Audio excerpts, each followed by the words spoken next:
The city burns under a dark sky, its grand architecture crumbling amidst the relentless chaos of war. 20 years of relentless conflict passed, and by the time he reached 35, negotiations finally brought an end to the hostilities. The soldiers around him now look upon him with reverence, hailing him as the hero who saved the nation. The king, seeking to reward his service, offered him a territory of his own, a gesture that caught him completely off guard. He struggled to grasp the implications of the royal decree, which essentially tasked him with governing a region, collecting taxes from the residents, and delivering the tribute to the crown. The decision was forced upon him, and he was told that it was common practice for a newly appointed lord to depart for his lands immediately. Without time to prepare, he was ushered into a carriage and sent away from the capital, watched closely by officials as he began his journey into the unknown. He finally arrived at his destination,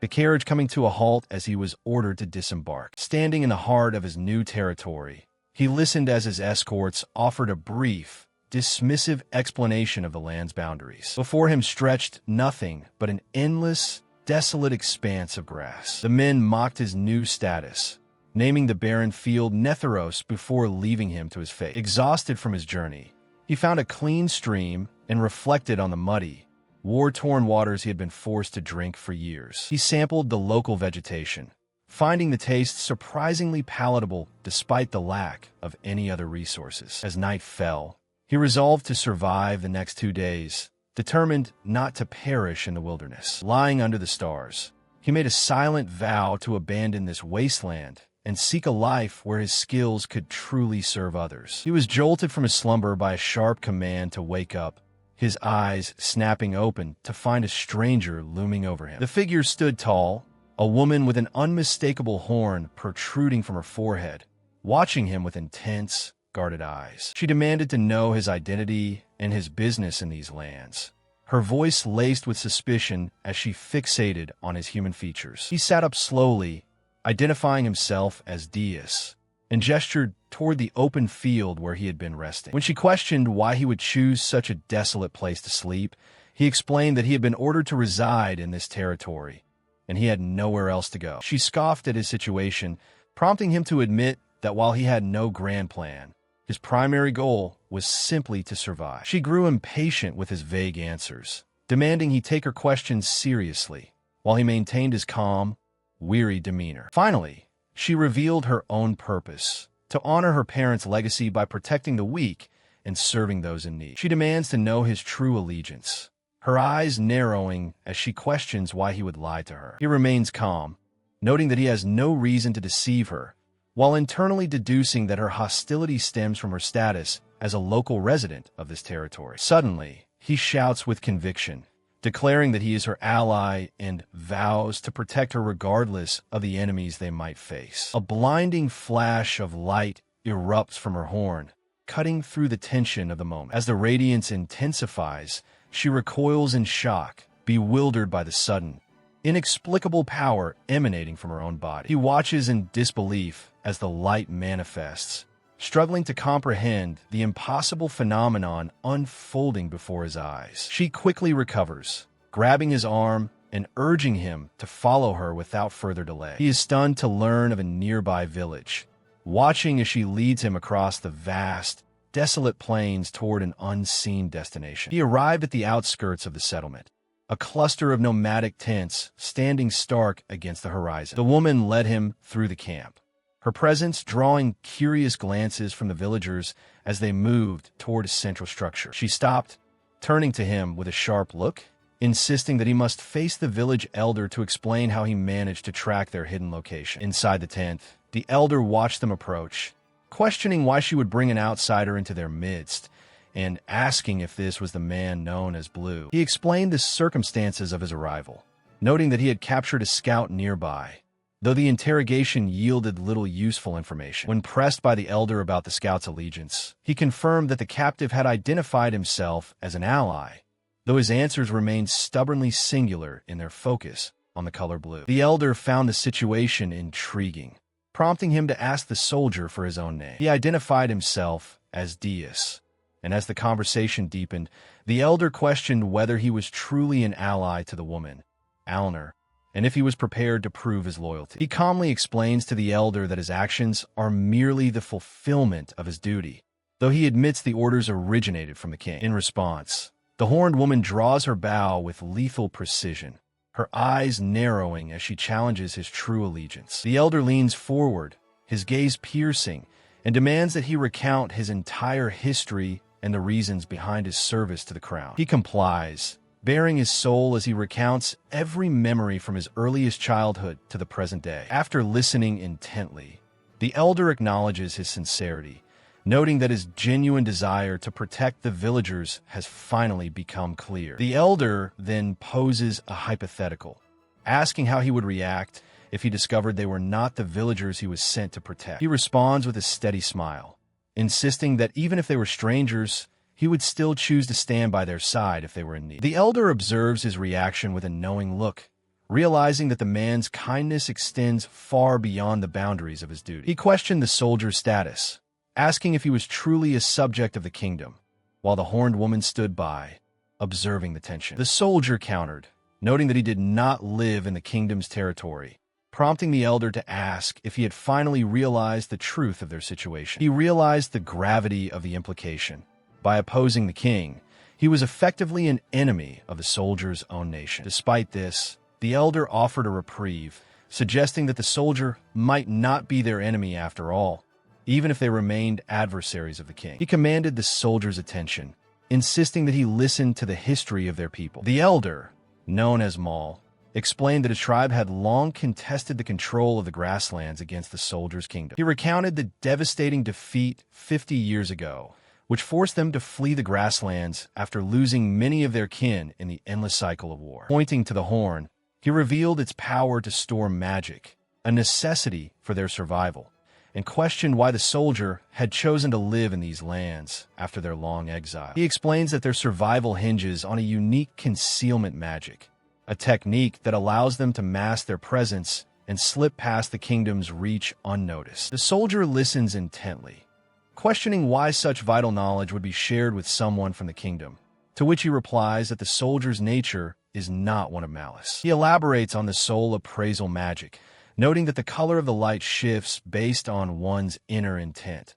White for purity, red for hostility, and blue for a lack of malice. The elder reflects on his long life, admitting that he has never encountered a soldier like him before, finding the encounter both surprising and unprecedented. He continues, explaining that while their magic offers protection, it has its limits, and they remain bound to these grasslands by necessity rather than choice. The conversation shifts to the importance of the land, as he describes how their livestock, the Maya, rely on the unique, nutrient-rich grasses found only in this specific region. He then turns his attention to the local leadership, noting that the previous lord was a cruel man who has since passed away, leaving the village's future uncertain. With a gesture of goodwill, the soldier offers to provide food and supplies, proposing that he stay on as a caretaker to protect the village from future political instability. He calmly explained that living together would be the most effective way for her to teach him the many skills required to survive on the grasslands,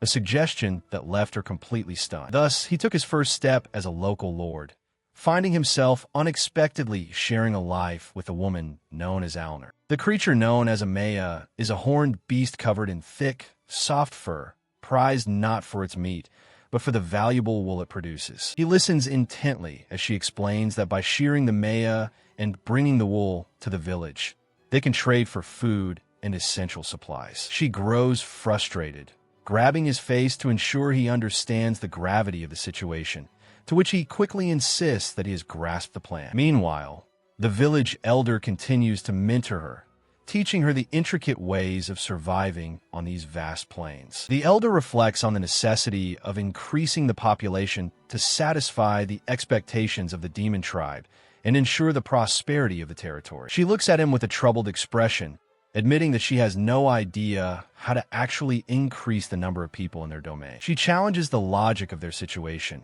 pointing out that with no food or resources, increasing the population would only lead to disaster. He suddenly realizes the grim truth. Bringing more people into their current state of scarcity would only result in mass starvation and death. He sighed, rubbing his temple as the weight of the village's survival pressed down on him. He dismissed his previous frustration, acknowledging that securing food and shelter had to be their immediate priority. The woman approached him, extending a heavy sack. He took it, his brow furrowing in confusion as he asked what she had brought him. She explained that the bag contained matabi powder, a substance that emitted a scent irresistible to local beasts, effectively drawing them out of hiding. He listened intently as she detailed the plan. By hunting these creatures, they would secure both meat for sustenance and valuable materials like fur and horns, which could be traded for yurt supplies. A grin spread across his face as he realized the potential. He agreed that hunting was his specialty, noting that he could manage the task without wasting their limited resources. They ventured out into the wilderness, seeking a location far enough from the village to avoid attracting predators to their homes, yet close enough to be practical. He paused to consider the logistics, questioning how much powder to scatter. With no specific instructions on quantity, he decided to use the entire supply to ensure success. As he scattered the powder, he began to calculate the yield.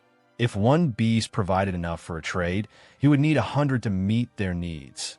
A daunting task that seemed impossible to achieve in a single day. He watches as the matabi powder takes effect, drawing a massive, charging beast directly toward his position. The sheer number of creatures emerging from the dust catches him off guard, forcing him to shout in surprise at the unexpected scale of the stampede. Despite the overwhelming odds, he realizes that meeting their ambitious quota might actually be within reach. He lunges forward, his weapons swinging in a wide arc to meet the oncoming tide of beasts, declaring that his combat style is simple and direct. Trusting entirely in his instincts, he swings his heavy axe with raw, unrefined power. He reflects on his past as a soldier, noting that the complex techniques of reading an opponent or mastering intricate weapon maneuvers never suited his temperament. He concludes that if a foe blocks, he simply needs to crush through their defense with the sheer force of his strike. The dust settles as he stands his ground, locking eyes with the remaining beasts, his grip tightening on his weapon as he prepares for the next wave. He watched the remaining beasts scatter, noting that their predictable movements had made them easy targets. The sheer volume of the fallen creatures weighed on him, leaving him to wonder how he would ever transport such a massive haul. As he contemplated the logistics, he felt a piercing, icy gaze fixed upon him, prompting him to worry about the judgment of his employer. She approached him, her presence drawing his attention away from the pile of carcasses. She praised his unexpected bravery, though she quickly pivoted to the practical problem of how to move the mountain of game he had secured. Her eyes widened in genuine shock as she realized the true scale of his success, exclaiming that the number of beasts was far greater than she had anticipated. She continued to express her admiration, admitting that she had never encountered a man with such raw, unyielding spirit before. With a bright smile, she declared her intention to gather the men to assist in the recovery, leaving him to stand in quiet, weary contemplation of the task ahead. He listened intently as the elder explained that a man's true worth is measured by his diligence and ability to provide, a definition of manliness that seemed to differ from his own understanding. The elder continued, emphasizing that a man's value is rooted in his capacity to work, dismissing other superficial traits as irrelevant to the tribe's standards. He questioned the elder further, wondering if these standards were merely a way to attract women, to which the elder replied that a man of substance naturally commands respect. The conversation shifted as he probed for other criteria, suggesting physical appearance or social standing. But the elder scoffed, insisting that survival and provision are the only metrics that matter. He learned that to marry someone like Alner, one must provide a substantial bride price, a custom that ensures the family's future stability. The revelation shocked him, as he realized the massive hunt he had just completed was being viewed through the lens of these complex marital traditions. The elder warned him that if he intended to pursue such a union, he must follow the proper tribal procedures, noting that their customs regarding marriage were quite distinct from those of his own people. He was reassured that his concerns about biological differences were unfounded, as the elder calmly explained that their lineage would remain strong regardless of physical traits. He wakes to the quiet stillness of the tent, the morning light filtering in as the village begins its daily cycle. She greets him with a warm smile, gesturing toward the steaming meal she is prepared to start the day. He accepts the bowl, visibly impressed by the flavor and the simple comfort of the shared breakfast. She pauses, her expression thoughtful, as she questions if his recent efforts were truly as effortless as he claims. He shifts the conversation toward the future, asking when the next hunt should commence to keep their momentum. She explains the necessity of gathering resources to build a well and latrines, noting that more hunting is required to pay the village craftsman. He considers the suggestion, and she proposes that he shift his focus toward hunting monsters instead of the usual game. He contemplates the danger, recalling the nature of these creatures that emerge from the miasma-filled dungeons to threaten all living things. He contemplated the remains of a beast, noting that while its flesh was tainted by miasma and unfit for consumption, its heart contained a magic stone, and its hide and horns held practical value for the village. She offered to guide him, explaining that her innate magic allowed her to track monsters, promising that their hunt would be swift. He remained hesitant, warning that hunting was a dangerous endeavor, but ultimately conceded that if she could lead him to the right location, he would consider it. With a bright smile, she insisted that even a tedious hunt would be enjoyable if they faced it together, a sentiment that drew a quiet, resigned agreement from him. Moments later, he stepped out of the dwelling, stretching his limbs as he prepared for the day ahead. He turned his attention to the livestock, greeting the sheep that the elder had provided, noting with a wry smile that he had named the male Francois and the female Françoise. As he tended to the animals, he watched the villagers arrive, bringing with them the supplies and equipment gathered from the previous day's hunt. He stood in the doorway, feeling a flicker of doubt as he wondered if he was truly prepared for the challenges that lay ahead. He confirms his preparations are complete, signaling to the villagers that the time for departure has arrived. The veteran stands in silence, his expression unreadable as he processes the weight of the task ahead. She approaches him, her gaze soft and expectant, drawing his attention away from his internal turmoil. He notices a subtle change in her appearance, remarking that her makeup looks different today. As they stand together, she explains that there is a specific reason for this change in her presentation. She admits that even someone as simple-minded as herself understands the situation, noting that she has entrusted the care of the village to the men while they are away. With a gentle smile, she suggests they stay together, prompting him to finally break his hesitation and urge them to begin the hunt. The Northern Plains are a known breeding ground for monsters, a desolate expanse where creatures frequently emerge from the shadows. Standing amidst the rocky terrain, the veteran soldier and his companion discuss their objective: hunting enough beasts to secure the necessary materials for their trade with the village. She confidently insists on taking the lead in tracking, boasting that her magical prowess makes her uniquely suited for the task, to which he readily agrees. Closing her eyes,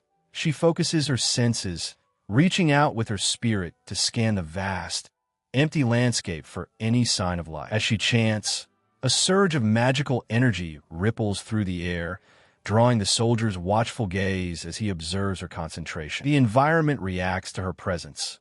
A distant tremor shakes the earth, signaling that her search has finally yielded a result. A sudden, sharp realization cuts through the air as she whispers that she has finally located their target. She notes the immense magical signature of the beast, speculating that its overwhelming presence is the reason why no other monsters have been spotted in the vicinity. She listened as the soldier proposed a plan.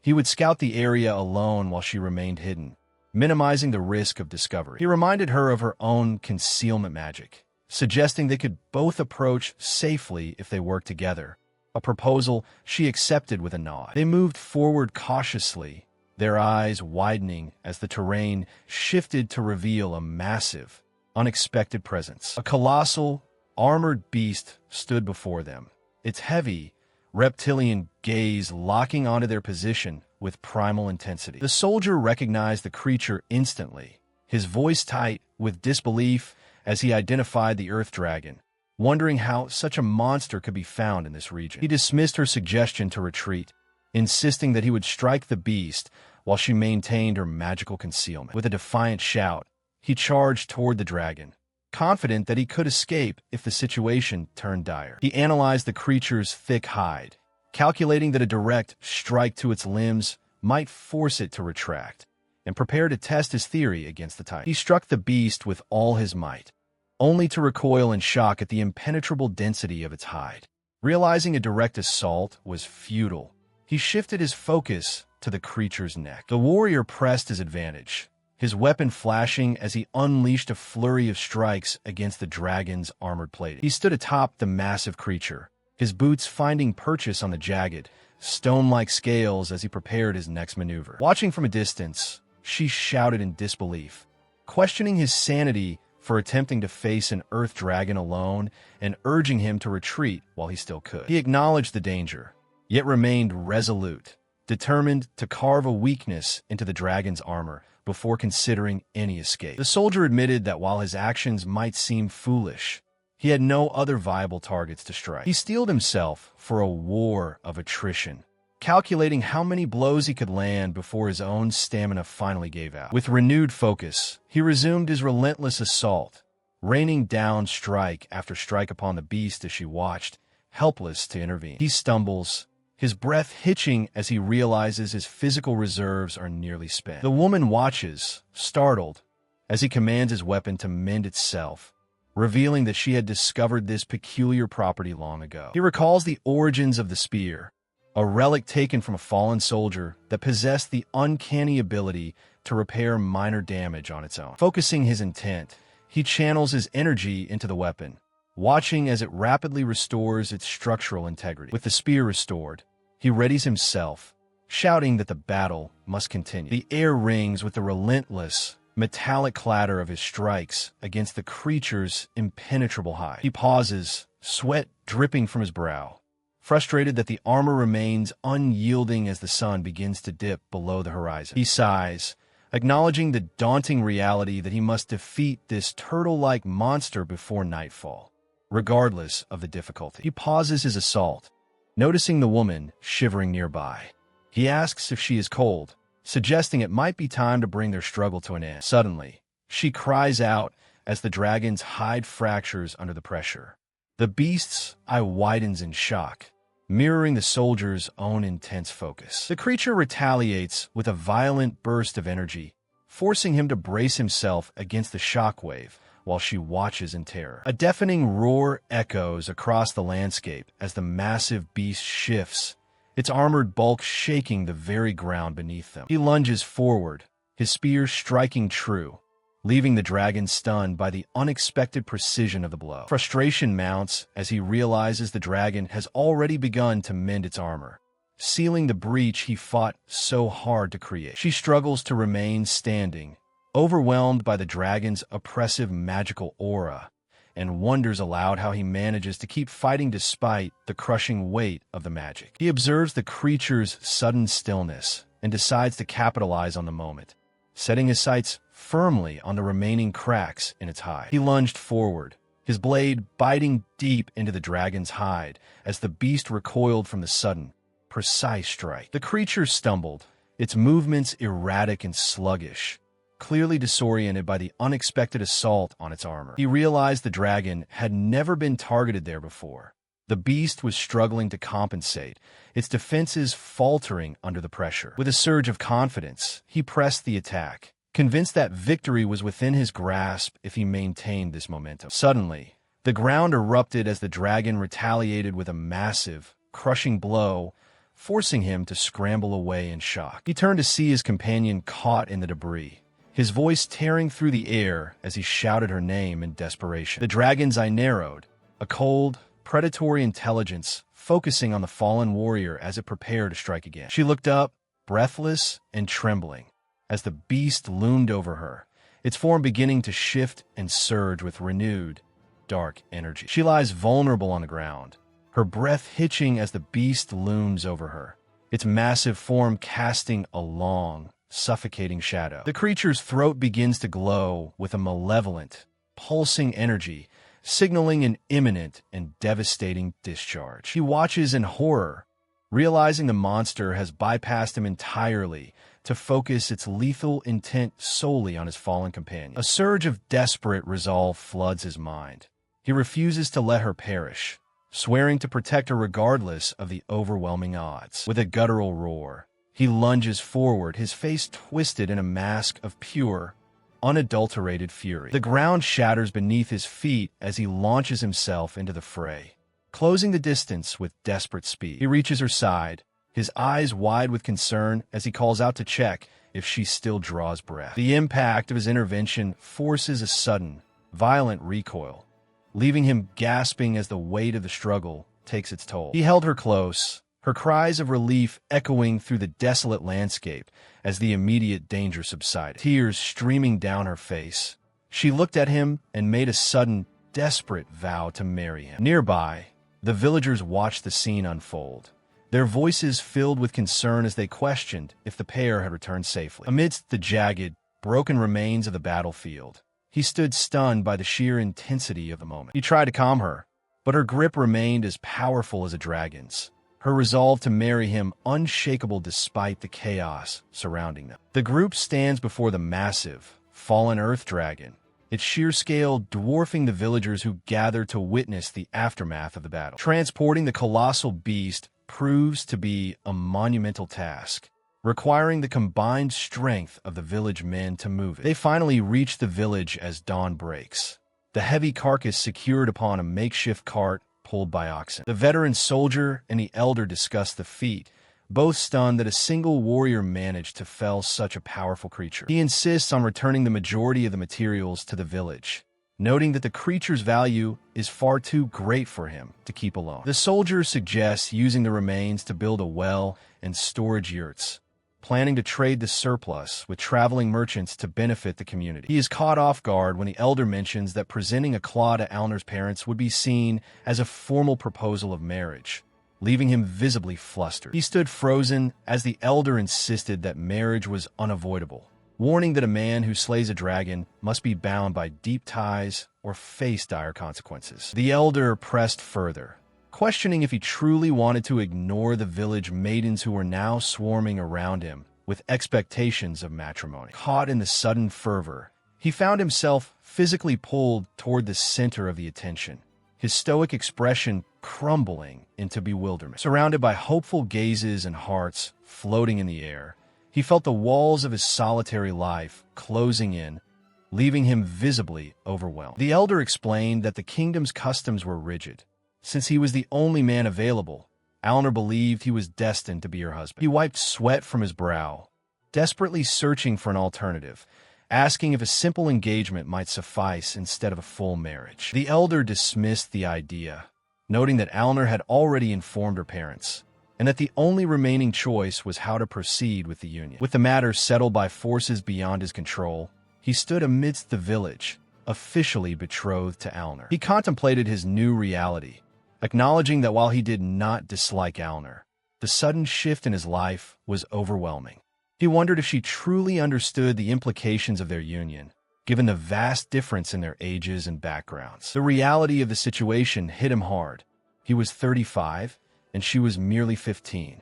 He struggled to reconcile his role as a dragon slayer with the sudden, unexpected responsibility of being a husband to someone so young. He buried his face in his hands, the weight of the age gap pressing down on him. It was a stark reminder of the cultural chasm between them, leaving him to question how they could ever build a life together. He resolved to wait, deciding that a 3-year engagement would allow her to mature. He hoped that by the time she reached 18, he would have grown into the role of a capable leader for their future household. Determined to fulfill his duties, he steeled himself. As a man and a leader, he knew he had to take charge of their circumstances and forge a path forward, regardless of the uncertainty. A month passed since their betrothal, and he had successfully established the basics of a functional life, including a working well and a home. The routine of daily survival began to take shape. Despite his efforts, he remained troubled by the lack of people in his domain. He desperately wanted to increase the population, yet he found himself completely at a loss for how to attract settlers to this remote land. His thoughts were interrupted when she approached, beaming with joy as she announced that she was pregnant. He stood stunned, the news shattering his plans for a 3-year wait and changing everything in an instant. He stood in stunned silence, confirming with Alner that a child was truly on the way. Overcome with raw, unbridled joy, he let out a triumphant roar that echoed across the settlement. The excitement shifted to tenderness as he knelt to comfort Francois, the creature bleeding softly under his gentle touch. He marveled at the creature's intelligence, noting how it seemed to grasp human speech and navigate the harsh wilderness with uncanny wisdom. Even the elder was astonished, remarking that it took the beast only a week to master the nuances of their language. He pondered why such brilliant beings would choose the life of livestock, realizing it was a path they had sought out themselves. They sought protection and care, finding safety in the company of humans who were stronger than they were. However, his joy was tempered by a grave warning. The pregnancy made the creature highly sensitive to fear and stress, requiring delicate care. He watched the creature, knowing that if it were driven by fear, it could succumb to death. The veteran realized that he must remain by its side, providing the constant sense of security it desperately required. Seeking clarification, he asked if he should stay overnight, but the horned woman corrected him, explaining that their bond required more than just physical proximity. She revealed that they would welcome the creature into their yurt, noting that some of the men in their group were quite harsh toward the animals. He pondered the practical difficulties, feeling uneasy about the mess and the constant, watchful gaze of the creature. Dismissing his own concerns with a shrug, he insisted that such trivial matters did not bother him at all. The woman looked on, moved by his willingness to protect the creature and its unborn offspring, which she considered part of their family. Tears welled in her eyes as she praised his kindness, finally acknowledging him as a truly good man. She kneels among the creatures, listening intently as they bleat, finding a strange comfort in their presence. The nuances of their calls are not lost on her.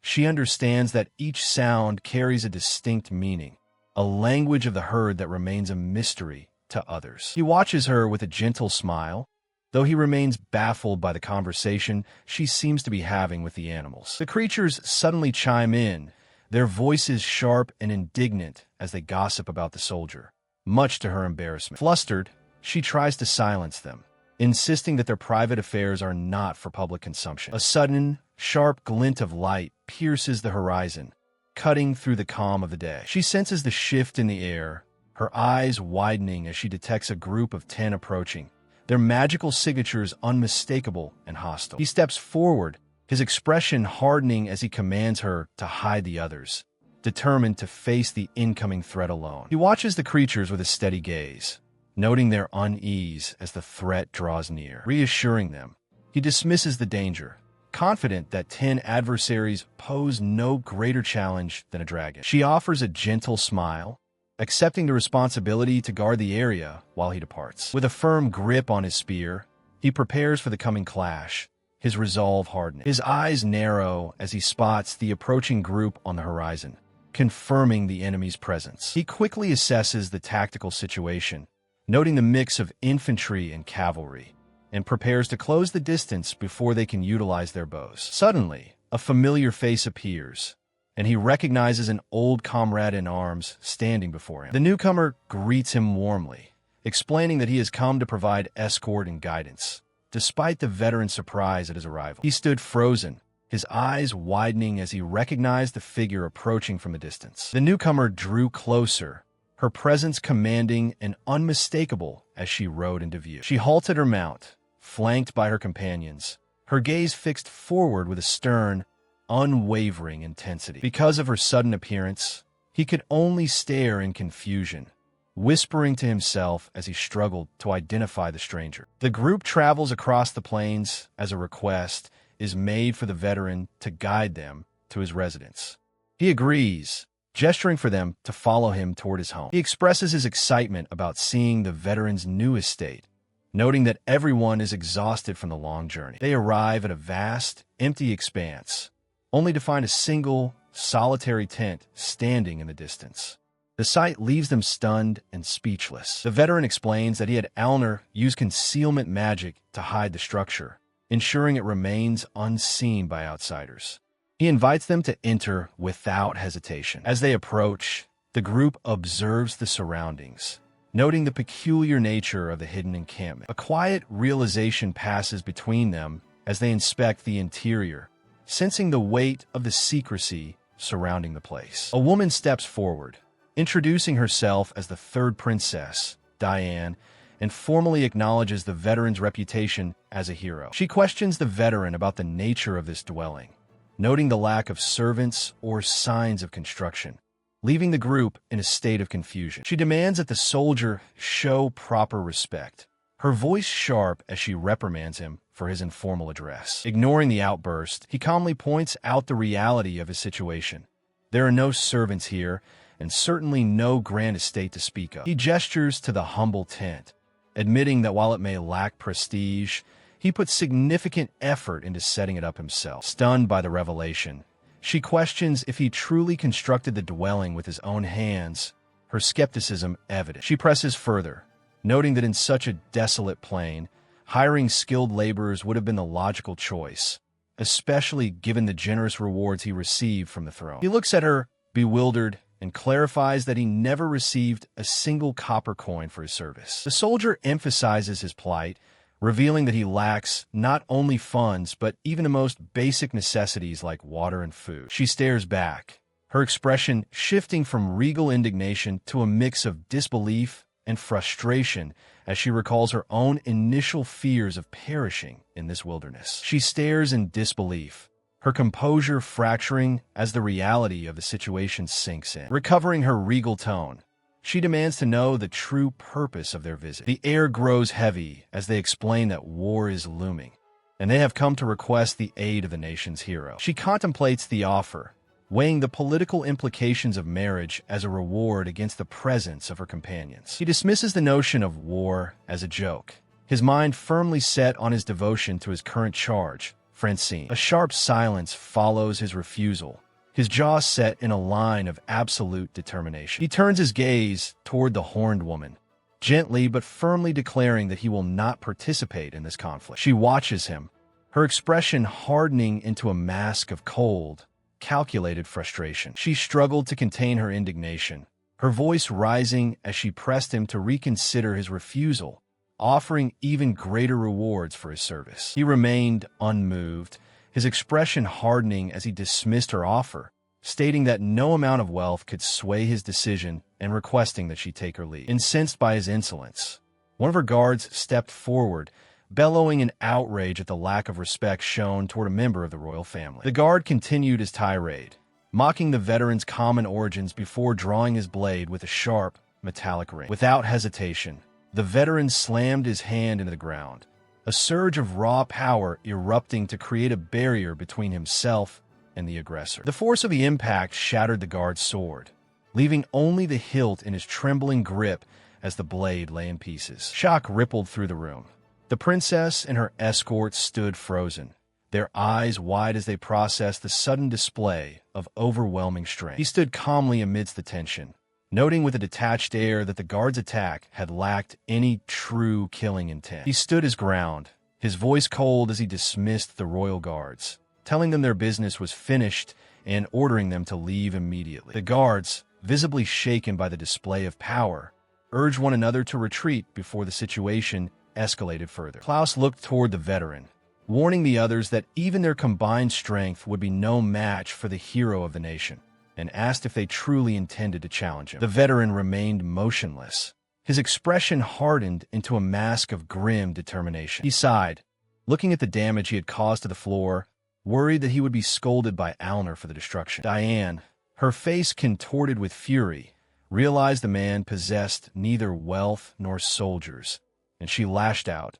calling him useless. As the royal party rode away, she seethed with resentment, vowing that she would one day make him pay for the insult of being dismissed. He watched them depart, standing alone in the vast, quiet landscape as the dust settled around his home. He recalled the encounter with the royal guards, noting with surprise that all of them had been marked by a crimson aura, save for one soldier who radiated a deep blue. The veteran realized that his companion, Francois, had been frightened and sought comfort near Lydius, prompting him to use concealment magic to watch over them from afar. He approached the creature gently, offering an apology for his absence while stroking its fur to soothe its lingering anxiety. A soft smile touched his lips as he continued to pet the beast, finding a moment of quiet peace in the wilderness. As he tended to the creature, he locked eyes with Alner, their silent exchange acknowledging the weight of the recent confrontation. He pondered the implications of the guards' hostility, concluding that their aggressive intent made them a significant threat to Alner. Alner dismissed his concerns with a serene expression, explaining that her ability to sense hostility was a protective measure for their newfound family. He accepted her words with a nod, finding solace in the bond they had forged amidst the uncertainty. He pondered the recent encounter, questioning if the three women had truly harbored hostility toward him. He concluded that his decision to dismiss their talk of war and marriage had been the correct course of action. The veteran reflected on the strength of the blue-clad soldiers, his expression softening as he realized the gravity of the situation they had narrowly avoided. Turning his attention to his companion, he shared a quiet moment with Alner, the tension of the day beginning to fade in her presence. Later, he stood before the entrance of their dwelling, his brow furrowed as he contemplated the disarray of the fabric covering the doorway. The landscape stretched out in a serene, quiet expanse, offering a brief respite from the burdens of his past duties. He retreated inside, finding solace in the soft, comforting wool of the creature Francois, who greeted him with a gentle nuzzle. The morning light filtered in as he greeted the creature, his voice low and steady, finding peace in the simple routine of their shared life. As the day began, he exchanged morning greetings with Alner, who was already busy preparing a warm meal, grounding him in the reality of their home. He sits across from Alner, sharing a quiet, steaming meal in the comfort of their home. Suddenly, a blinding light erupts from her, causing him to recoil in surprise. She explains that a lone traveler is approaching from the east, their presence clear and unmistakable. Rising from a table, he retrieves his staff, the metal clicking as he prepares for the encounter. He watches as she steps outside, accompanied by the creatures, and realizes she intends to join him. She insists on coming, noting that her concealment magic will keep them hidden and that she refuses to let Francois suffer again. He accepts her presence with a calm nod, acknowledging the wisdom in her decision. As they scan the horizon, a familiar voice calls out, revealing the visitor to be Klaus. He explained that he had lost his way while searching for them, noting that the area was nothing but grass, which made navigation difficult. The young knight admitted that he had been dismissed from his duties, leaving him without a sword or armor, though he insisted that he had personally chosen to send the others away. He recounted how rumors of a new war had reached them, and rather than return to the front lines, he had intentionally sought his own dismissal to pursue a different path. With sudden intensity, he pleaded with the veteran to take him on as a mercenary, desperate for a new purpose. The veteran reflected on their shared history, acknowledging that having such a reliable comrade at his back would be a significant advantage. He accepted the request, though the sudden change in their dynamic left the young man visibly startled. Alner looked on, pleased that the veteran had sought her counsel before making such a pivotal decision. The young man stammered, confused by the presence of the horned woman and the strange creature nearby, prompting a long explanation. He had officially become a new addition to the territory's growing population, bringing a reliable ally into the fold as the settlement status report was updated to include him alongside the others. The commander ordered his men to hold their tongues, insisting that their retreat was merely a tactical maneuver to secure reinforcements. He faced a desperate plea from his subordinate, who argued that abandoning the village meant leaving the women and children defenseless against the encroaching enemy. The young soldier shouted for them to stop, his voice trembling with frustration as he refused to accept the order to flee. Elsewhere, the vast, arid plains stretched out, where a lone figure tended to livestock in the quiet solitude of the wilderness. Hands worked with practiced precision, pulling a rope tight to secure a knot. He stood before a yurt, satisfied with the structure he had prepared for his comrade's stay. Pointing to the damage, he explained that he had accidentally torn the fabric during training, offering a sincere apology for the state of the new dwelling. She called out to them both, inviting them to set aside their troubles and join her for a meal. She sits down to a hearty meal of herb-roasted meat, the savory aroma filling the air as the group gathers to eat. Beside her, the young knight marvels at the quality of the food, remarking that it tastes like a feast fit for nobility. The veteran soldier watches them with a warm smile, encouraging her to eat more while she blushes, clearly touched by the gesture. He shifts the conversation toward practical matters, noting that dragon materials stored in the warehouse could be repurposed into superior equipment. The veteran explains his plan to craft swords, spears, and shield from the dragon's remains, intending to trade the finished goods for other necessary supplies. The young knight is visibly stunned, his eyes widening as he realizes the implications of having such rare materials at their disposal. He recalls the battle, describing how the creature was brought down by shattering its shell, noting that it was a flightless beast that required a full military effort to defeat. The veteran concludes by tasking the young man with leading the growing ranks of soldiers, promising to provide whatever resources are needed to ensure their success. He clenches his fist,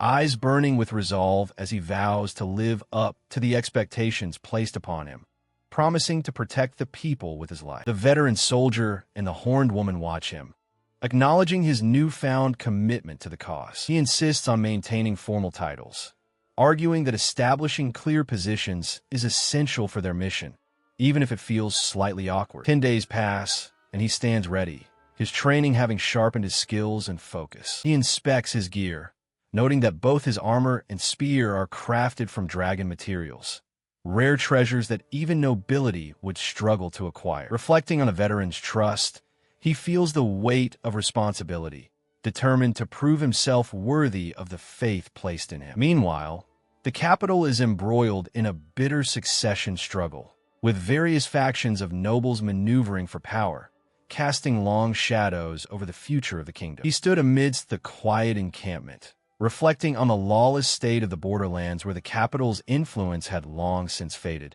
leaving the local lords to act with impunity. Within the shadows of a nearby cage, a beast watched, its presence a grim reminder of the dangers lurking just beyond the perimeter. The political machinations continued, as it became clear that the second prince had withheld the reward money to weaken his rivals, forcing the third princess, Diane, to seek support elsewhere. Because of this power struggle, the shockwaves of the succession crisis were now rippling outward, inevitably drawing the chaos toward this very land. He tightened his grip on his weapon, contemplating the grim reality that if war erupted again, his survival was far from guaranteed, yet he remained resolute in his duty to the princess. A cynical thought crossed his mind.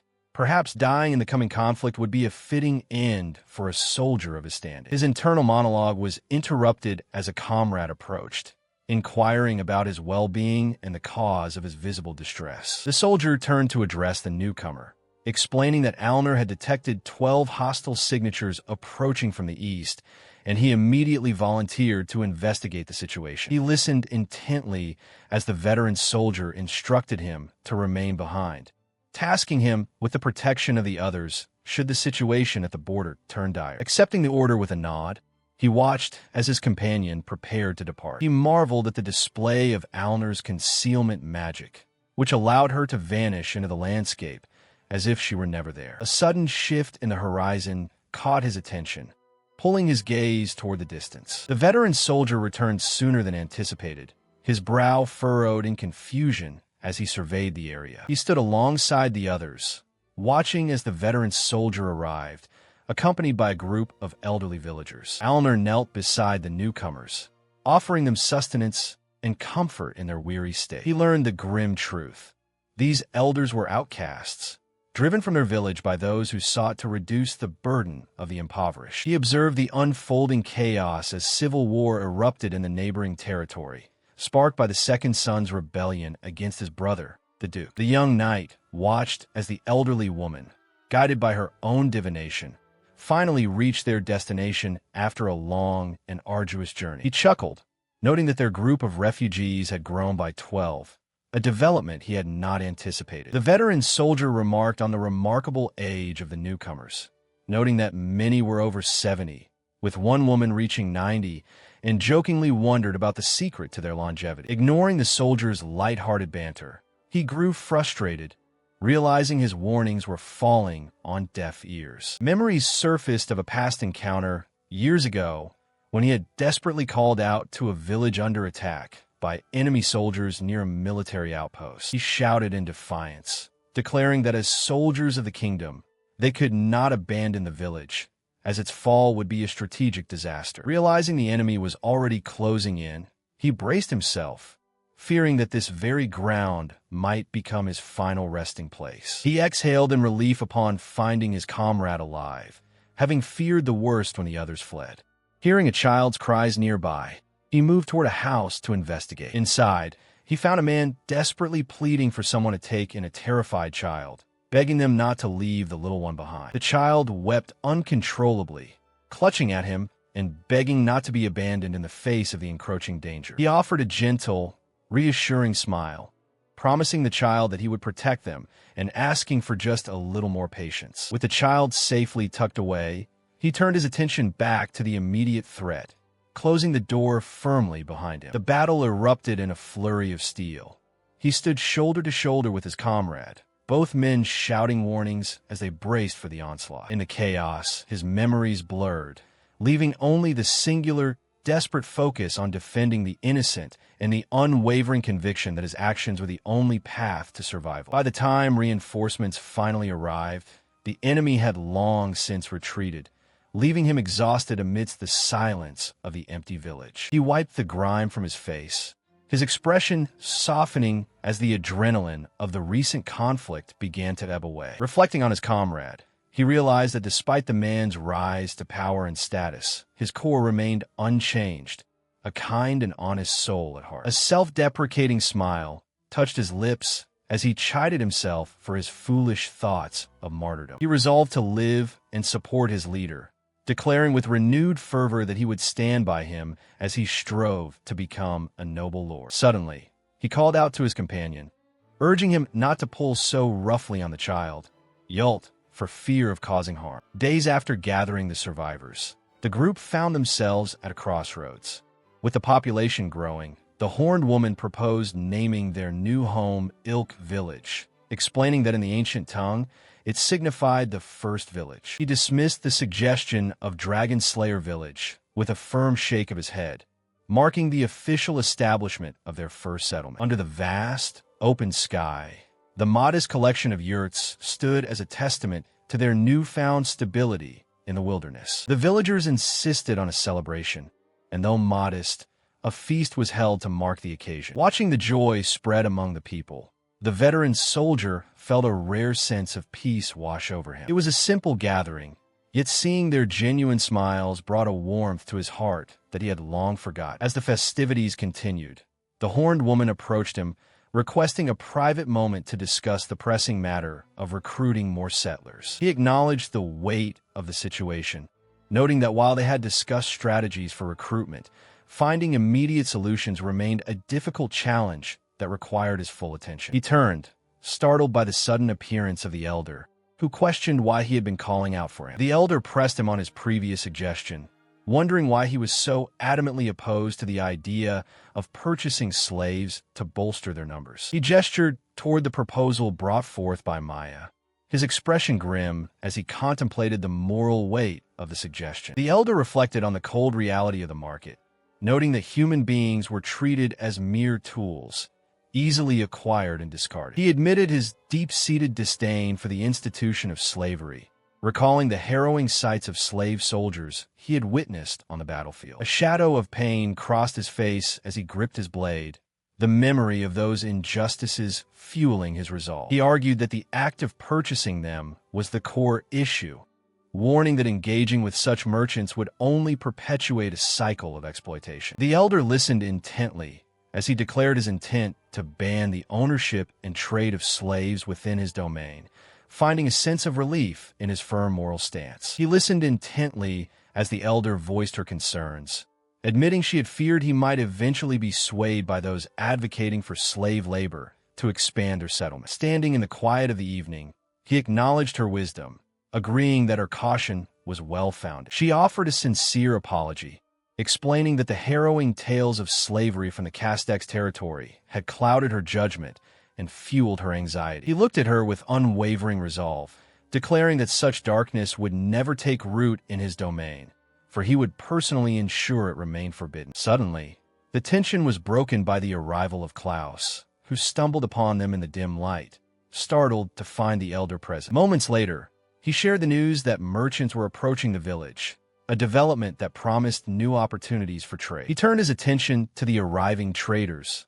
preparing to greet them as they entered the village gates. Observing the scene, he noted that these merchants were vital, not just for the goods they brought, but for the word they would spread about his growing domain. He watched in utter disbelief as the carriage door opened to reveal not a human, but a bipedal frog wearing a hat and carrying a satchel. The creature introduced himself as a member of the frogman race, politely proposing a mutually beneficial trade, leaving the onlookers stunned by his very existence. Ignoring the shock, the merchant immediately got down to business, asking to see the materials harvested from the earth dragon that had been defeated. He pondered the nature of the beast's remains, noting their white color and lack of hostile intent, concluding that if the merchant's goal was purely commercial, there was no harm in the exchange. The soldier gestured toward the massive, bundled remains of the dragon, confirming that these were indeed the spoils the merchant sought. The merchant expressed his genuine surprise,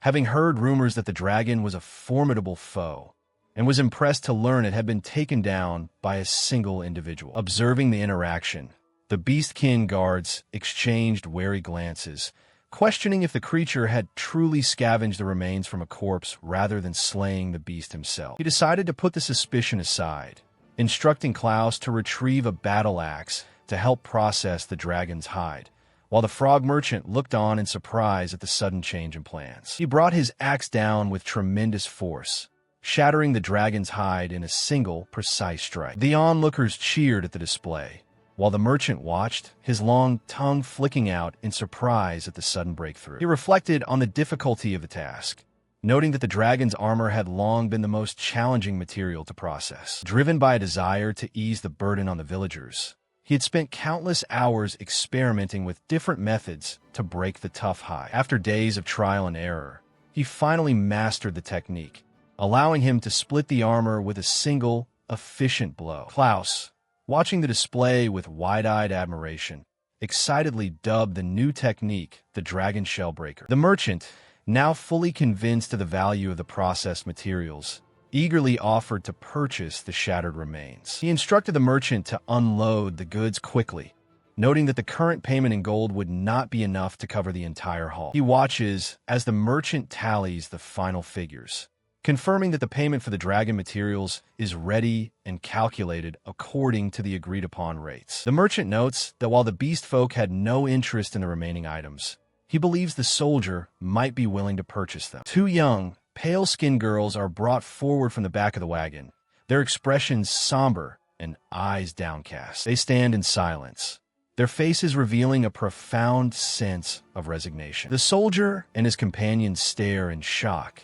the realization of what the merchant has brought dawning upon them. A dark fury consumes him as he realizes the merchant is treating these children as mere commodities to be traded. She reaches out to steady him, urging him to remain calm despite the boiling rage in his eyes. The elder intervenes, chiding the soldier for his aggressive demeanor in front of the children, while the merchant desperately tries to explain that he never intended to sell them as slaves. He stares in disbelief as the merchant insists that the children are nothing more than dead merchandise. The merchant explains that the twins were born into a village that shunned them as harbingers of disaster, marking them for execution from the day of their birth. Driven by desperation, their parents fled into the shadows of the forest to keep them hidden, which was when they first encountered the merchant. Life in the wilderness proved unforgiving, and the parents struggled to provide for their children amidst the harsh conditions. Sickness eventually took hold, leaving the parents weakened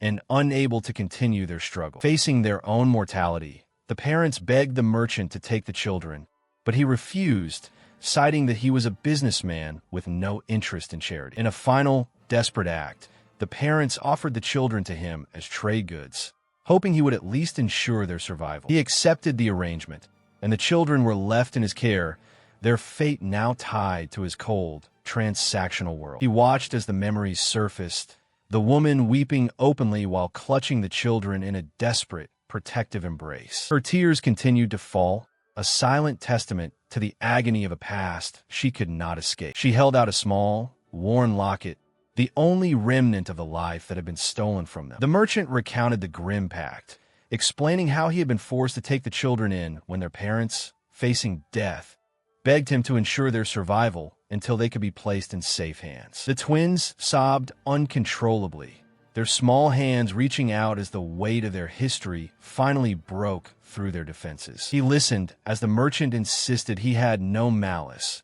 detailing the exhaustion of his funds and the long, arduous journey that eventually led them to the soldier. The soldier observed the twins, noting the distinct, vibrant blue of their eyes, and realized the merchant had spoken the truth. He finally relented, his expression softening as he acknowledged the reality of their plight. He offers to take responsibility for the children, proposing to cover the costs of their upbringing with materials as payment. The frog merchant arrives, greeting the group with his characteristic enthusiasm. Reflecting on his decision, he acknowledges that while taking in children as a form of trade is unconventional, he cannot turn away those who have nowhere else to go. The group continues their journey across the vast, open plains, their wagon moving steadily toward the horizon. The merchant expresses his delight, noting that he has secured a high-quality client who is completely unaware of the true nature of the deal. He discusses the situation with a bear-like companion, dismissing any concerns about the soldier's interference, confident that the man's compassionate nature will prevent him from causing trouble. The bear-like figure listens intently as the merchant explains that developing the village near the northern mountains serves a deeper strategic purpose. It is revealed that the mountains are a treasure trove of minerals, though they're also infested with monsters, making the territory a dangerous but lucrative prize for whoever claims it. He chuckled, his voice raspy as he insisted that for now, they should maintain a friendly facade, all while secretly planning to skim a profit from the venture. The transaction with the merchant had concluded successfully, though one lingering concern remained regarding the two young girls left in his care. He knelt before them, noting their frail state, and promised that they would eat well from now on, gently asking for their names while introducing himself as Dias. The girls looked back at him with wide, uncertain eyes, their expressions reflecting a deep-seated confusion. Attempting to bridge the gap, he offered to play games, find their favorite foods, or do whatever they desired to make them feel at ease. He continued his gentle inquiry, asking if they enjoyed songs or stories, hoping to elicit any sign of their past identities. A realization dawned on him as he processed their silence. They truly had no names, suggesting they had been abandoned by parents who perhaps loved them but could no longer provide. Determined to help, he decided to take on the role of naming them himself, pondering what beautiful names would suit two young girls. He gently asks the two young girls for their names, admitting he is at a loss without them.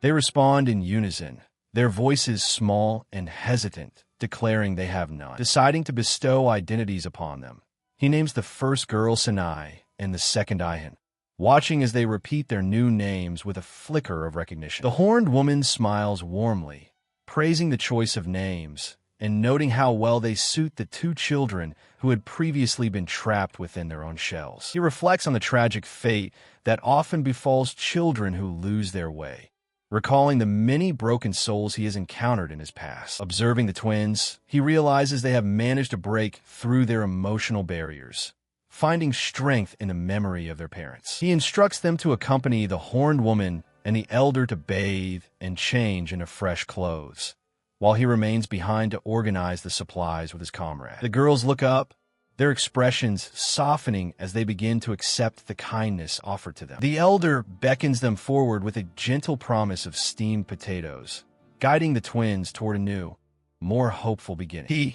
The elder, reflects on the soldier's past, noting that before the war, the man acted as a guardian to orphans, even caring for newborns. The veteran recalls his history, mentioning that he once took responsibility for about 10 children, ensuring they were left in good hands before he departed for the front lines. He continues his account, explaining that after securing their safety, he moved on to verify supplies in the warehouse, hoping that one day those he helped might seek him out. With the tasks completed, the soldier sets down a heavy barrel, signaling the end of the day's labor as he and his companion take a moment to rest. They watch as the village elder leads the two young girls across the plains, the soldier observing their departure with a sense of quiet satisfaction. Noticing the girls' disheveled state, he insists they wash up, his expression softening with genuine concern for their well-being. The men strip down to bathe in the stream, their laughter echoing as they enjoy a rare moment of levity and physical relief after the long day. As the sun sets over the horizon,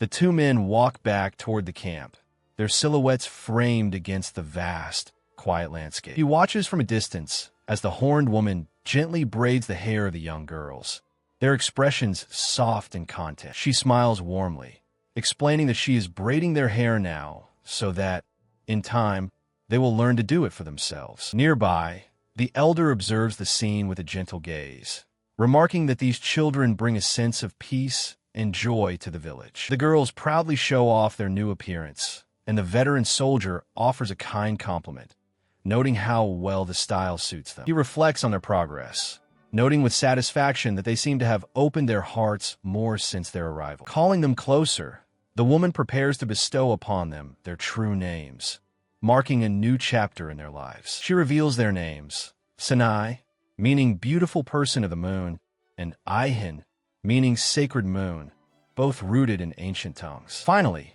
she presents them with the gemstone, a relic of the moon, urging them to cherish it as a symbol of their heritage. She watches over the young girls with a gentle gaze, whispering that they are as beautiful as the moon. Beside her, the elder sits with the children, expressing his deep affection and his constant prayers for their future happiness. The girls, now named Sanai and Aihin, weep openly, overwhelmed by the emotional weight of the moment. She turns her attention toward the veteran soldier, their eyes meeting in a silent acknowledgement of the bond forming within the camp. With a tender gesture, she pulls the children into a comforting embrace, patting their backs to soothe their lingering sorrow. He observes the scene, noting that the others are also skilled at comforting the children, as the little ones find solace in the presence of the animals. The girls cling to the sheep, finding a sense of security in the quiet companionship of the creatures. He reflects on the ancient language used to name the village and the children, beginning to suspect a deeper, hidden connection between the girls and the horned people. He listened intently as she admitted that the ancient language was a mystery even to her, existing only in legends and folklore, with no certainty of its origins or if anyone outside their circle truly understood it. She pondered the possibility that their people might have shared a history with the Horned tribe long ago, while gently tending to the animals. Observing the scene, he felt the weight of these revelations, realizing that the connections between these groups were far deeper than he had initially suspected. 10 days passed, marked by the steady growth and recovery of the two young girls under the village's care. Though the shadow of losing their parents still lingered, the girls began to find their voices again, offering smiles that signaled the first steps toward healing. The villagers grew fond of them, eventually coming to view the children as their own daughters. Suddenly, he noticed a rider approaching from the east, prompting a moment of alert among the group. Recognizing the potential urgency, he decided they must meet the newcomer, suspecting that more travelers might soon follow from the same direction. He watches as the two girls settle into the village, entrusting their care to the locals while he prepares to depart for his mission. They bid him a warm farewell, their expressions filled with genuine concern as they urge him to return safely. Stepping out into the vast, open plains, he scans the horizon, his hand resting firmly on the hilt of his weapon. The distant figure of a rider emerges, prompting him to assess the threat level. He notes the lack of hostile intent in the stranger's approach. As the rider draws near, he stands his ground, demanding to know the identity and purpose of the visitor. The stranger bows respectfully, introducing himself as Camerot, an emissary sent ahead by the Lord of Castex. He listens as the messenger explains that his master, Eldon Castex, is already traveling to meet him and proposes a formal meeting. Accepting the proposal, he signals his agreement, preparing to receive the nobleman as the messenger departs to relay the confirmation. He stood firm, his gaze fixed on the horizon as he recalled the rumors surrounding Eldon Castex, a man known for inciting civil strife and his penchant for enslavement. He resolved that such a person would never be permitted to approach the village. The ground began to tremble beneath his feet, drawing his attention toward a sudden, rhythmic disturbance in the distance. A grand, ornate carriage emerged from the tall grass, its unexpected arrival prompting him to question what could possibly be approaching. As the carriage came to a halt, he observed a stout, jovial-looking man seated within, surrounded by an entourage of guards. He noted the man's presence, sensing an aura of strength that seemed entirely at odds with his unassuming appearance. He watched as the man stepped out, recognizing him instantly. He marveled at the sight, recalling that this individual possessed a strength rivaling his own when they had first crossed paths. The man hurried toward him, bowing profusely and apologizing with frantic energy, claiming he had only come to catch a glimpse of his hero. With a wide, earnest grin, the visitor introduced himself as Eldon Castex, declaring his deep admiration for the veteran, whom he had idolized since childhood. He listened as Eldon pleaded for a chance to befriend him, promising that he harbored no ill intentions and simply wished to bridge the gap between them. He listened as the stout man apologized for his earlier rudeness, insisting that he held no anger and simply wished to be on friendly terms with the veteran. The soldier turned his attention to the woman standing nearby, his expression sharpening as he questioned who she was. Eldon chuckled, explaining that his keen senses had allowed him to track the pair despite their attempts to remain hidden, before gesturing toward the woman. With a sudden, bold declaration, the soldier announced that the woman was his fiancée, leaving the others stunned by the revelation. The merchant interjected, clarifying that the term demi-human referred to species resembling humans, such as beast folk or mere folk, prompting the woman to speak. She explained that she was born of the Oni tribe, a heritage marked by her horn, which caused Eldon to burst into dramatic, loud tears of emotional overwhelm. The soldier recoiled in shock as the weeping man began to loudly speculate about their future, specifically asking if they had children together. He frantically tried to calm the man down, but the situation spiraled further as the woman calmly declared her intention to bear 10 children, leaving the soldier completely flustered. He watches in stunned silence as the surrounding crowd erupts into a cacophony of weeping and celebration, overwhelmed by the revelation that a demi-human has chosen him as a partner. The sheer intensity of their emotional outburst leaves him visibly shaken, his brow damp with sweat as he struggles to process the sudden, overwhelming attention. Caught off guard by the chaotic scene, he is suddenly hoisted into the air by a powerful, elephant-like figure who bellows in excitement. As he dangles helplessly, he realizes with a jolt that this new, boisterous individual is also a demi-human, further complicating the already surreal situation. The veteran soldier recalls his youth, when tales of his heroic deeds were adapted into stage plays to inspire recruitment in the capital. These performances, though dramatized, portrayed him as a champion of the people who protected the weak and humbled corrupt nobles. Because of these plays, the legend spread rapidly from person to person, eventually reaching the ears of the nobility.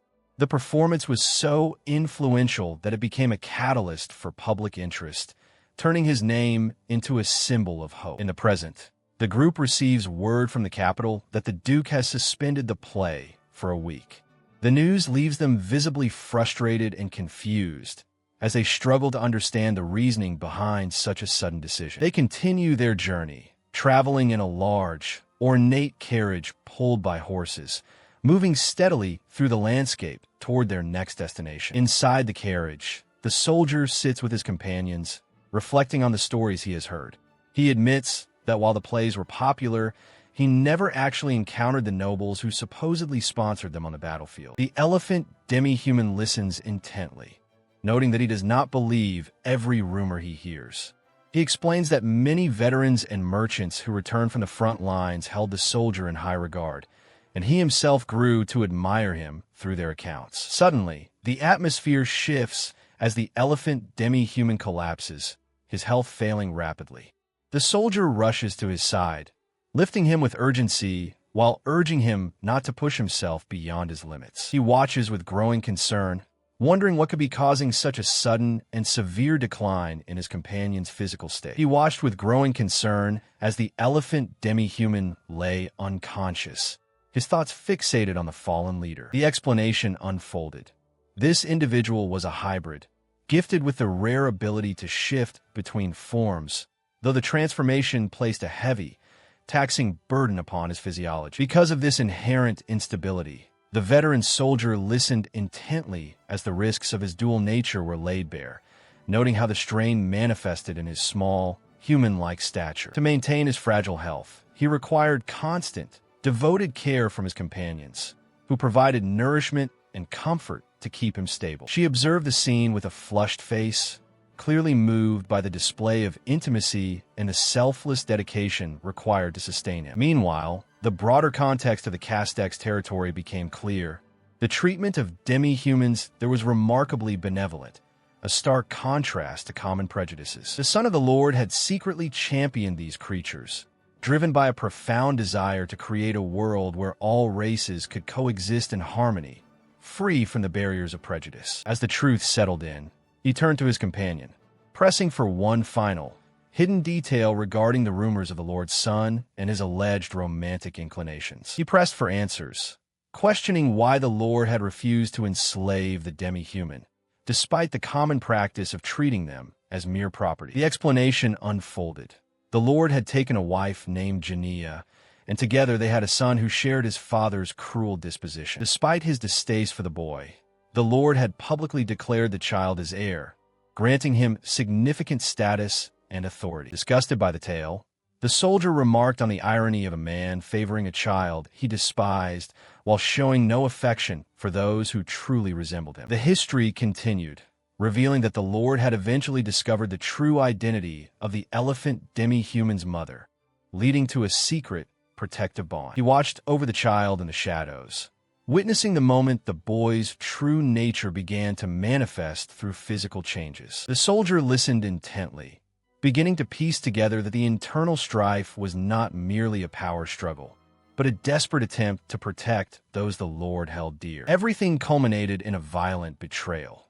When the Lord's true intentions were exposed, he was forced to take up arms against his own kin to ensure the safety of the demi-humans. He listened intently as the history of the Castex domain was laid bare, revealing how the Lord had been forced to strike down his own kin to secure his position and protect his secret charges. The elephant-like man spoke with quiet sincerity, admitting his initial misunderstanding of their shared goals and expressing his deep admiration for the happiness Alner and her family had found. He confessed his regret for his earlier assumptions, acknowledging that he had never before witnessed a union between a human and a demi-human, a sight that had moved him deeply. The veteran soldier looked toward the Lord, his expression softening as the weight of the man's difficult choices finally settled in. With a steady gaze, he declared his full support for the Lord's vision, affirming that such a dream was worth fighting for. He expressed a fervent hope that this peaceful coexistence would spread,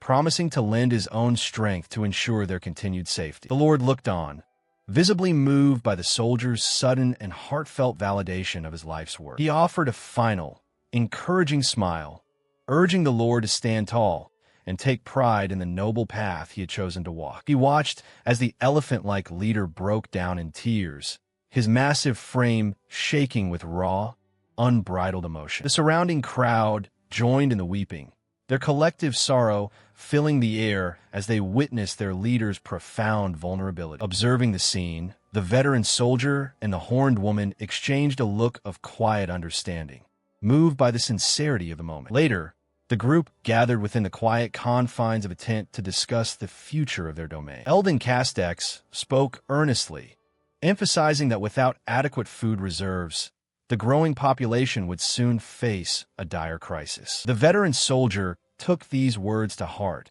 realizing that preparing for the coming winter was an urgent necessity for their survival. He proposed a solution, suggesting they begin by cultivating the fields, drawing upon his own past experience with agricultural labor. With a renewed sense of purpose, the group stepped out into the open, ready to transform the land and secure their future. He looked out over the quiet settlement, the rows of tents standing still under the vast, open sky. Turning his gaze, he observed the young ones playing with the livestock, their laughter echoing through the fields. Suddenly, the peace was shattered as the children burst into tears, wailing that he had promised to return sooner, their faces crumpled in genuine distress. He stood in the dim light of the tent, reflecting on his absence. He knew that no matter his reasons, his delay had caused them pain. The children eventually drifted into a deep, peaceful slumber, their breathing steady and calm. He gently stroked their hair, relieved that they had finally found rest after such an exhausting day. Watching them sleep, he shared a knowing look with the horned woman, both marveling at how the once quiet village had been transformed by the children's vibrant energy. The morning brought a fresh wave of chaos as the children argued over food, but he stepped in with a gentle smile, offering his own portion to settle their dispute and restore harmony. He observes the chaotic morning, noting the intense squabbling between the children that has become a recurring test of his patience. The veteran recalls the sudden onset of high fever that once gripped the household, a stark reminder of the fragility of their new life. He watches as the children stir, their expressions shifting from distress to relief upon finding comfort in each other's presence. Despite the constant demands of his new role, he finds a quiet moment to reflect on the lack of guidance the children previously received. He contemplates his own restraint, wondering if his decision to avoid scolding them was truly the right path to take. The soldier gently strokes a child's hair, acknowledging that while promises were broken, he prefers to offer understanding rather than harsh discipline to those testing their new family bonds. He resolves to maintain his composure, fearing that constant scolding might lead them down a dark path. Yet he remains prepared to correct them if the behavior persists. He felt a sudden, sharp flash of intuition, a warning flare in the quiet of the night. Beyond the tall grass, a group of hooded figures emerged, their torches cutting through the darkness like jagged teeth. Turning to his companion, he noted the intruders approaching from the southeast, their numbers significant enough to warrant immediate concern. She questioned if these were associates of Eldon, noting that they had departed in a different direction, and dismissed the idea that anyone would be wandering the plains at such an hour unless they were up to no good. Deciding that the late hour required investigation, he insisted on going himself, suggesting she remain behind to guard their position. She countered that the new moon made tracking them in the tall grass impossible without her specific magic, and proposed that Klaus should be the one to stay behind instead. As they turned their attention toward the camp, a sudden noise startled them, as if someone had called out for Klaus in the dark. Among the demi-human tribes,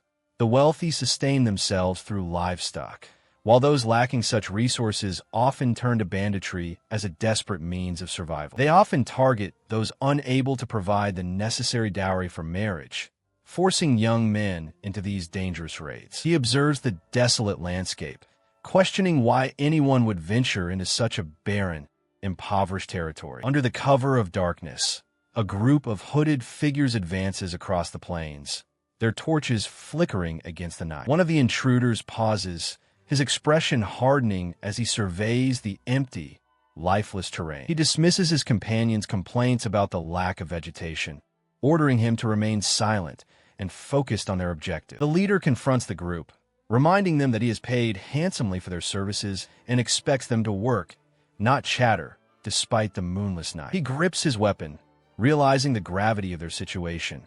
They are hunting the legendary hero of the nation, Dias, and a direct confrontation would be their undoing. He remains the target of their cold calculations, as the hooded leader instructs her subordinates to eliminate both him and Eldon, demanding extra payment for the additional kill. The bounty is set, 100 silver coins for Eldon and 10 gold coins for his own life. With a rallying cry, the group of bandits advances through the darkness, eager to finish the job and return to the city. A sudden, piercing streak of red light cuts through the gloom of the desolate plains. One of the bandits freezes, his eyes widening as he questions the origin of the crimson glow. Panic erupts among them as the light heralds a lethal counterattack. A sharp cry rings out.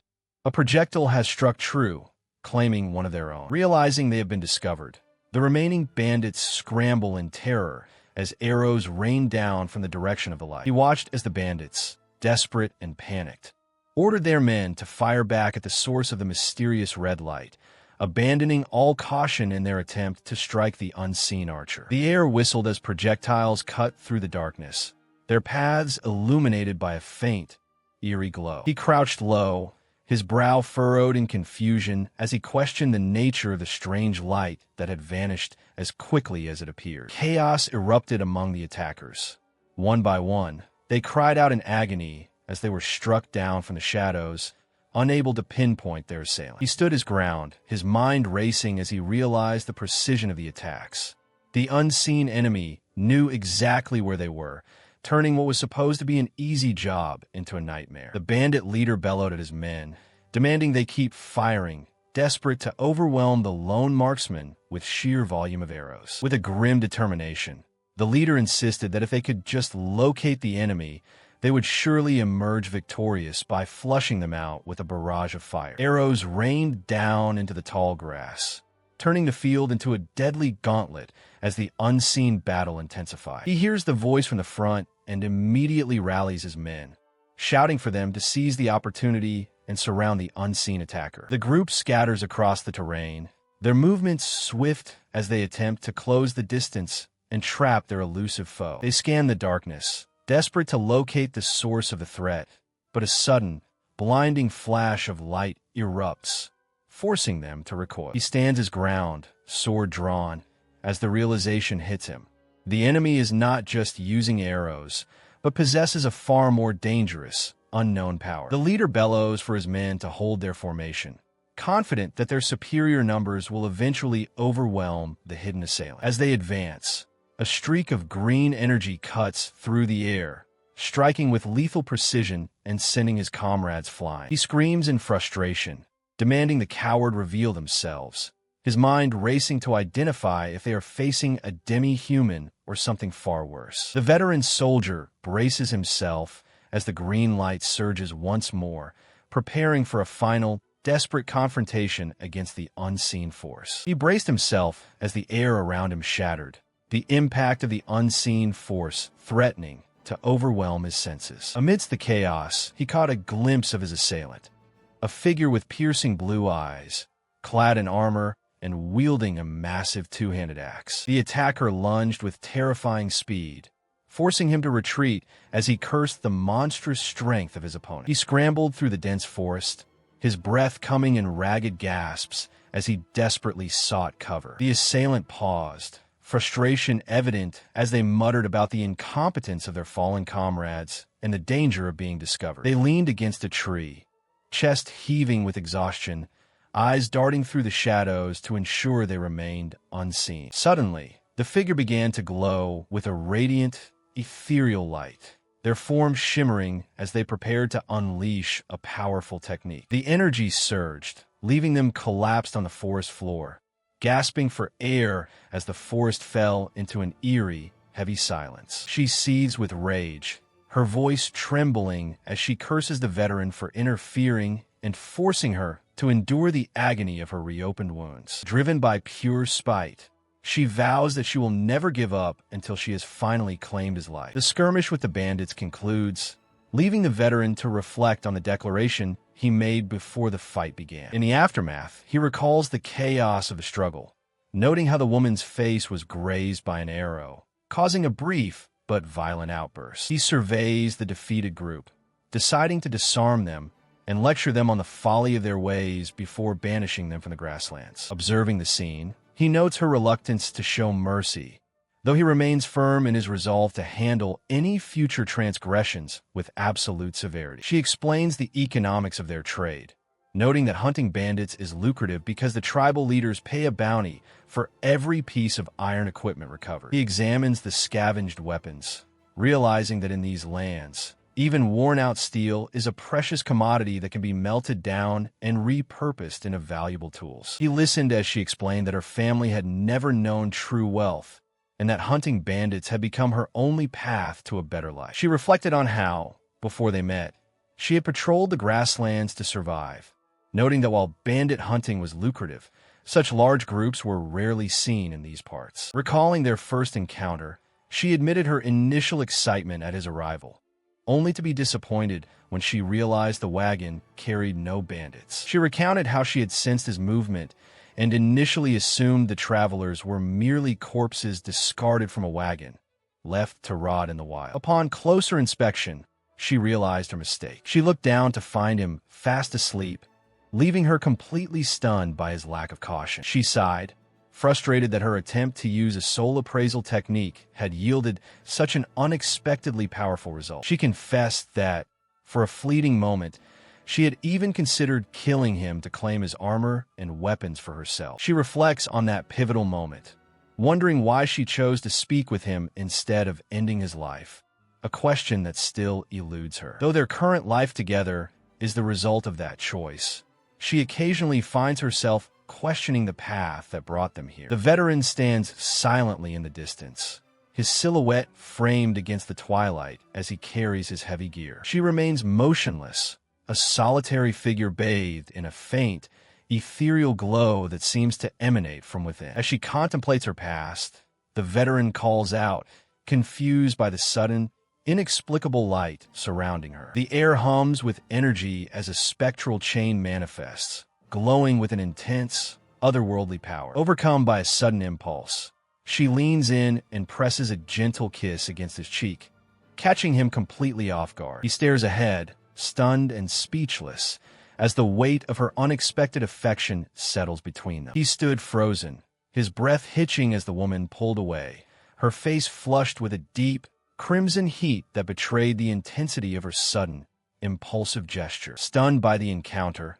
he could only stammer her name, his eyes wide as he watched her retreat into the distance, leaving him alone in the quiet field. She gasped, her own heart hammering against her ribs as the weight of what she had just done finally crashed down upon her, leaving her breathless and overwhelmed. Overcome by a surge of embarrassment, she turned and fled, sprinting away from the veteran who remained rooted to the spot, still struggling to process the lingering shock of the moment. The veteran soldier contemplates the logistics of survival, noting that simply increasing the population is insufficient.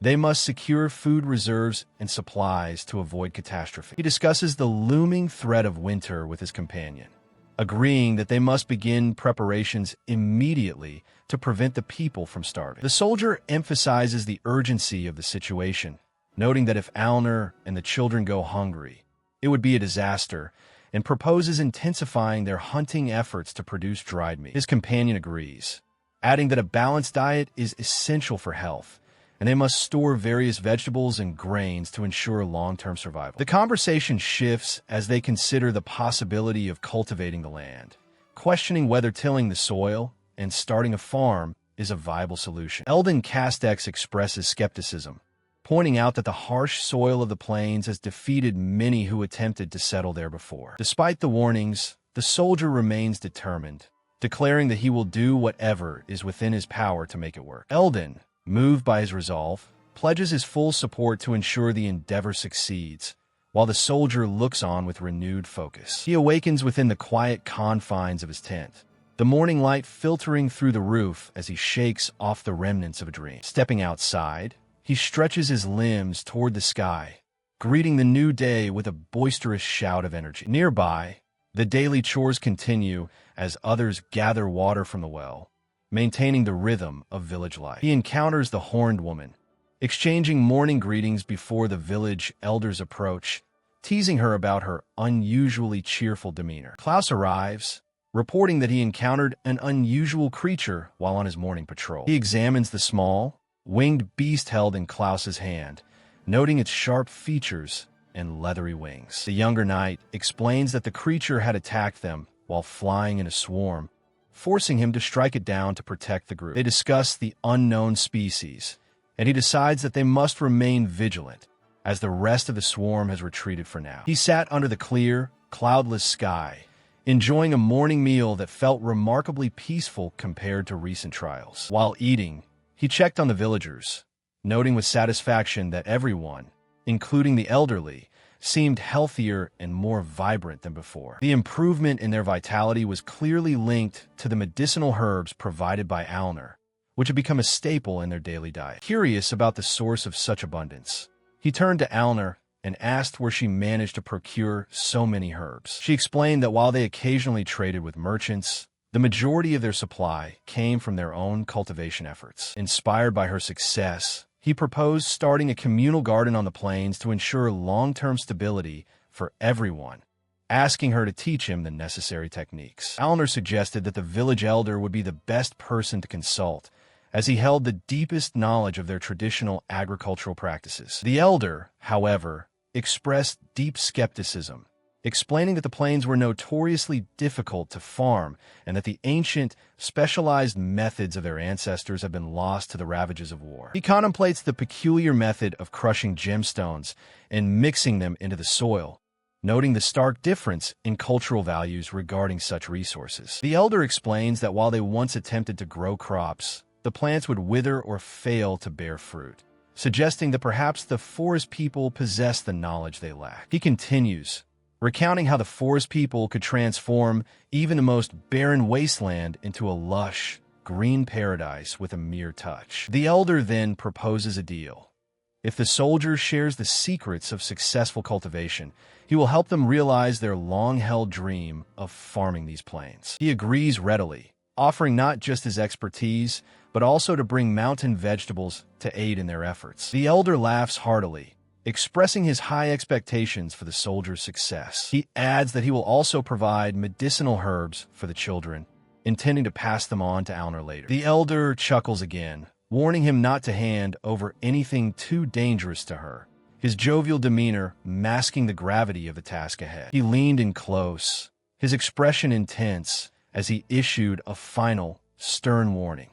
Under no circumstances was the soldier to hand over the items to the girl. Returning to the encampment, the soldier greeted his comrade, Klaus, who stood waiting in the vast, open plains. They walked together toward the settlement, where two young girls sat playing in the grass, seemingly unaware of the tension surrounding the items in the soldier's possession. Upon his arrival, the girls cheered, delighted to see him back home so early in the day. They immediately clamored to see what he had brought back, and with a nod, he agreed to reveal the contents of his satchel. He opened the bag to display a collection of shimmering, polished stones, asking them what they thought of the haul. The girls stared at the contents, their faces falling as they realized the items were merely rocks, their initial excitement quickly replaced by disappointment. They grumbled that the stones were boring and useless, leaving the soldier to stand there, awkwardly holding the bag of stones while the girls sulk. He watches as the children turn their attention away from him, choosing instead to play with the gentle, woolly creatures nearby. The laughter of the children fills the air as they embrace the animals, completely ignoring the stones he brought back. She approaches him, questioning the nature of the stones, noting that unlike true gems, these possess no magical essence. He admits his own confusion, having mistaken their beauty for something more significant. He reflects on the lack of magical resonance within the stones, a fact that she seems to confirm with a puzzled expression. She explains the criteria for magical artifacts. They must be vessels capable of holding power. To those sensitive to magic, these ordinary stones are clearly devoid of any such potential. He wonders if others, like the horned woman or the young knight, possess this same innate ability to discern the truth behind the objects. She observes that the children possess a rare and impressive sensitivity to magic, suggesting that with proper guidance, they could eventually surpass even the village elder. He smiles, realizing the hidden potential within the youth, and acknowledges that such talent is a promising sign for the future. He watched the children from afar, contemplating the bright future that awaited them as they grew into powerful mages. Suddenly, his peaceful observation was shattered by a warning cry. A swarm of creatures descended upon them, forcing him to snap into a defensive stance. Recognizing the threat as a massive bat swarm, he ordered his companions to retreat toward the village, noting with concern that their sheer numbers made a direct confrontation disadvantageous. As the creatures swarmed, he engaged them with practiced precision, his blade cutting through the darkness while Klaus followed his lead with unwavering resolve. He spun his weapon in a blur of steel to deflect the onslaught, only to realize that the smaller bats were merely a distraction for a much larger, more dangerous presence. The massive creature lunged, its fangs bared, but he met the beast head-on, bracing his weapon against its powerful jaws. Straining against the weight of the beast, he realized with a jolt that he was locked in combat with the leader of the swarm. With the boss creature now revealed, he prepared to strike, determined to end the threat before it could reach the others. He swings his blade with desperate precision, carving through the swarm of bats that descend upon them. Stunned by the creature's unnatural speed, he shouts a warning to his companions, urging them to stay alert as the battle intensifies. The group rallies, their voices rising in a chorus of encouragement, desperate to see him emerge victorious against the encroaching darkness. She explains the nature of the threat. These are sound-sensitive monsters that multiply through their own cries, though she notes that even a novice could handle the smaller ones. The elder apologizes for the lack of warning, admitting he had grown complacent, while the others examine the fallen creatures scattered across the ground. They exchange relieved glances, the immediate danger having passed, allowing a moment of quiet connection between them. He rubs his ear, wincing as he confesses to her that the high-pitched screeching has left his hearing ringing and muffled. She offers a gentle, silent gesture of comfort, and he accepts it, finding solace in the quiet aftermath of the struggle. He stares blankly, his ears still ringing from the recent sonic assault, while she looks back at him with a gentle, concerned expression. Struggling to hear, he calls out her name, prompting her to ask if he had said something, her voice barely reaching him through the lingering silence. Nearby, the young knight lies motionless in the grass,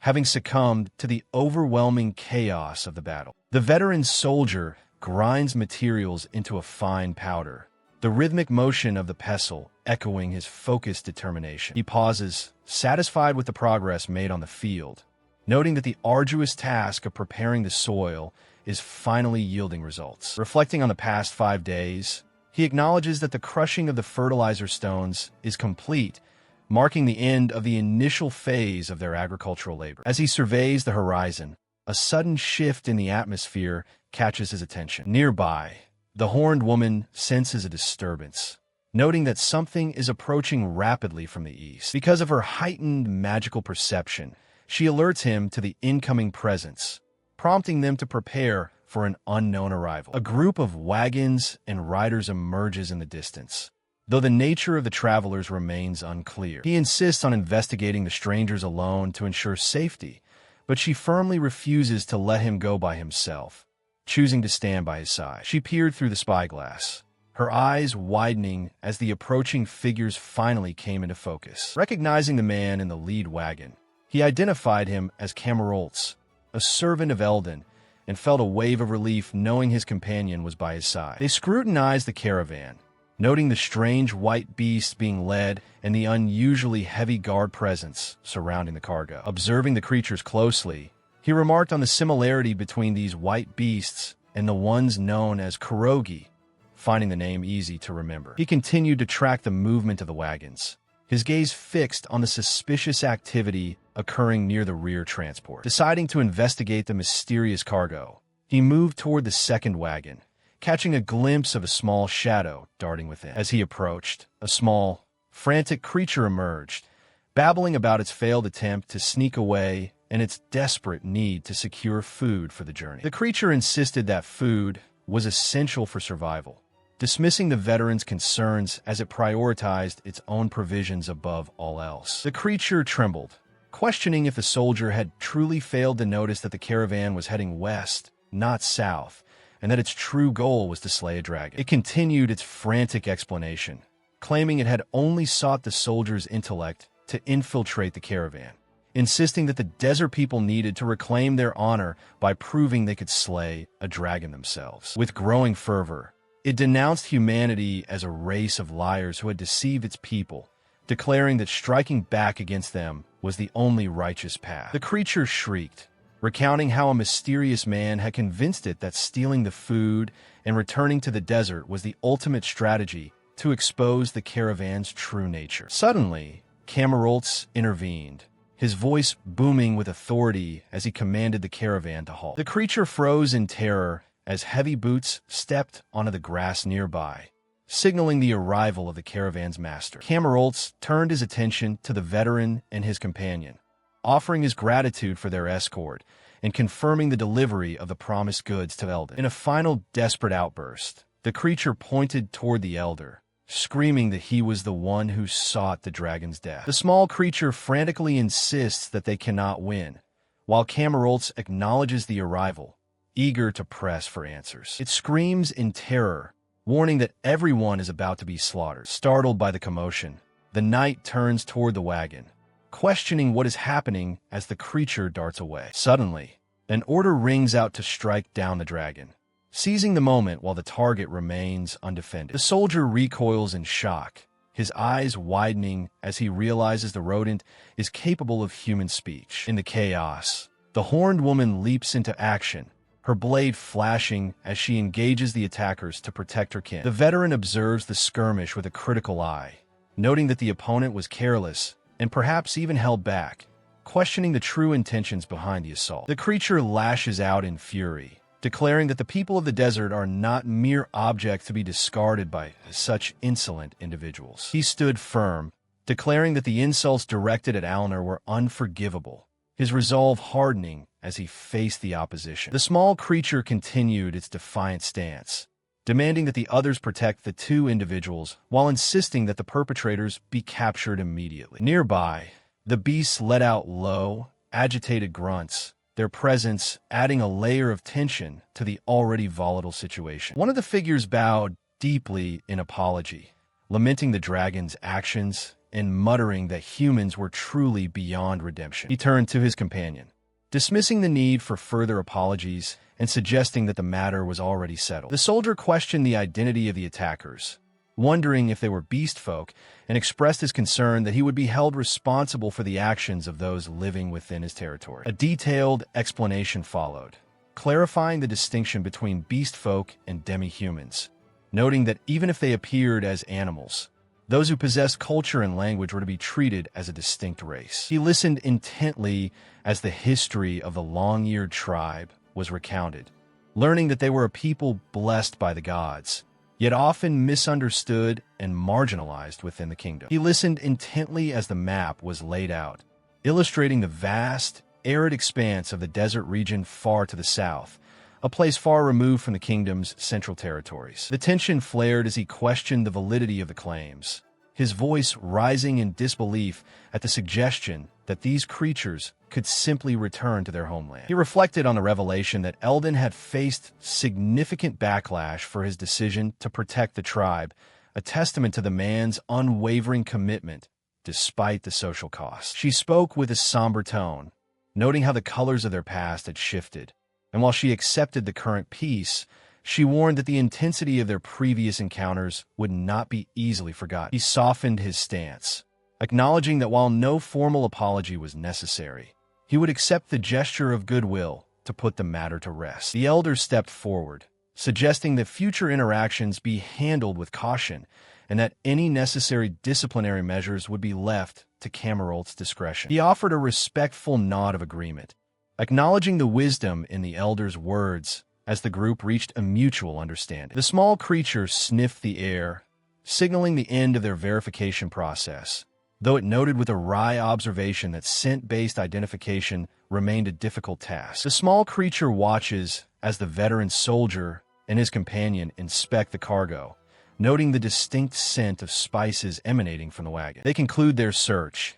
finding nothing suspicious among the goods, and decide that the verification process is complete. It is decided that the captured demi-humans will be returned to Eldon's custody, where they will face questioning regarding their recent attack. Cameroltz approaches the soldier, offering a formal letter and apologizing for the confusion caused by the guard's earlier concerns about the spices. He assures the soldier that the promised farming tools are being prepared and offers to provide anything else that might be lacking. The letter details a generous gift: local spices, horses, and wagons, all intended to foster goodwill and smooth trade relations between their territories. Reading the message, the soldier feels a sense of gratitude toward Eldon for his hospitality and the constructive nature of their recent meeting. The soldier is surprised to learn that the gift includes livestock and construction materials, all provided without cost as a gesture of friendship. He listens as the elder explains that the horses are now his property, offering a perfect opportunity to learn how to handle such fine steeds under proper guidance. The elder continues, assuring him that his people will handle the construction logistics, leaving him with nothing to worry about regarding the materials. She watches the horses with wide-eyed excitement, realizing that with the right instruction, They will soon be mastered. He gestures toward the 4 horses, confirming to his companion that they are indeed a gift to be received. Overcome with joy, she exclaims that she never imagined such a wonderful turn of events, marveling at the prospect of owning horses. He reflects on the significance of the gift, noting that for the Horned people, horses hold a special place of importance. The realization settles in that these animals are vital assets, serving as both essential transport and a significant display of military strength. She contemplates her own background, noting that in her family's home, owning horses was a luxury they could not afford, making this gift all the more profound. She beams with unbridled joy, confessing that owning horses has been her lifelong dream since childhood. She admits she always hoped the soldier would eventually acquire them, but never imagined it would happen so soon. Overcome by the moment, she embraces him, her grip possessing a strength that feels like 100 horses. He gently urges her to calm down, noting that this isn't the first time she has held him with such intensity. The young girl excitedly shows her companion the tea leaves gifted by the veteran, noting the pleasant aroma and the inclusion of seeds. She holds a small, cherished locket, reflecting on how much her parents would have appreciated such a gift. The scene shifts to the outskirts of the Ilk village, near the quiet flow of a stream. Across the settlement, the layout reveals the proximity of the residences belonging to the veteran and his comrade. Further along the path, the communal yurt stands as a central hub for the villagers' daily activities. He instructs the veteran to hold the reins firmly, noting that the beast is already accustomed to the farm work and will handle the rest. The veteran guides the animal forward, the plow cutting steadily into the earth as they begin their labor. He observes the efficiency of the plow, realizing that its ability to clear the field without prior weeding will significantly accelerate their progress. He watches as the sheep graze peacefully near the newly tilled rows of the field, the soil freshly turned and ready for the coming season. With a steady hand, he pours water into a bowl, the simple act grounding him amidst the ongoing agricultural preparations. The elder advises him that the soil must rest for several days before sowing begins in 3 days' time, noting that the land has been carefully divided into 2 distinct types. She explains the technique used in neighboring villages, where wood ash is mixed into the soil to improve fertility, a method he is eager to test in his own garden. Concerned about the potential lack of water, he questions the elder, who suggests digging a reservoir as a precautionary measure while they wait for the crops to grow. She points out that while the village well and nearby stream suffice for daily needs, the summer heat may dry the stream, making a dedicated reservoir essential for the fields. He confirms his understanding of the plan, and she praises his quick grasp of the necessity for the reservoir. As the work concludes, 2 young girls approach him,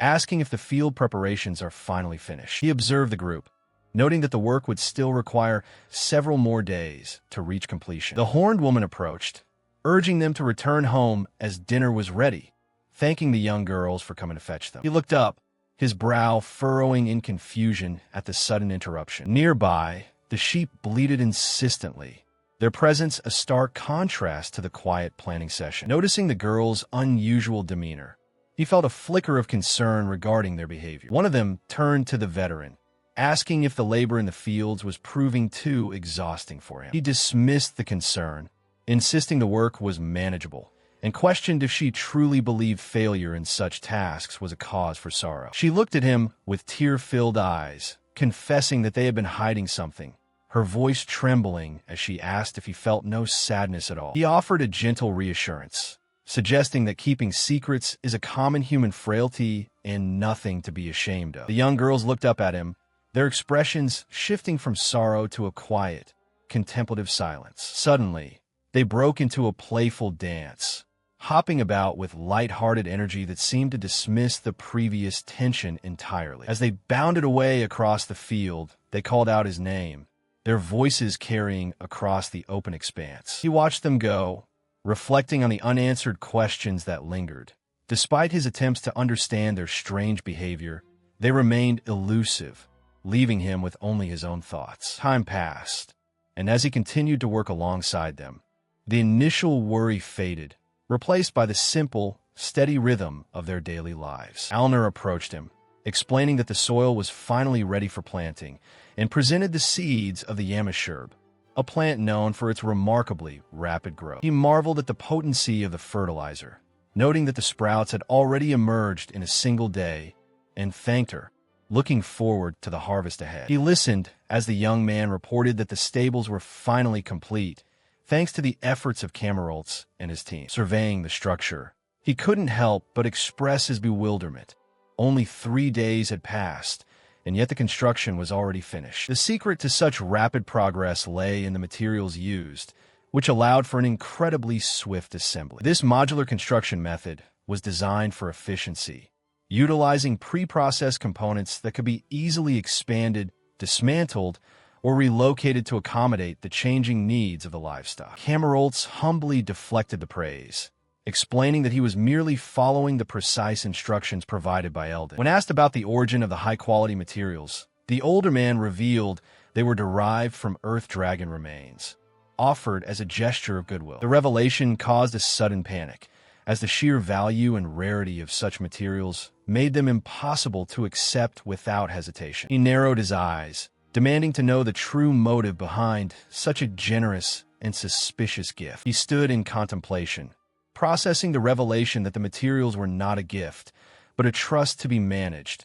requiring him to sign a formal document to finalize the arrangement. The following morning, the visitors prepared to depart, exchanging final words of gratitude with him for the hospitality provided during their stay. As the departure became imminent, the young women were overcome with emotion, their eyes welling up with tears at the prospect of saying goodbye. He watched them go, reflecting on how their initial shyness had melted away over time, leaving him with a genuine sense of loss as they moved on. She comforted her companions, urging them to dry their eyes and focus on the responsibility of caring for the horses that remained in their charge. Because the animals were clearly thirsty and hungry, she gently reminded the others that their distress would only upset the horses further, prompting them to attend to their duties. He shifted his focus away from the departing group, turning his attention toward the fields to check on the progress of the crops. The rows of the fields stretched out before him, silent and orderly, awaiting the labor that would ensure the season's harvest. He looks up,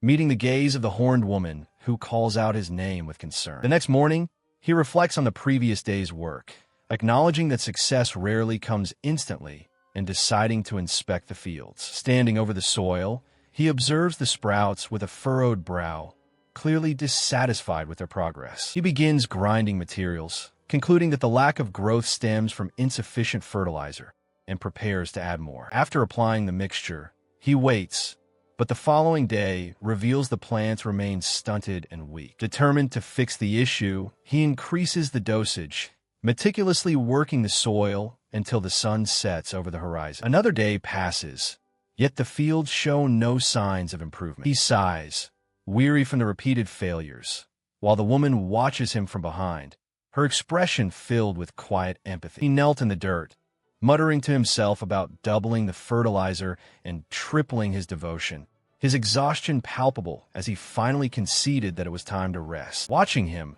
she noted that the soil was ill-suited for such heavy additives, concluding that attempting to farm this grassland was a futile endeavor. He stood beside her, accepting the setback with a weary philosophy, acknowledging that life is often filled with such disappointments. She looked at him, her expression softening as he admitted that despite the wasted seeds, he was ready to dedicate his efforts to a different path. Nearby, 2 figures stood in the open field, observing the quiet exchange between the veteran and his companion. They whispered to one another, expressing a shared desire to assist the man, though they remained hesitant about how to proceed. One of them held a small, glowing vial, wondering aloud what they should do and calling out to her mother for guidance. Suddenly, a sharp, metallic clatter echoed across the field, drawing their startled attention toward the source of the disturbance. He had been the source of the cry for help, but now the 2 observers exchanged glances,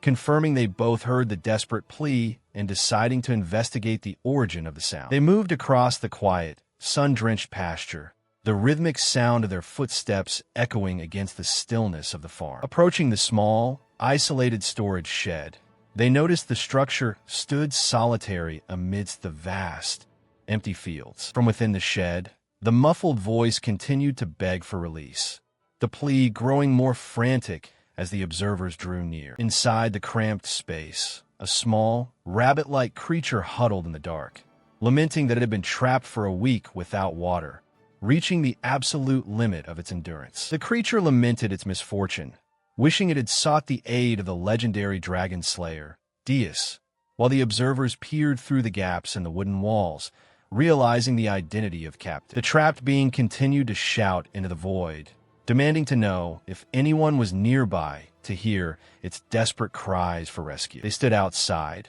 listening intently, and one of them remarked that the voice was indeed coming from within the structure, prompting them to prepare to intervene. She peered into the darkness, listening as the trapped creature explained that heavy cargo had been piled atop the lid, sealing it shut. The creature struggled, noting that the weight was far too much for one person to move alone. Concerned, the observer called out, asking if the small being was all right. The creature pleaded for them not to force the lid, suggesting they find someone else to help, as adults were often too busy to be bothered. Despite the warning, they braced themselves and pushed, determined to clear the final obstruction. With a sharp creak, the lid finally gave way, revealing the small, wide-eyed stowaway beneath. Overcome with relief, the creature wept, thanking them profusely for saving its life after such a long and painful confinement. The creature introduced itself as Sanai, finally meeting its rescuers, Aihin and her companion, face to face. The small creature, now free, adjusts its spectacles and expresses gratitude for the compliment, revealing that it crafted the book it carries itself. The horned woman, curious, asks if it is a beast person and whether it is a boy or a girl. It stands within the crate and introduces itself as Ima Jeriboa, a member of the long-eared mouse beast folk, clarifying that despite its diminutive appearance, it is actually an adult female. Meanwhile, elsewhere, the veteran soldier is being urged to stop his current task.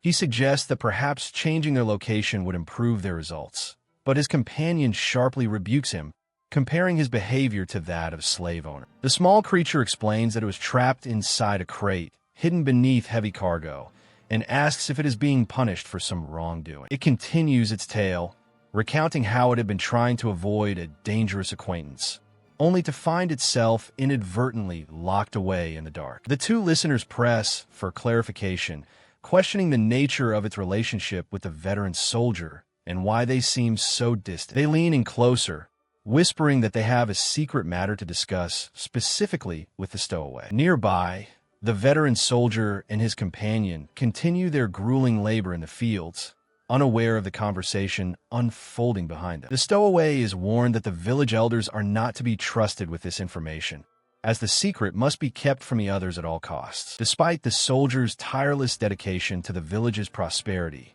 they insist that he cannot be told, leaving the creature in a state of anxious uncertainty. The small creature explains that without the Earth's power, the Deus method is useless and would be drained away instantly, warning that revealing this to humans is strictly forbidden. It recalls the stern warnings of its parents, who insisted that the forest's power must never be witnessed by human eyes, lest it be exploited for evil. Pressed for more details, the creature hesitantly begins to share the deeper truths of its heritage with the curious villagers. As the explanation unfolds, the villagers confirm their understanding. The creature and its kin are the guardians of the forest, tasked with protecting the sacred seeds. These seeds are planted in vital locations, serving as living monuments that hold the memories and life force of those who came before, eventually growing into the forest itself. They function as a living genealogy, where touching the tree allows one to feel the connection to the ancestors who once tended it. The creature details the two primary powers of its kind: the ability to accelerate the growth of flora and the power to manifest barriers that ward off sickness and calamity. Though still young, the creature demonstrates a remarkable capacity to maintain these protective barriers, earning the admiration of the villagers for its dedication to keeping such a dangerous secret. She reflects on the weight of her promise, admitting that the fear of being discovered initially drove her to consider fleeing. The small creature recalls the warmth of the veteran soldier's touch, noting how his kindness reminded her of the parents she once knew. She acknowledges the lingering scent of the soldier, a reminder of the comfort she found in his presence despite the inherent risks. Her thoughts shift to the village, where the kindness of the people and the soldiers' gentle nature convinced her that staying was the right choice. She explains the dilemma. She needed to protect the land while honoring her promise to the soldier, leading her to seek counsel on how to manage the Earth's draining energy. The merchant frog listens intently, noting that without a protective barrier, the land's power will continue to be sapped away. Both of them admit their confusion, realizing that the source of the phenomenon remains a mystery even to them. The creature observes that while the soldier's actions seem well-intentioned, the unintended consequence is the depletion of the soil, leaving them to wonder about the true nature of these mysterious events. They contemplated the strange phenomenon, noting that the soil in this region had become barren, resisting the growth of crops, as if the land itself were suffering from a mysterious, unnatural blight. Because of this, they worried about the risks of discovery. If they were to use their powers to investigate the barrier while the soldier remained in the fields, their secret would surely be exposed. The small creature offered a solution, suggesting that it could keep watch during the night and guide them safely to the location of the disturbance without waking the others. Relieved by the plan, the companions expressed their gratitude, acknowledging that the creature's willingness to listen and help had lifted a heavy burden from their minds. In response to their excitement, the creature urged them to remain calm, warning that such visible agitation might draw unwanted attention. As the conversation shifted, they turned their focus toward the merchant, who admitted that the growing uncertainty of their situation was beginning to weigh heavily upon him. Nodding in silent agreement, the group prepared for the coming night, the atmosphere thick with the weight of their impending task. Under the cover of darkness, the creature slipped away, sighing with relief as it successfully began its solitary mission into the night. The small creature carefully navigates the opening, noting the specific hole that had been created by the others. Moving with extreme caution to avoid detection, it spots the sleeping dragon slayer, Deus, and lets out a quiet gasp of surprise. It observes the sleeping man, noting how exhausted he seems from his recent work, and quietly slips past him. The creature then approaches the sleeping women, gently shaking them awake to remind them that it is time to assist Deus with the fields. As they stir, the creature expresses relief that they have finally woken up. The women look visibly shaken and frightened, their expressions betraying a deep sense of unease. The creature questions how they manage their needs in the dark, noting that Deus or Alner usually accompany them, which provides a sense of security it currently lacks. A sudden realization dawns on the creature as it looks at them, sensing that something is deeply wrong. The small creature holds a tiny seed in its palm, reflecting on the words shared.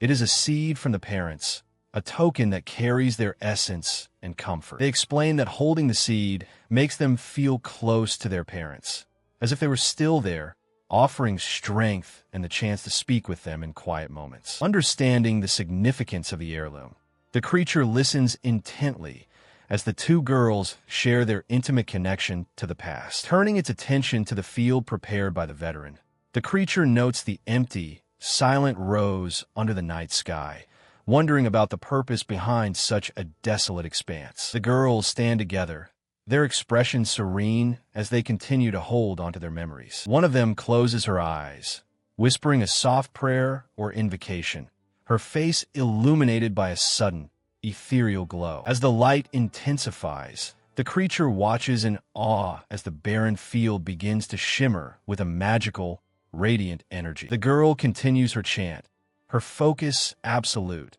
as the power of the seed begins to transform the earth itself. She stood amidst the field as the ground erupted in a blinding, ethereal radiance, the magical resonance of the seeds transforming the landscape into a sea of shimmering light. Watching the spectacle, the stowaway creature marveled at the beauty of the light, while she and her companion shared a look of quiet accomplishment. The brilliance began to wane, sinking back into the earth until the field returned to its natural state, leaving the two girls exhausted but satisfied with their work. They whispered soft, rhythmic incantations, sealing the barrier they had labored to create. Exhaustion finally claimed them, and they spoke of returning to Kolto, confirming that the protective barrier was now firmly in place. The creature, seeing their task complete, prepared to depart, asking if they were truly ready to head home. Fatigue overcame them completely, and they drifted into a deep sleep, inadvertently pulling the creature into their embrace, much to its flustered protest. The creature struggled to break free from their hold, pleading for them to let go before they were discovered in such a compromising position. The small creature watched from the shadows as a group of patrons gathered at a tavern in the town of Castex. Their conversation hushed and intense. They spoke of the Dragon Slayer, noting that he had recently secured a magical stone from a dragon, a feat that had earned him an audience with the king to be officially recognized as a lord. One patron remarked on the unusual nature of the Dragon Slayer's growing friendship with the demi-humans, questioning the true intent behind such an alliance. Nearby, the horned woman rested, though she remained alert as the rumors continued to circulate about the Dragon Slayer's mysterious demi-human wife. The conversation shifted to the Dragon Slayer's origins, noting his reputation as a man who once harbored deep prejudices against demi-humans, making his current path all the more baffling. Laughter erupted at the table as they recounted how the Dragon Slayer had fallen for his wife at first sight, a woman distinguished by her horns, completely defying his past beliefs. The horned woman reacted with visible frustration, her face flushing as she listened to the gossip about her own kind and the man who had seemingly changed his entire worldview. The group concluded their discussion by noting the Dragon Slayer's new policy, which welcomed all races to his lands, a stark contrast to the prejudices he once held. The small creature, still lurking in the shadows, listens intently as the tavern patrons discuss a group calling themselves the Ape Men, who were allegedly responsible for recent attacks. They speculate that these self-proclaimed Ape Men are behind the recent incidents, suggesting a mastermind is pulling the strings from the background. One patron recalls a tall man covered in black cloth, noting that such a suspicious figure was indeed seen in the area. He scoffs at the notion of dealing with beast folk, dismissing them as easily deceived and unworthy of his attention, regardless of the gold offered. With a sinister grin, he vows to hunt down the one known as Deus, lamenting the failure of his previous plans and promising a lethal conclusion. Meanwhile, at the Sans-Serif Kingdom's eastern outpost, soldiers discuss the crumbling influence of the various factions and the uncertainty surrounding the next successor to the throne. They analyze the complex web of royal politics, noting the shifting alliances between the princes and princesses as they vie for power following the recent turmoil. The conversation turns back to the Dragon Slayer, Deus, and his unexpected bond with the local lord, leaving the soldiers to wonder how these new alliances will reshape the kingdom's future. He listened intently as the conversation shifted toward the cursed lands of Netzerosu, where the current lord, Eldon, was rumored to face a grim fate within a month of taking office. The soldier pondered the rumors, noting that the movements of the second prince and Deus would ultimately dictate the kingdom's future, while recalling Klaus's reputation as a good-natured man. His companion interrupted, urgently questioning the recent departure of Princess Diane, who had been seen leading a significant number of soldiers away from the capital. Dismissing the concern, he urged his comrade to remain calm, insisting that such commotion was merely a routine occurrence. The younger soldier persisted, revealing that nearly 200 troops and dozens of supply wagons had been mobilized, sparking fears of an imminent conflict. With a cynical smirk, he brushed off the panic, suggesting that someone else would surely handle the situation as he turned away to rest. She awakens within the quiet confines of the tent, stretching her limbs as the morning light filters through the structure. Observing the scene, she notes that the two stowaways have changed their clothes during the night, their presence now even more perplexing. Startled, she finds herself suddenly grappled by the small creatures, their unexpected morning greeting catching her completely off guard. A piercing scream erupts from the tent, shattering the morning calm and drawing immediate attention to the chaos unfolding within. Despite the peaceful atmosphere that had settled over Ilk Village, the morning is quickly marred by a series of unexpected disturbances. She confronts the culprits, furious that they dared to share a bed with the stowaways, and promptly forces them into a medicinal bath as punishment for their recklessness. Nearby, he observes the commotion, finally understanding the source of the earlier cries as a messenger bird watches on. He reflects on the situation, deciding that since the creatures seem harmless, he will heed her advice and let the matter rest, despite his lingering concerns. He listens as the elder explains the second anomaly.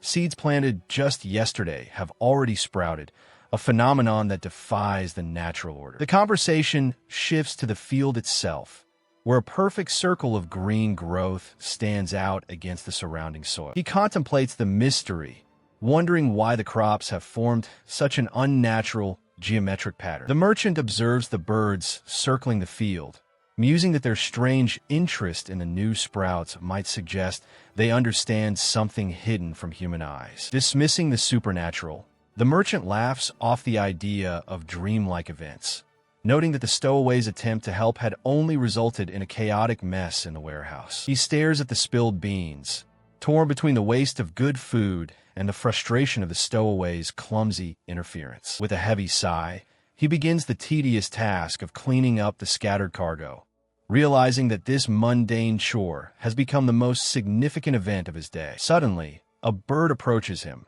introducing itself as Grant, a messenger from the demi-human serving Eldon, leaving him stunned by the unexpected encounter. He stood stunned as the bird continued its incessant chatter, ignoring his attempts to focus on the urgent matters at hand. The creature presented a letter from Eldon, insisting that he review the contents immediately. He unfolded the parchment, revealing 3 distinct reports, one regarding the rat folk incident, another detailing unrest in the royal capital, and a final warning about an arsonist targeting the area. Turning to the third document, he noted a request for the recruitment of settlers, specifically highlighting the importance of a seal marked upon the paper. He paused, questioning the bird about the mention of small types within the text, admitting he had no prior knowledge of such a classification. The messenger explained that the dogfolk are divided into large types, who possess great strength in human-like forms, and small types, who are physically weaker. He listened intently as the bird elaborated on the small types' innate desire to live among the large types, a longing sparked by a sign they had encountered in the past. The bird concluded that because the small types struggled to find work, they were drawn to the promise of food and shelter, leading them to seek out this new life. He instructed the merchant to wait, explaining his intention to secure the village's approval before accepting the small-type dogfolk into their ranks. The merchant offered him a bean as a gesture of goodwill. Moments later, he approached the village gate, where the elder stood waiting. The elder expressed his approval, noting that the influx of new recruits would surely bring prosperity to their settlement. Across the open fields, the two figures continued their discussion in the quiet of the day. He was informed that the other villagers had been consulted and not a single voice had been raised in opposition to the plan. His thoughts shifted to the newcomers, wondering why they had brought the small creature along, his concern for their well-being evident. Inside the dwelling, the atmosphere remained tense as the group gathered to settle in. He watches as the group reacts with excitement, their faces lighting up at the prospect of the dogfolk arriving. Turning to his companion, he questions if the newcomers have shown any remorse, noting that the atmosphere is not yet right for a lecture. He remains troubled by their refusal to explain why they were sleeping with the road. He admits to himself that while he cannot fathom what they are hiding, he does not believe they harbor any true malice. She suggests that they wait for the refugees to open up on their own terms, a sentiment he finds reasonable. Nearby, the small creature remains huddled in silence, its presence a quiet mystery to those watching. He reflects on the situation. The creature, identified as Ima, has integrated well with the others, and he finds it distinct from the rest of its kind. Approaching the small being, he kneels down and gently asks why it is here. The creature looks up at him, its expression nervous, as he waits patiently for an answer. He hesitated, his voice low as he began to explain the long and complicated circumstances surrounding the creature's arrival. With a sharp tug, he tightened the straps of his gear, preparing himself for the weight of the conversation ahead. He recounted how a letter had been sent to Eldon, detailing the specific conditions and the future of the small traveler now under their care. Gesturing toward the creature, he confirmed that it was by its own choice that it would now reside within the village of Ilk. He continued, explaining that when he first spoke with the creature, it expressed a deep desire to live in the village, and he felt compelled to watch over its growth. The discussion turned to the villagers' concerns, as he recounted how they had initially been wary of allowing the creature to stay, yet ultimately agreed to provide a clean and safe life for it. With the decision finalized, the creature was welcomed into the community, becoming a recognized member of the village. Suddenly, his attention shifted to a table where he noticed that several of his belongings had gone missing. He stared at the empty space where his supplies should have been, a cold realization dawning that his barrel of spirits had vanished. Distracted from his loss, he listened to the sounds of a feast being prepared nearby, wondering if the villagers were holding a celebration in his honor. Stepping outside the yurt, he observed the bustling activity of the camp under the open sky. Nearby, the horned woman worked diligently, the rhythmic clatter of her cooking utensils echoing through the air as she prepared a meal. He watched as she added nuts to the pot, noting the presence of the small creature, Sanai, assisting in the culinary efforts. The atmosphere grew festive as others arrived, carrying platters of food while livestock grazed peacefully in the background. His attention shifted to an elderly woman meticulously working with sugar, and when offered a taste, he found himself intrigued by the sweet preparation. He stood back, pondering the sudden scale of these preparations and wondering why such elaborate efforts were being made in secret. He looked at her, genuinely surprised by the sudden, elaborate preparations for the feast, and asked when she had managed to organize it all. She explained with a bright smile that she had taken the initiative to prepare everything on her own while he was busy writing letters. He admitted that he had been hiding alcohol from her without consulting her, acknowledging that his secrecy might have been unnecessary. He reflected on the customs of her people, noting that at 15, she was still young, and that the kingdom's laws regarding alcohol were designed to protect the body until it was fully developed. Despite his concerns about her lack of experience with drinking, he realized his attempt to hide the large bottle had only served to anger her. She insisted she was not angry, asserting that she understood his actions were born out of concern for her well-being. He conceded the point,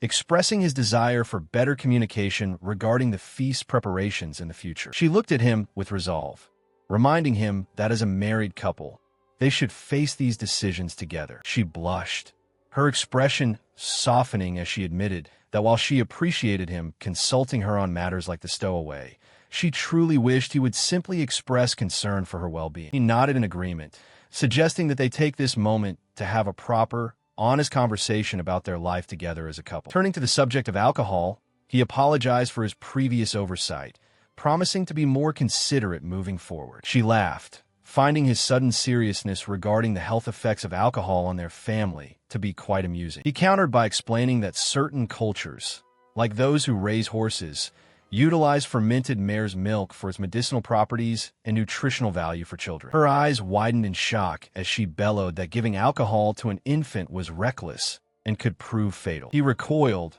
confused by her outburst, while she insisted that her own upbringing lacked such traditions, noting that her siblings often suffered from illnesses that required medicinal care rather than spirits. An elder interrupted their heated debate, chiding them for their bickering and urging them to focus on helping with the feast preparations instead. She listened as the elder explained that they had discovered a barrel of spirits in the warehouse, suggesting it would be the perfect opportunity to celebrate once the dogfolk arrived. He sighed, noting that it was impossible to convince the young lady to stop drinking now that she had already started the festivities. With a sharp, decisive motion, she poured a drink, the sound of the liquid filling the cup echoing in the quiet space. She reflected on the situation, realizing that she had failed to properly communicate with him, despite being aware of their differing values. The thought occurred to her that as the village grew with new inhabitants, they would eventually need to establish their own unique set of rules to maintain order. As the village leader,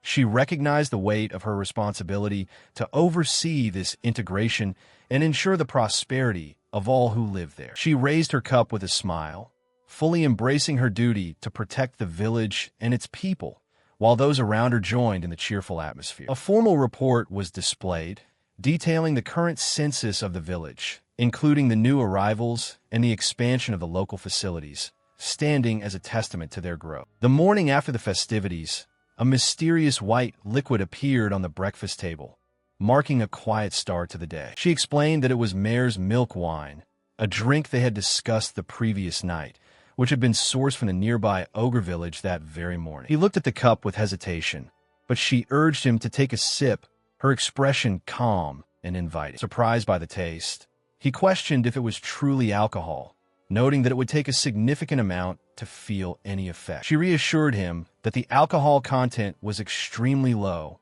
making it safe even for infants to consume in small quantities. Beyond its mild nature, she noted that the drink was known to strengthen the body, improve bone health, and even combat illnesses. He realized then that their definitions of alcohol were fundamentally different. For her, this health-giving tonic was wine, while for him, it was merely a weak beverage. This cultural misunderstanding served as a catalyst, prompting them to commit to sharing their personal histories and customs more openly in the future. She felt the atmosphere of their shared connection ripple outward, touching the villagers and easing the tension between them. Under the vast, open sky, the group continued their work in the fields, the rhythm of their labor fostering a newfound sense of community. Hands moved with practiced ease, carefully tending to the crops that would sustain their growing settlement. He paused his work to acknowledge the progress, his gaze meeting the veteran soldier as they shared a moment of mutual respect. The younger ones approached with baskets brimming with the day's harvest, their faces bright with pride as they were rewarded with gentle pats on the head. They eagerly voiced their desire to cultivate their own small plots, a request that caught him by surprise but sparked a thoughtful consideration. He agreed to the proposal,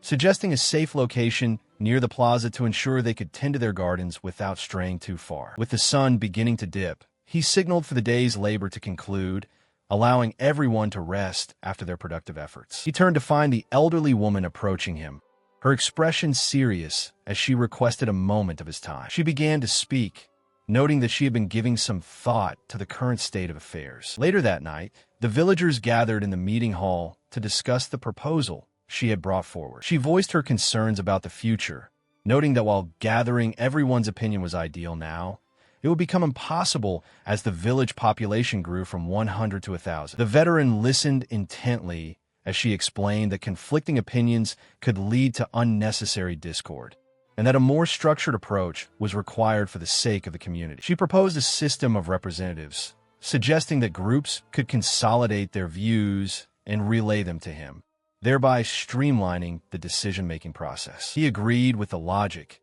establishing a new rule where he would hold the final authority but would consult with these chosen representatives to ensure the village's voice was heard. The new structure was finalized. He would oversee military defense, while representatives like Klaus, Alner, and Maya would advocate for their respective groups, ensuring that even in emergencies, the collective will was considered. He reflected on the long meeting that had finally concluded, establishing the rules for selecting new representatives, including the potential inclusion of the beastkin, though the small creature humbly declined due to its lack of experience. The group deliberated on the necessity of these protocols, acknowledging that if the beastkin were to arrive, they would also need to appoint their own representative to maintain the balance. As the night deepened, the participants finally dispersed, leaving the meeting place behind under the quiet cover of darkness. Before he could find rest, a voice stirred him from his slumber, alerting him to the unexpected arrival of visitors at such an early hour. She explained that their late detection of the approaching group meant they had arrived much closer than anticipated, necessitating an immediate departure to meet them. He assessed the situation, noting that the approaching party likely consisted of the beastkin, specifically one large individual accompanied by several smaller ones. As they observed the horizon, he speculated that the smaller one might be Camerolt's, while the identity of a larger figure remained a mystery. The figure surged forward across the landscape, closing the distance with rapid, determined movements. He, along with his companions, freezes in shock as a sudden, chaotic commotion erupts before them. A massive, serpentine creature looms over a pack of terrified dogs, sending them scrambling in a desperate flight for survival. The sight of the monstrous snake leaves them questioning the nature of the threat, wondering if this is a coordinated attack or a wild beast on a rampage. She identifies the beast as a Rick anaconda, shouting in alarm that they're not the ones bringing it, but rather, they are being pursued by it. Realizing her mistake, she gasps in horror,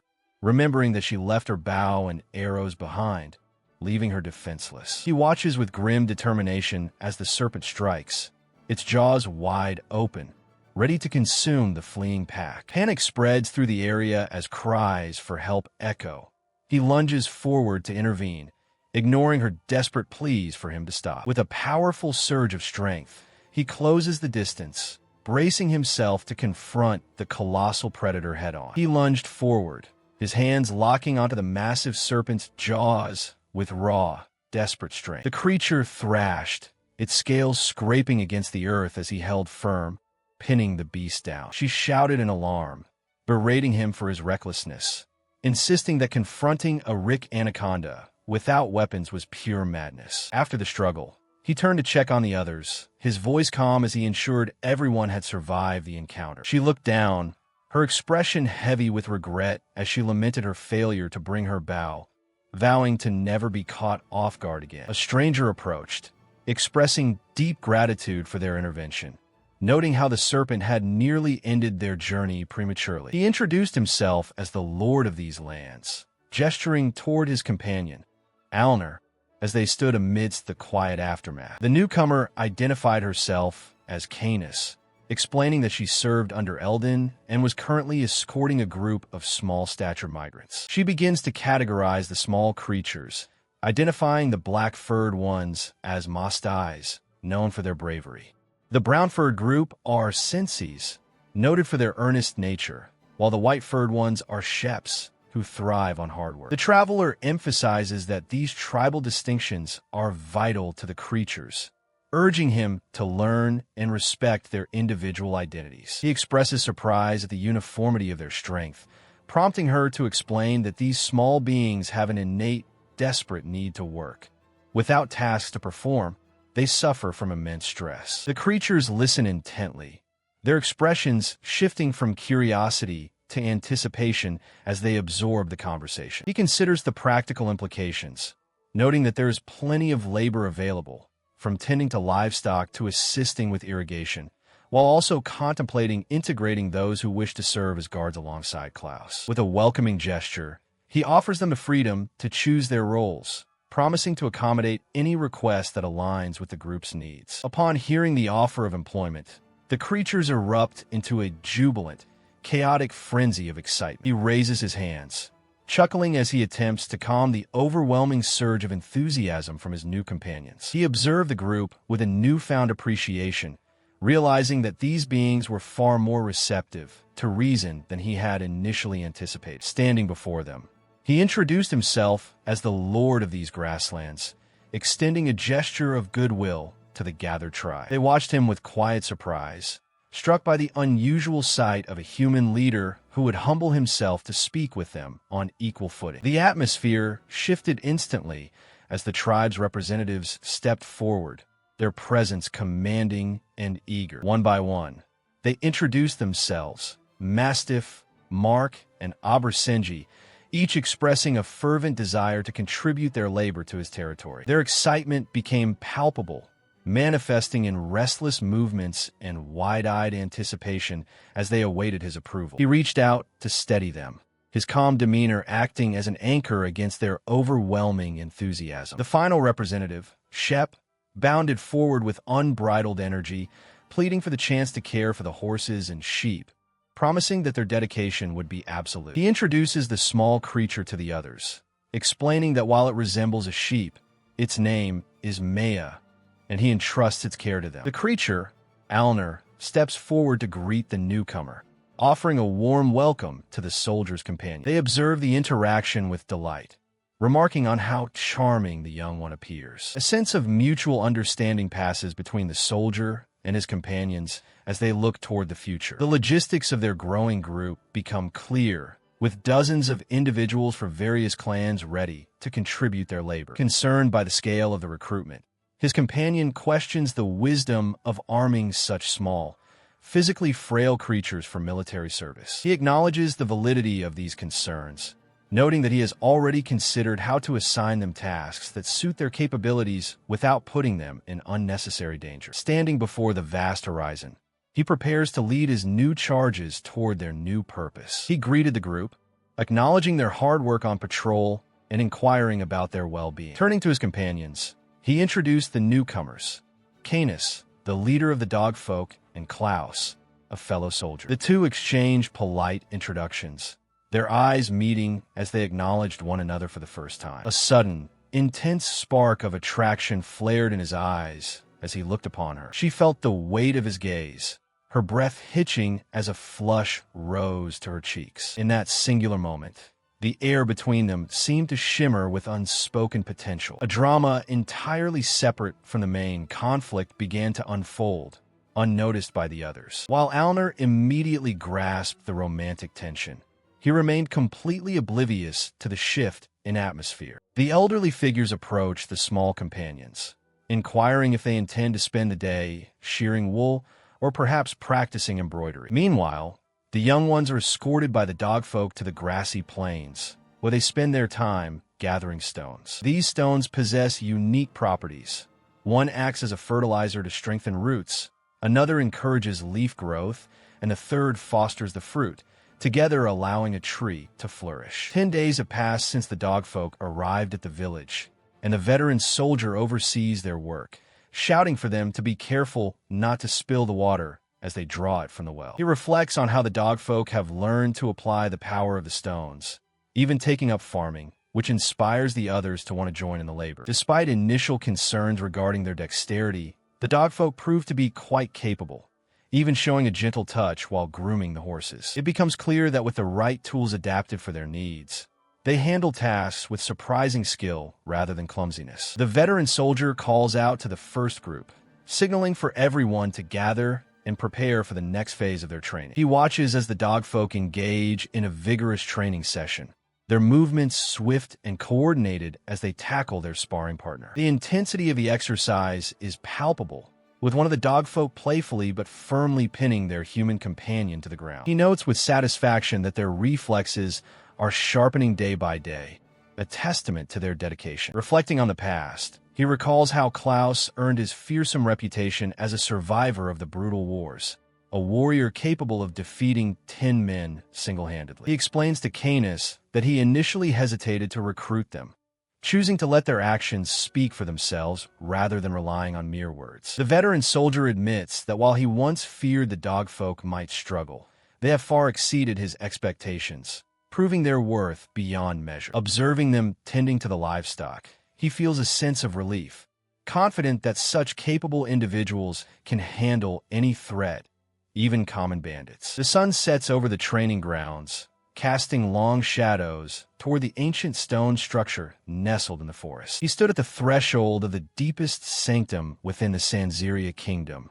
observing the solemnity of the royal tomb. The third princess, Diane, issued cold instructions to her subordinates, warning them to keep their distance from the sacred coffins and statues while securing the royal treasury. As her men clamored in awe at the riches, she focused her gaze upon a dragon-themed artifact, her expression hardening with ambition. A companion questioned her intentions regarding the royal scepter, to which she replied that its purpose was already decided. She gazed upon the ancient visage of the founding king, declaring her intent to forge a new legend using the very power that once scorched all enemies. Her plan was clear.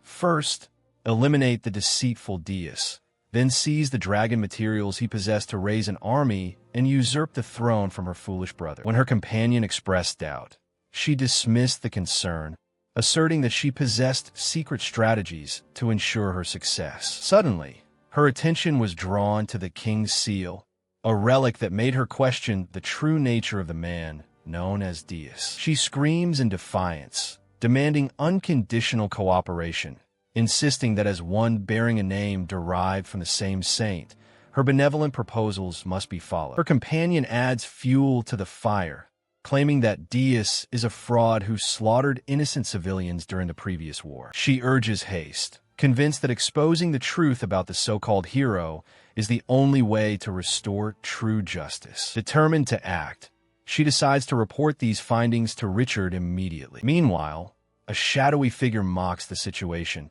noting how easily those with power can be manipulated compared to the beast folk. He laughs, plotting to eliminate both Deus and the princess, envisioning himself as the nation's next hero after their downfall. The grand architecture of the royal palace looms under the twilight sky, silent witness to the brewing conspiracies. Inside the hall, A restless crowd murmurs in anticipation, unaware of the dark schemes unfolding within the walls. She stands amidst the royal assembly, her presence commanding as Prince Richard observes the unfolding situation, noting that those who infiltrated her ranks have finally been identified. The discussion turns to the recent attack on the royal carriage, with the consensus being that any direct interference in this matter would be futile. Because of the risks involved, they conclude that even if they were to intervene now, it would be too late to prevent a dangerous confrontation with the veteran soldier. In response to the gravity of the situation, the prince reflects on the previous order to avoid contact with the man, acknowledging that the moniker Mad Dog is a fitting description for such a volatile individual. The danger is palpable.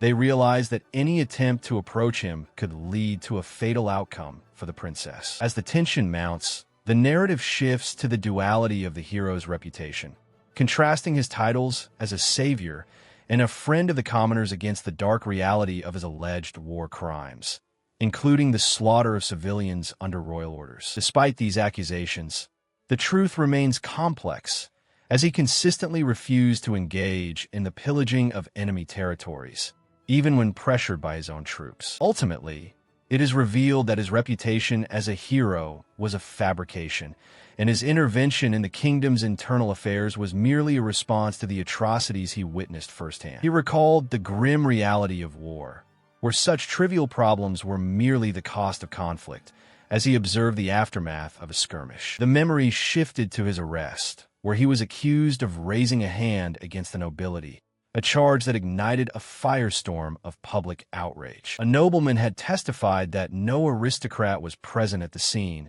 effectively shielding the elite while the trial stalled, leaving the truth buried under political maneuvering. Prince Richard sat in contemplation, noting that the soldier was a man who refused to repent, a mad dog who would not hesitate to strike down even the king's kin. His advisor questioned the wisdom of pursuing the veteran, suggesting that perhaps they should reconsider their stance on engaging with such a dangerous individual. The meeting concluded with the consensus that the veteran was too volatile to provoke, leading to a strategic withdrawal from their previous plans. He remained silent, his expression unreadable as the weight of the decision settled upon the room. An associate dared to ask why the king had exiled the man, only to be corrected. The king had never truly exiled him, a revelation that left the court in stunned silence. He explained that the veteran was never truly exiled. Rather, he was stationed at the border, the kingdom's most critical line of defense, because he was the only one trusted to hold it. His listener reacted with visible shock, questioning if the king himself had orchestrated this, to which he confirmed the truth of the matter. He continued, noting that whenever the king faced diplomatic failure or the threat of national collapse, the veteran would appear to resolve the crisis, earning him favor and rewards from the crown. The reality was clear.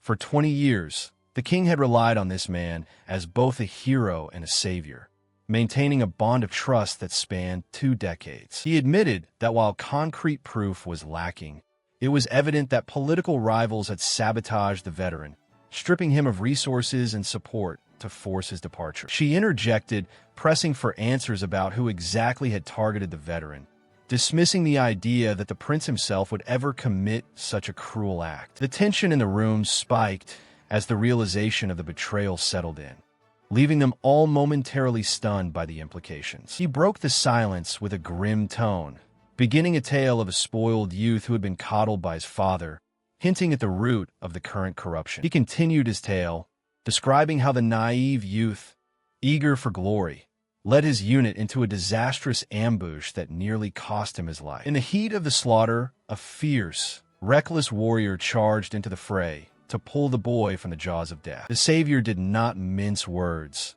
berating the boy for his foolishness and lack of discipline on the battlefield. The memory shifted to the royal court, where the consequences of such reckless ambition were laid bare before the nobility. He recalled the sting of that encounter, noting that even when he revealed his royal lineage, the veteran remained unimpressed and unyielding. The princess interjected, recounting how the soldier had forced him to abandon his royal pretenses and endure 3 grueling months of harsh training under his command. She observed that this trial had been a turning point, molding him into a leader who valued merit over birthright, a transformation credited to the veteran's influence. He concluded with a somber reflection, admitting that witnessing the kingdom's true state had fundamentally altered his perspective, forcing him to abandon his former arrogance. He stares at the royal crest, his mind heavy with the realization that the kingdom's lifespan is dwindling as long as the incompetent remain in power.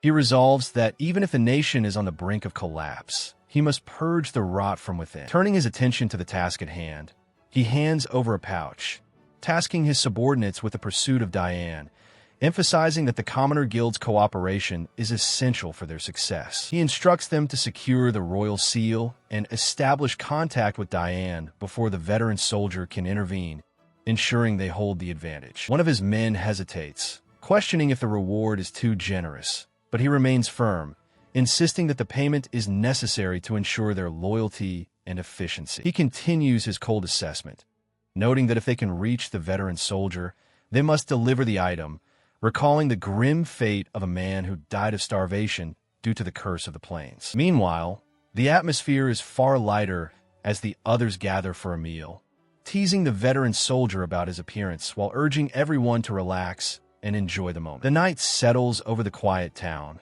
casting long shadows across the rooftops as the world outside remains oblivious to the brewing political storm. Inside, a figure seethes with indignation, lamenting their exile and the refusal of others to acknowledge their royal bloodline, stubbornly clinging to the belief that their actions were righteous. A shadow of conviction crosses the face of the exiled royal, who whispers to the darkness that their path is the only righteous one. This resolve hardens as they gaze upon a mystical artifact, declaring their absolute intent to seize dominion over the entire kingdom. Far from the plotting, the veteran soldier finds himself in a moment of quiet domesticity, admitting to Alnor that he finds her cooking delicious, much to the amusement of their companions. During the training session, a sudden injury occurs.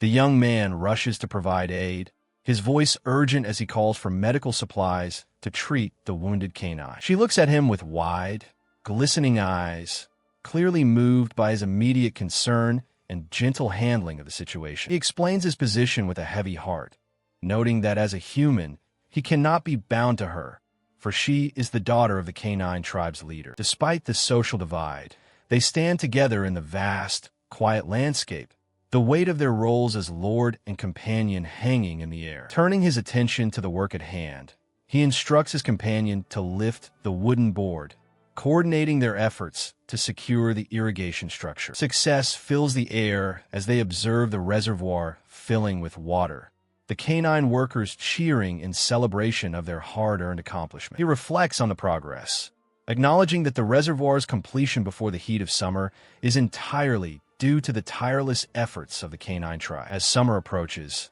he surveys the thriving fields and the full reservoir, feeling a sense of relief that the crops will be well nourished in the coming months. He observes his horse, Byers, noting that the animal seems restless and unwilling to settle, despite his desire to keep it nearby for a while longer. She admits her own lack of skill with horses, explaining that the tribal leader had insisted she learn to ride Byers to navigate the vast grasslands effectively. Nearby, 3 other horses, Carvran, Gree, and Sia, are expertly handled by their riders, who display a level of horsemanship far superior to her own. He strokes the horse's mane, reflecting on how intelligent the creatures are, noting that they seem to understand human commands with surprising ease. Though the animal often plays tricks, he harbors no resentment, appreciating how it patiently adjusts to his own lack of riding experience. Across the field, the others continue their training, their movements fluid and synchronized as they practice maneuvers under the open sky. A tender moment unfolds as a young girl approaches, softly murmuring words of affection that sound like Papa and Mama to the horses. He watches the horse lie down, gently asking if it wishes to rest, finding a quiet sense of companionship in the animal's simple need for sleep. He watched as a messenger approached, breathless and urgent, bearing a request for an immediate response from Eldon regarding a matter of great importance. Days earlier, Diane had arrived at the Castex estate, accompanied by a formidable force of mercenaries, demanding an audience with the Lord. She presented a document with a flourish, declaring it a royal decree, while Eldon studied the seal with a mixture of skepticism and forced composure. The decree commanded that all resources, including funds and provisions, be surrendered to her to aid in the suppression of the rebels. Yet he immediately recognized the document as a forgery. His eyes narrowed as he focused on the royal seal, realizing the gravity of the deception being played out before him. The seal was technically authentic, a fact that made the forgery all the more dangerous, as it carried the legal weight of the crown. He chose to stall, claiming he needed to consult with his advisors, while Diane continued to press her agenda under the guise of diplomatic hospitality. Once the audience concluded, he erupted in frustration, refusing to entertain the notion of aligning himself with such a foolish princess. He listened intently as the rabbit-like messenger urged him to proceed with extreme caution, acknowledging the weight of the current situation. Deep in thought, he resolved that no matter the circumstances, he would never allow harm to befall his dear friend, Dias. He considered the broader implications. If Dias succeeded in cultivating the wasteland, it would transform the region, potentially bringing prosperity to the neighboring Castex lands and beyond. The consensus among his advisors had been clear. They could not accept the forged decree, yet they remained divided on how to confront the princess's demands without causing an immediate rupture. He decided to pause the deliberations, his mind turning to the contents of the letter from Canis, wondering if it held the key to understanding the princess's true intentions. Suddenly, a bird-like messenger arrived, causing a stir as it delivered a new missive to the assembly. The messenger presented the document, noting that it had been entrusted to them specifically for his review. His eyes widened in shock as he scanned the contents, the gravity of the revelation rippling through the room and silencing the gathered crowd. He stood stunned as the contents of a letter were questioned, confirming that the intelligence unit had indeed inspected the document and found instructions to cooperate with Diane according to the royal decree. The revelation sent a wave of panic through the assembly, their faces contorted in shock as the gravity of the situation took hold. Elsewhere, Klaus approached Canis, his expression somber as he sought a moment of her time to speak. He confessed that with Dias departing for battle tomorrow, he feared he might not return, and the uncertainty of his own fate weighed heavily upon him. Because of this, he felt an urgent need to express his true feelings to her before it was too late. With a sudden, impassioned outburst, he declared his love for her, his voice ringing with sincerity. She was taken aback, but quickly responded with equal fervor, admitting that she had harbored deep feelings for him since the very day they first met. She listens as he explains the impossibility of their union, citing his status as an outsider and her position as the daughter of the Dogfolk chieftain. Despite his words, she weeps openly, declaring that she does not care what others might say about them. He pulls her into a tight embrace, apologizing for his lack of foresight, while promising that he will return to her alive, no matter the cost. She clings to him, whispering a vow to remain in the village and wait for his return, regardless of how long it takes. The moment is interrupted as the surrounding crowd notices the commotion, their voices rising in confusion and concern for the pair. Petals drift through the air, marking the quiet transition as the scene shifts away for the emotional farewell. Under the bright, unforgiving sun, a group of soldiers marches across the open fields toward the horizon. He observes the horizon through a spyglass, his expression grim as he acknowledges the grim reality of the war that lies ahead. He reflected on the 5 days that had passed since receiving Eldon's letter, noting that the time for action had finally arrived, with Diane leading 50 heavy infantrymen into the fray. The veteran soldier prepared himself, acknowledging that his own forces, consisting of himself and Klaus, would serve as the primary opposition to the encroaching threat. Surveying the opposition, he observed Eldon's massive army of 1,000 soldiers, bolstered by 200 mercenaries as specified in the correspondence. He noted the presence of Ima, whose agility would be vital for communication, alongside the 10 members of the Masti unit, equipped with specialized gear crafted from earth dragon materials, including a combat mask and a dragon hide cloak. Klaus stood ready to crush any obstacle in their path. Klaus remarked on the sheer scale of the enemy force, questioning whether they should have sought reinforcements from the Horn people or Alner to even the odds. He understood the necessity of the situation, realizing that Alner had a critical duty to protect the village using concealment magic, leaving them to face the challenge alone. The veteran soldiers sighed, conceding that while it would have been ideal to have Eldon on their side, they had to accept the reality of their current position. He observes the enemy ranks, noting that while they must follow the royal decree, the true allegiance of Eldon remains questionable, especially given the suspicious intelligence reports and letters arriving from within their own lines. The sheer size of the opposing force looms, raising concerns that their presence might inadvertently draw unwanted attention rather than providing the necessary protection for the village. Klaus listens intently as the veteran soldier confirms that his instructions to prioritize the safety of the villagers were sent, though he remains uncertain if the message was truly understood or heeded. He outlines the tactical plan. They will lure the enemy into pre-marked pits, using the terrain to divide Eldon's forces while isolating and neutralizing Diane through a swift, coordinated strike. A grim resolve settles over him as he whispers a single, decisive command: elimination. Nearby, the demi-humans diligently mark the locations of the hidden traps, ensuring the path is set for the coming engagement, despite the inherent risks of their desperate strategy. He prepared for the worst-case scenario, resolving to launch a solo assault against the rearguard if the primary plan fails, keeping this contingency hidden from the others. The vast, open plains offer few alternatives, forcing them to commit to this high-stakes maneuver rather than attempting to outrun the mounted enemy forces. He contemplated the grim reality.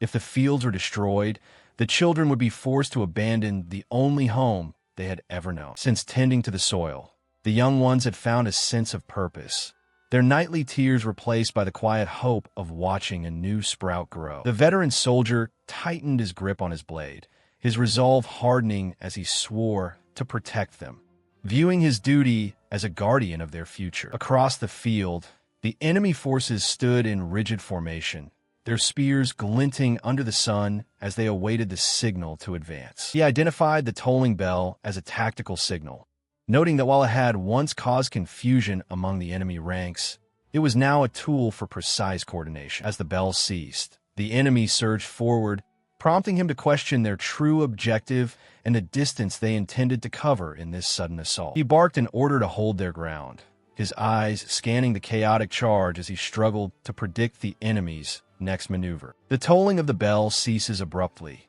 signaling an imminent charge. He shouts for his men to take their defensive positions as the enemy closes in. A stark contrast in numbers emerges.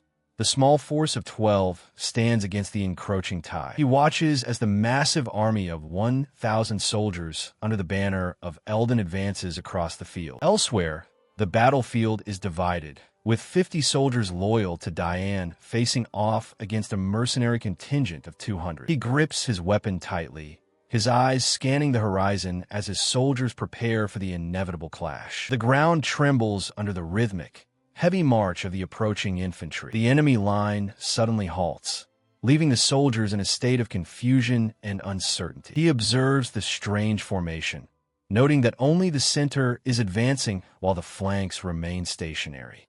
He realizes the danger of such an unpredictable strategy as his subordinates move to intercept the exposed wings. Nearby, the jovial noble calmly poured tea, seemingly unbothered by the impending conflict as he offered a cup to his companion. The armored knight demanded an explanation for the lack of orders to advance, only to be met with a casual remark about the importance of tea time. He insisted that his father's dying wish was for a true noble to never skip such a vital ritual, regardless of the circumstances. The knight, visibly agitated, questioned if he truly intended to defy the royal command for the sake of a mere tea break. He countered that his contributions to the kingdom were already substantial, arguing that moving 1,000 soldiers against only 2 people would be a humiliating waste of resources. As the knight continued to press for action, he calmly set down his cup, insisting that those seeking his cooperation must wait until his tea time concluded. The veteran soldier sighed, realizing that despite the generous payment offered, the absurdity of the situation made this a task no one was willing to undertake. He sighed, his gaze fixed on the horizon, lamenting that the third princess's target was none other than Eldon. With his supplies dwindling, he realized there was no choice but to order a full retreat. His subordinates questioned the decision, but he explained that involving mercenaries in this conflict would only drive them into the enemy's arms, especially since many owed their lives to the man they were now opposing. The soldiers grumbled, noting that Eldon was a hero who had once protected the nation, and that the old men in charge were far too sentimental about such past loyalties. Suddenly, he tossed a pouch of coins back to the messenger, barking at them to leave immediately. As the messenger scrambled away, he peered through his telescope, his expression hardening. Meanwhile, the enemy forces began their withdrawal, leaving Eldon to continue his leisurely tea time, his indifference suggesting that the princess's tactical plans had failed to materialize. He observed the approaching soldiers with a critical eye, noting their poor discipline and low morale, musing that a simple retreat would have been the most logical course of action. Deciding to shift tactics, he ordered his men to intercept the princess's forces here, intending to disarm them by force, to finally snap them out of their foolishness. The trap was set, and as the enemy marched into the valley, he prepared to strike, his resolve absolute. He watches as the wind carries leaves across the open sky, a moment of quiet before the storm. A soft smile touches her lips as she acknowledges the sentiment, her voice steady and resolute. She reflects on the necessity of their role, noting that supporting those on the battlefield is just as vital as the combat itself. With renewed vigor, she rallies the village women, declaring their commitment to the cause with a cheerful shout. Nearby, the elder observes the ritualistic stones settling, noting that while the omens of conflict remain, the overall outlook is favorable. The group gathers around, inquiring about the outcome of the divination. Reassurance fills the air as the elder confirms that the signs are positive, easing the collective anxiety of those present. From a distance, the observer raises his telescope, questioning how the ongoing struggle will be judged by those in power. He watches intently, his eyes narrowing as he observes the veteran soldier's combat prowess. The sheer physical stamina and the calculated restraint shown in the strike, deliberately avoiding a lethal blow, leave him deeply unsettled. Because of this display, he notes how Klaus expertly covers the veteran's flank, ensuring no openings are left exposed. You find it impressive that the younger man can hold his own against such a formidable opponent. The observer continues his internal monologue, admitting he had underestimated these small-statured warriors. He acknowledges their surprising capability in battle, despite their unassuming appearance. Meanwhile, Klaus focuses on his own resolve, gripping his spear tightly. He recalls a promise made to a woman, fueling his determination to survive the conflict and return home. Suddenly, a warning cry pierces the air as he shouts for Klaus to look out. In response to the sudden alert, the veteran soldier pivots, his blade flashing as he strikes at the ground near their feet to neutralize a hidden threat. They narrowly avoid the danger, with Klaus breathing a sigh of relief, acknowledging the close call and the need for greater vigilance. The tension remains high as the veteran soldier grinds his teeth, his gaze fixed on the battlefield where the skirmish continues unabated. He remains locked in a heated confrontation, his patience wearing thin as he bellows at the persistent, bipedal frog merchant who continues to pester him about the legendary king's staff. Suddenly, she is struck by an unseen force, her composure shattering as she cries out in confusion, unable to discern the source of the sudden, sharp attack. Observing from a distance,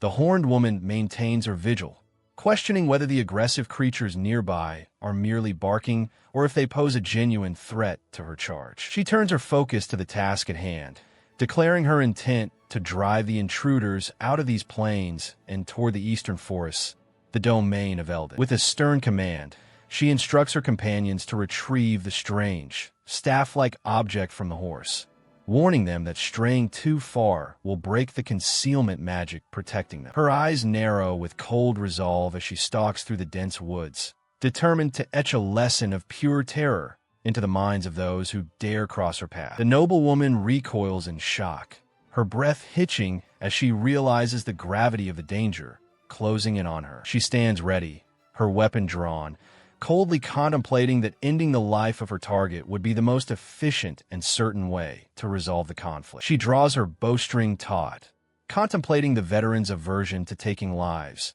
though his true motivations remain a mystery to her. A sudden, sharp cry pierces the air as a target is ambushed from behind the cover of the trees. She watches the scene unfold, resolving to support the elder's wishes, while a sudden realization of the unfolding threat flashes across her face. A man grips his captive tightly, muffling her screams, and gloats about the stroke of luck in encountering such a high-value target before the veteran could intervene. He inspects the captured seal with satisfaction, confident that this success will appease the prince despite their tardiness. His companion dismisses the complaints about their slow pace, urging him to remain calm as they secure their prize. The silence of the woods is shattered as an arrow whistles through the air, striking the tree beside them. They spin around in alarm, demanding to know who dares to challenge them in the shadows. She stood amidst the dense trees, her brow furrowed in confusion as she questioned the identity of the unseen assailant who had just launched an attack. A sudden realization dawned on her. Could it be that the pursuit of the veteran soldier had not yet ended? The attacker suddenly cried out, pleading for a halt, insisting that they were not enemies but allies, sent under the direct orders of Richard, the disciple of the veteran. He held up a heavy pouch, the metallic clinking of coins echoing through the woods as he begged for an end to the hostilities, claiming the gold was a gift prepared by Richard for the veteran. He continued his desperate plea, arguing that trusting in Richard's intentions would ultimately lead to a better outcome for the veteran. She listened, her expression softening as she considered the sincerity behind his words, despite the lingering tension of the forest. With a sharp whistle, an arrow streaked through the air, landing precisely beside the pouch of gold she had been observing. He quickly tossed the pouch toward her, declaring that she could keep it as he and his companions retreated, leaving the forest behind. She stood amidst the forest, contemplating the pouch of gold left behind. Her thoughts turned to the mysterious men who had departed, noting their connection to the orphans raised by the veteran. With a sigh, she resolved to return and prepare a meal, deciding to let the veteran rest while she pondered the implications of the red-tinged results from a soul assessment. In the quiet of their camp, she offered to soothe his weary muscles or play a melody on her instrument to help him unwind. He accepted the gesture, his expression softening as he told her to relax and leave the worries to him, allowing a moment of rare tranquility to settle between them. She leaned over him, her gaze gentle and reassuring as she urged him to surrender his burdens to her care. He drifted into a peaceful slumber, his face finally free of the tension that had defined his recent days. With him safely asleep, she ventured back into the woods, humming a soft tune as she sought the ingredients for their meal. The soldier exhaled, his voice heavy with exhaustion as he acknowledged that they had finally survived the ordeal. He noted that their opponents had suffered greatly, their morale shattered by the long march to this point. He stood tall, declaring victory for their side, his posture reflecting the confidence of a leader who had successfully defended his territory. It appeared the enemy mercenaries on the left flank had completely abandoned their weapons and will to fight, signaling a total collapse of their formation. He surveyed the field, confirming that his own forces remained unscathed, while the enemy soldiers had sustained only minor injuries, with no fatalities reported. The creature chattered incessantly, questioning why he had chosen to charge headlong into the fray, instead of relying on the traps and pits they had prepared, lamenting the unnecessary violence. He dismissed the criticism with a weary smile, explaining that he had entrusted the tactical details to this scholar of the kingdom, while he focused on the broader conflict. The small creature winced, clutching its head in frustration as it realized that their primary target, Diane, had managed to escape their grasp. Suddenly, the arrival of a delegation interrupted their conversation. They had come to negotiate terms of surrender and the release of prisoners, leaving him to face Eldon once more. He listened with a weary expression, questioning the very notion of peace after the recent hostilities. The envoy explained that Diane's unauthorized border crossing was a grave violation, and with her sudden disappearance, the kingdom's credibility hung in the balance, necessitating an immediate surrender. He pressed for clarity, asking what exactly was meant by surrender and what the terms of such an agreement would entail. Accepting the gravity of the situation, he agreed to the terms, noting that the recent assistance provided had been more than sufficient to warrant such a concession. The envoy expressed his gratitude for the leniency, revealing that he intended to use the information provided by Ima as leverage in his upcoming audience with the king. He remained skeptical, wondering if a mere negotiation could truly serve as a substitute for the complex political fallout they faced. The envoy elaborated on the dire circumstances: the theft of the royal seal, the forgery of documents, and the inability to restrain Diane's reckless actions, all of which had dragged them into this unwanted conflict. He acknowledged the complexity of the situation, granting the envoy permission to use his name if it would help navigate the political minefield, while offering further cooperation to resolve the aftermath. He listens intently as the others whisper about his recent achievements, his expression unreadable as the rumors circulate. The horned woman recalls the morning, noting that she had mixed a stimulant herb provided by the village elder into the meal, a detail that now seems significant. The elder dismisses her concerns with a sly grin, insisting that the herb was meant to help, while internally, he revels in the chaos he has sown. Nearby, the knight observes the group, noting that despite the recent battle, the exhaustion among them seems strangely absent, replaced by an unsettling energy. She explains that the elder had insisted she care for the others, though she senses a hidden agenda behind his push to foster their bond. The conversation shifts to the princess, as they discuss how she was pursued by a man claiming to be the veteran's protege, a development that demands a stern response. He acknowledges the prince's involvement in providing resources, musing on the nature of such mentorship while preparing to address the mounting political grievances. He watched the horizon, his brow furrowed in deep contemplation as the weight of recent events settled upon him. With the necessary discussions concluded, the group decided to disperse for the day, leaving the questions for Alner unanswered for the moment. They finally began their journey back to Ilk village, their wagons laden with the reparations received from Eldon. He recalled how he had tasked the women of the Ilk Village Association with the collection of war spoils, a duty they had accepted. Initially, he had dismissed the association as a mere social gathering, but he soon realized it was a front for combat training led by Alner, designed to prepare the women of the plains. Frustration flared within him. He had entrusted her with the village's protection, yet she had kept these clandestine activities hidden from him. He confronted her about the lack of communication, but she retorted that he simply hadn't listened when she mentioned the association's plans for the following day, leaving him momentarily speechless. Amidst the tension, a mysterious, glowing orb remained, a silent testament to the secrets still lingering in their path. He stared, his eyes widening as he processed the strange object before him. Seeking answers, he asked to examine the staff, noting the gem embedded within it, and suggesting they test it by channeling their own energy into the stone. She complied, holding the staff aloft as she focused her intent, though the artifact remained stubbornly dormant. Confusion flickered across her face as nothing happened, leading him to conclude that it was nothing more than an ordinary stone. Yet, as he took hold of the staff himself, a sudden, familiar sensation surged through him,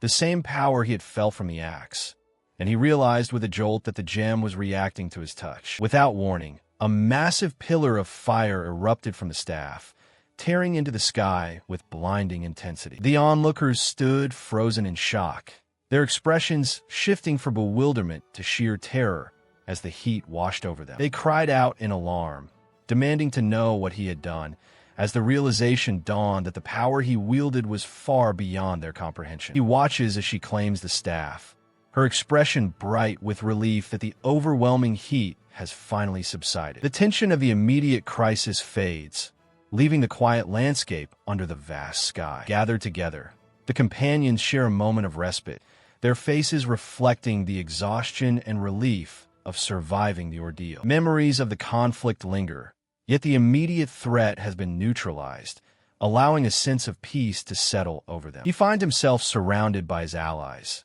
their camaraderie offering a stark contrast to the destructive power he recently unleashed. In the aftermath, they spent time investigating the connection between his unique energy and the artifact's volatile nature. She concludes that the staff is uniquely attuned to his specific power, rendering it unusable by others. He reflects on the process, realizing that his method of channeling energy, much like maintaining his battle axe, is intuitive and difficult to explain to others. He watched as the staff, once a source of confusion, now served a mundane purpose, igniting fires with a simple infusion of his energy. Beside him, the horned woman marveled at the ease with which the artifact now functioned, noting its transformation into a practical tool for the village. Time marched forward, and a month later, the political landscape shifted dramatically within the capital. As the days passed, the royal court buzzed with the aftermath of the recent upheaval. The narrative of the coup unraveled.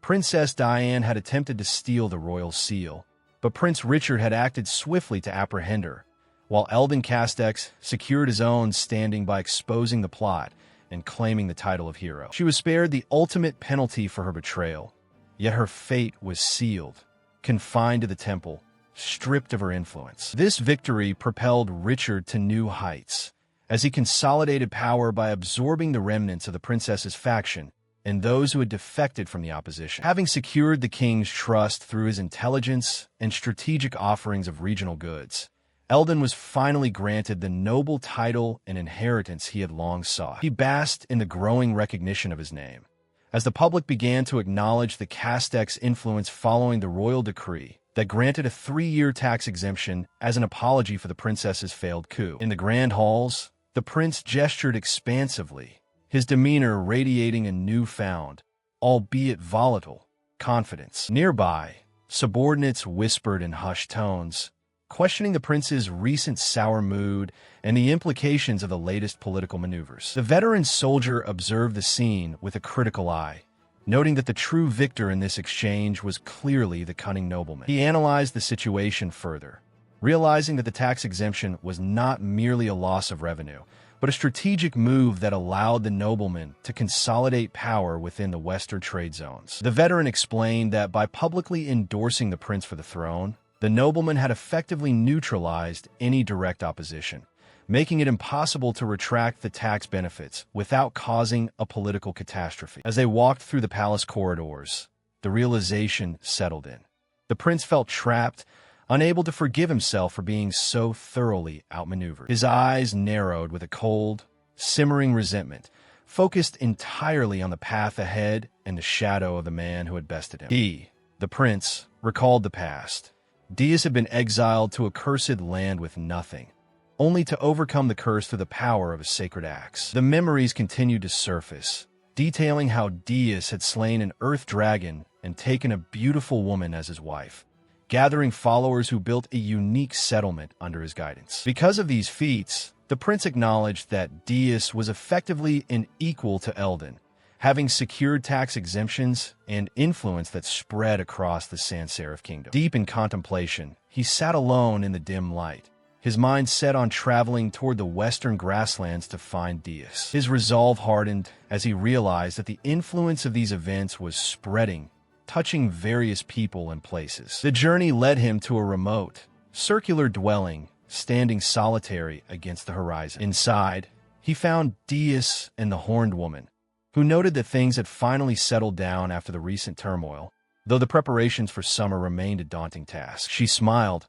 agreeing to begin the work the very next day. She rests peacefully, her breathing steady as she sleeps, while a watchful eye glances toward her from the shadows. Awakened by the movement, he accepts her offer to ease his tension, lying prone so she can work the knots from his weary muscles. The quiet of the night envelopes them, their rhythmic breathing sinking in the stillness of the room. He remains still, his face pressed against the surface as he allows the fatigue of the day to finally slip away. She leans in, her expression softening with a mixture of focus and deep affection as she tends to his back. The physical contact continues, a silent language of care passing between them in the dim light. She whispers a promise to always be his support, a vow that brings a gentle, appreciative smile to his face. Their moment of respite is interrupted by the cold reality of duty, as he reviews the latest report on the settlement's growth and resources. As the conflict with the forces of Diane subsided,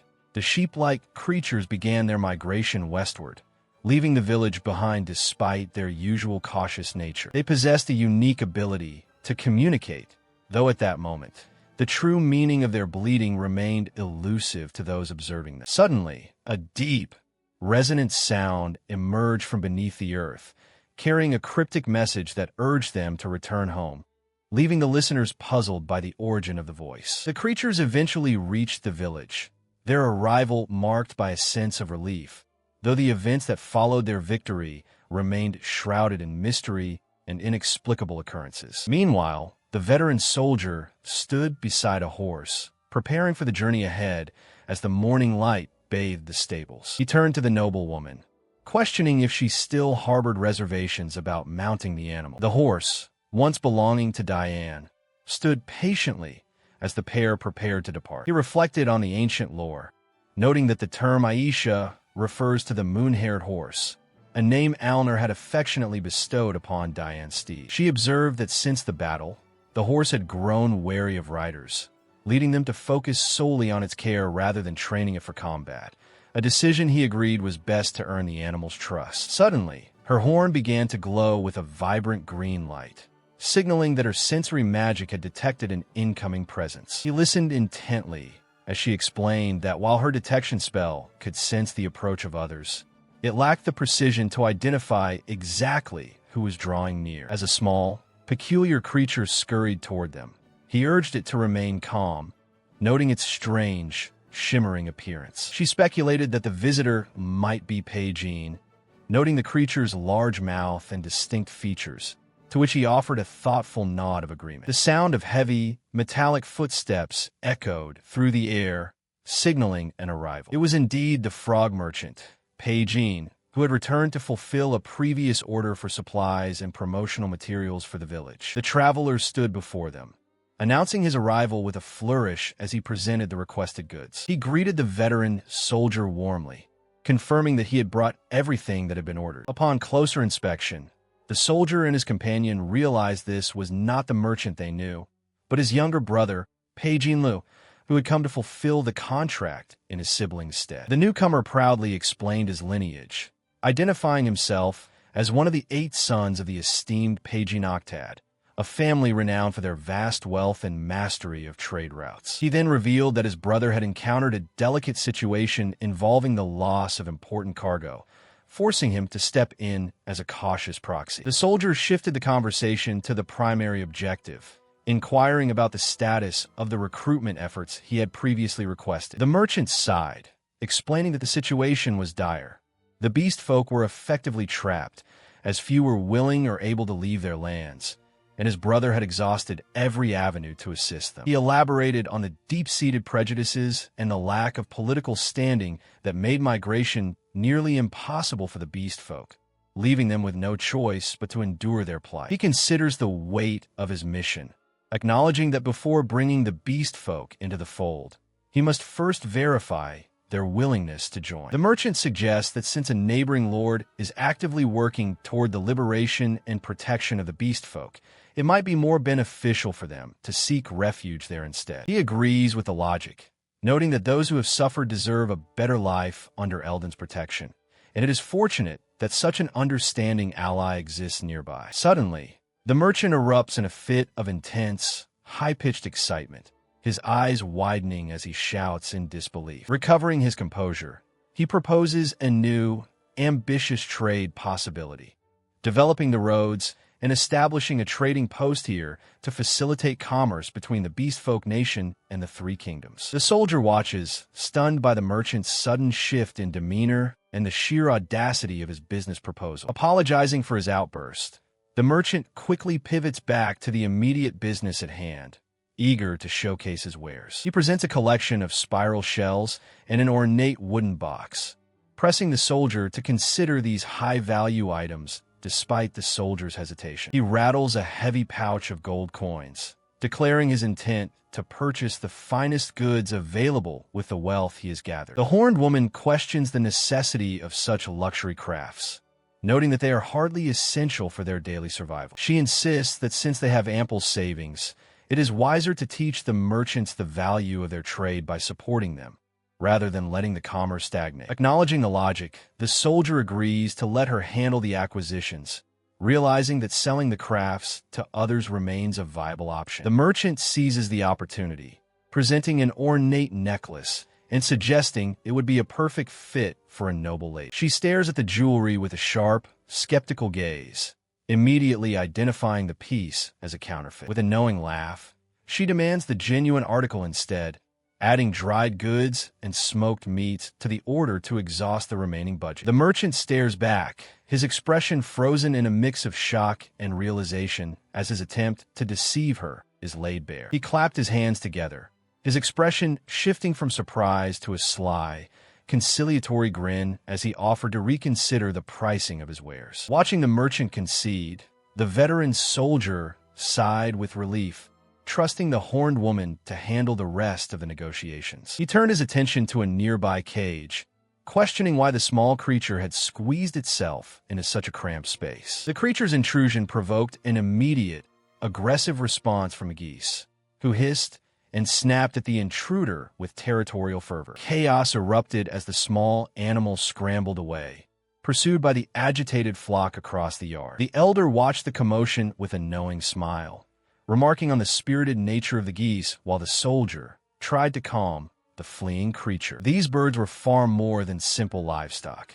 They were vigilant guardians, quick to defend their territory and drive away any pests that dared approach the crops. He listened intently as the elder explained that the island thrived because of these creatures, which provided sustenance and protection, earning the land its reputation as a place of bounty. He gestures toward the geese, expressing a desire to purchase them, while the merchant listens with a calculating grin. She narrows her eyes, clearly unimpressed by the merchant's smug display. The veteran soldier sighs, realizing the negotiation is far from over as the merchant aggressively pushes for a higher price on the 6 geese. He turns his attention to her, noting that the soldier still lacks an heir and offers a peculiar, exclusive item meant for nobility. The merchant gestures toward a hidden stash, claiming this special offering is usually reserved only for the highest-ranking clients. She watches with growing skepticism as he reveals a strange, wooden frame from his collection. He explains that this is a fertility charm, claiming it will grant the couple an heir if worn as a garment. She erupts in indignation, shouting that such a ridiculous object could never produce a child, while he dismissively insists on its magical efficacy for human nobles. She watched as the long, arduous negotiations finally drew to a close. The veteran soldier surveyed the aftermath, noting that while the haggling had been successful, they had ended up with far more supplies than originally intended. He realized, however, that the merchant was far from satisfied, grumbling in frustration as she stood nearby, unfazed by his petty complaints. The soldier leaned in to whisper, acknowledging that she had navigated the trade with remarkable skill, ensuring both parties walked away with a fair share of profit. She smiled, knowing she had seen through the merchant's attempts to offload cheap, overpriced trinkets as valuable goods. It became clear that the merchant had hoped to exploit them, but her sharp intuition had turned the tables, forcing him to concede without a single discount. He looked at her with newfound respect, satisfied that they had emerged from the encounter with the upper hand. With the deal finalized, they secured a variety of daily necessities, crafts, and even 6 gacho birds to add to their growing collection of supplies. He considers the remaining supplies, noting the wine barrels with a thoughtful gaze. The merchant offers to transport the goods to the warehouse, and she readily agrees to assist him. Together, they haul the heavy crates toward the storage area, their movements synchronized in the task. She discovers a wardrobe filled with eccentric costumes, her expression shifting from surprise to intrigue as she inspects the garments. Disdain colors her voice as she remarks on the absurdity of the noble-style outfits, finding the entire collection quite scandalous. She begins to experiment with the attire, trying on various styles ranging from dancer to warrior, her face flushing with embarrassment. The realization hits her that there are even more revealing options, leaving her flustered and questioning the merchant's peculiar inventory. He and the others are suddenly confronted with the sight of the men modeling the most provocative outfits, a spectacle that leaves her utterly defeated and overwhelmed by the absurdity of the situation. With the trade concluded, the veteran soldier turns to his companions, noting that the work is done.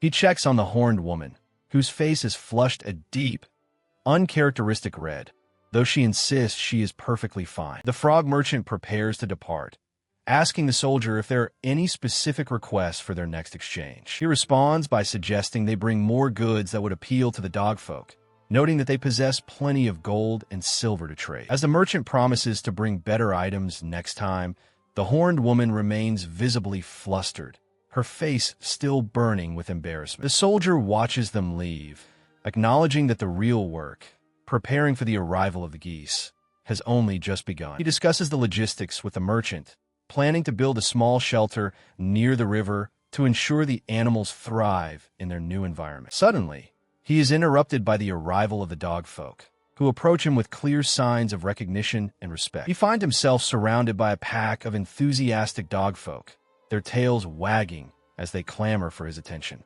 He smiles, thanking them for their hard work and their assistance in helping the elderly woman. Noticing their muddy state, he chuckles and asks what they have been up to, his expression softening as he observes their playful demeanor. The elder woman explains that she had them working for the sake of the others, her voice carrying a tone of quiet satisfaction. She expresses her gratitude to him for purchasing the dogs, noting that their current progress suggests the population will grow significantly before winter arrives. He acknowledges that the necessary tasks are complete, noting that the materials from the old birdhouse were repurposed effectively. He agrees that the effort was well spent. Turning back to the pack, he offers them his sincere thanks for their tireless efforts, their joyful barks filling the air. He decides it is time to reward everyone who fought in the battle, not just the soldiers, but the entire village. He instructs them to gather everyone in the square, insisting that they all bathe and clean themselves up first. A realization strikes him. He has yet to distribute the rewards for the Battle of Diane, a task he must attend to immediately. He reflected on the invaluable support provided by the dogfolk during the Battle of Diane, noting that those who fought would receive 2 gold coins, while those who did not would receive 1. Gathering the group, he expressed his gratitude and announced the distribution of the promised rewards. The creatures erupted in joyful barks, their excitement palpable as they received their compensation. He knelt down, personally thanking them for their service and urging them to treasure the reward. As the distribution concluded, one of the dogfolk approached him with a hesitant expression, seeking his attention. The small creature timidly asked if it would be permissible to drill a hole into the gold coin. He paused, curious about the request, and asked the creature to explain the reasoning behind such an unusual desire before granting permission. The creature explained that by threading a string through the hole, it could wear the coin as a pendant, keeping the precious gift close to its heart at all times. He gently questioned the dogfolk, clarifying that the gold coins were intended as currency for them to purchase whatever they desired, rather than mere trinkets. They reacted with immediate distress, clutching the coins tightly and insisting they did not want to part with them. Reflecting on the situation, he recalled how he had previously distributed gold and silver as rewards for their daily labor, only to find them treating the currency as precious keepsakes. He realized that instead of spending the coins, they had been carefully storing them within their yurts, clearly valuing the tokens far beyond their monetary worth. Observing their attachment, he pondered whether these coins had become sentimental artifacts, especially since they preferred to use their earnings to commission goods from the merchant Peijin instead of spending the coins themselves. When he asked if the coins held any special significance, they eagerly confirmed that they were indeed cherished mementos, shining and beautiful in their eyes. He proposed a compromise, offering to provide them with different, more suitable commemorative items if they would agree to use the gold coins as actual currency. The dogfolk listened intently, considering his offer of a better reward in exchange for their precious gold. He pondered the logistical challenge of crafting nearly 100 unique rewards, realizing that gold coins were far easier to procure than the personalized gifts he had promised. She suggested a compromise, proposing that he craft necklaces from the fangs and bones of beasts he had hunted himself, turning his martial prowess into a meaningful token. The dogfolk erupted in joyous agreement, their faces lighting up at the prospect of receiving such personal treasures. Seeing their enthusiasm, he declared the day's work finished, promising that he would personally hand out the finished necklaces to each of them. He chuckled, readily agreeing to craft one for her as well, much to her delight. Suddenly, he was startled by the sound of someone peeking through the door, their eyes wide with curiosity. He discovered that the stowaways had been hiding in the assembly hall all along, having spent their time teaching the others. He observes the two stowaways, noting their eagerness as they clamor for the bone necklaces, realizing they must be well acquainted with the customs of the beast folk. When he offers them the remnants of his meal to craft the jewelry, their eyes widen in sudden, intense anticipation. He pauses, considering the scarcity of suitable materials, yet acknowledges that the effort itself is what truly matters to them. She watches him, noting that the value lies not in the object, but in the sincerity of the gesture, as he resolves to carve the pieces with care using leftover gemstone fragments. He expresses a moment of doubt regarding his own craftsmanship, but she offers him a reassuring look. She confidently promises to guide his hands, assuring him that even the most unskilled can master the craft with the right instruction. He offers a soft, genuine smile of gratitude toward her for the support. Reflecting on his own transparency, he wonders if his thoughts are as easily read by others as they seem to be by her, while the others share a quiet, knowing laugh. He smiles softly, a newfound clarity washing over him as he realizes he can finally perceive the unspoken thoughts of those around him. With steady hands, he meticulously carves the bone, shaping it into a delicate pendant while the quiet surroundings of the yurt offer a moment of respite. The finished piece rests in his palm, a testament to his patience. He acknowledges that it turned out better than he had initially expected. As he finishes, the horned woman enters the yurt, noting the completion of his task and signaling that she has something important to discuss. She approaches him, her gaze curious as she asks how the work is progressing, prompting him to present the handcrafted item for her inspection. Examining the pendant, she offers a nod of approval, though he sighs, concerned that at this pace, it will take days to finish enough for everyone. She reassures him, explaining that the process becomes faster with practice and that steady, careful work will eventually lead to the completion of all the pieces. He accepts her wisdom, then shifts the conversation back to her earlier interruption, asking what it was she had wanted to tell him before. He listens intently as she explains her plan to construct a dedicated cooking area, suggesting that while he focuses on his own tasks, she will handle the preparations for this new facility. The soldier realizes she is describing a kamadu,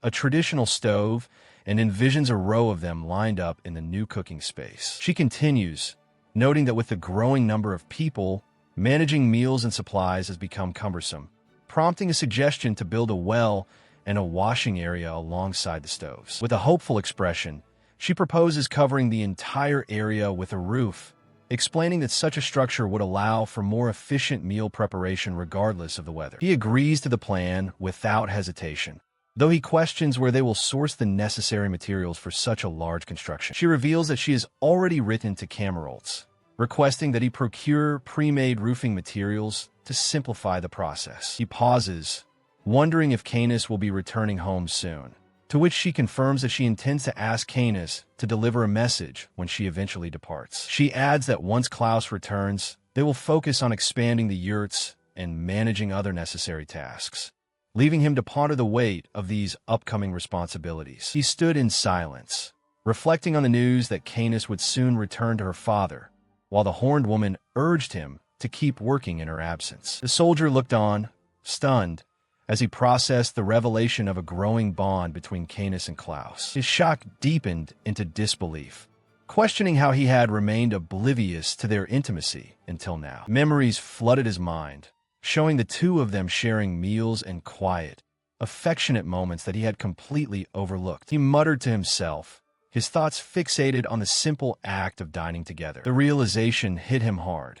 He could only recall them enjoying their meals, oblivious to the romance blossoming right before his eyes. The horned woman continued, speculating that if they were this close, a wedding might be on the horizon once the preparations were complete. She sighed, suggesting that if their bond was truly that strong, they might even be expecting a child soon, leaving the details for the couple to explain themselves. She smiles warmly, noting that the others seem genuinely pleased with the items she has provided.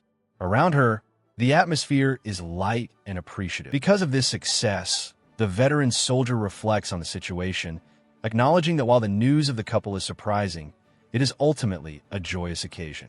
He realizes, however, that he has already given away the first finished piece, leaving him in a predicament regarding what to offer next. The soldier finds himself in a state of mounting panic, his face flushing as he desperately wonders what he can possibly present as a substitute for the missing gift. He meticulously crafts accessories intended as gifts for the villagers, his hands moving with practiced precision. Reflecting on his progress, he notes that he has finally mastered the technique Alner described, finding satisfaction in the improved quality of the necklaces. Two curious faces peek through the doorway, watching his work with undisguised interest. Upon being spotted, they eagerly express their desire for the trinkets, prompting him to chuckle and reassure them that there will be enough for everyone. The pair quickly retreats, though he playfully reminds them to close the door behind them. Just as he settles back into his task, a frantic visitor bursts in, calling out to him with urgent news. He calmly urges the newcomer to compose himself,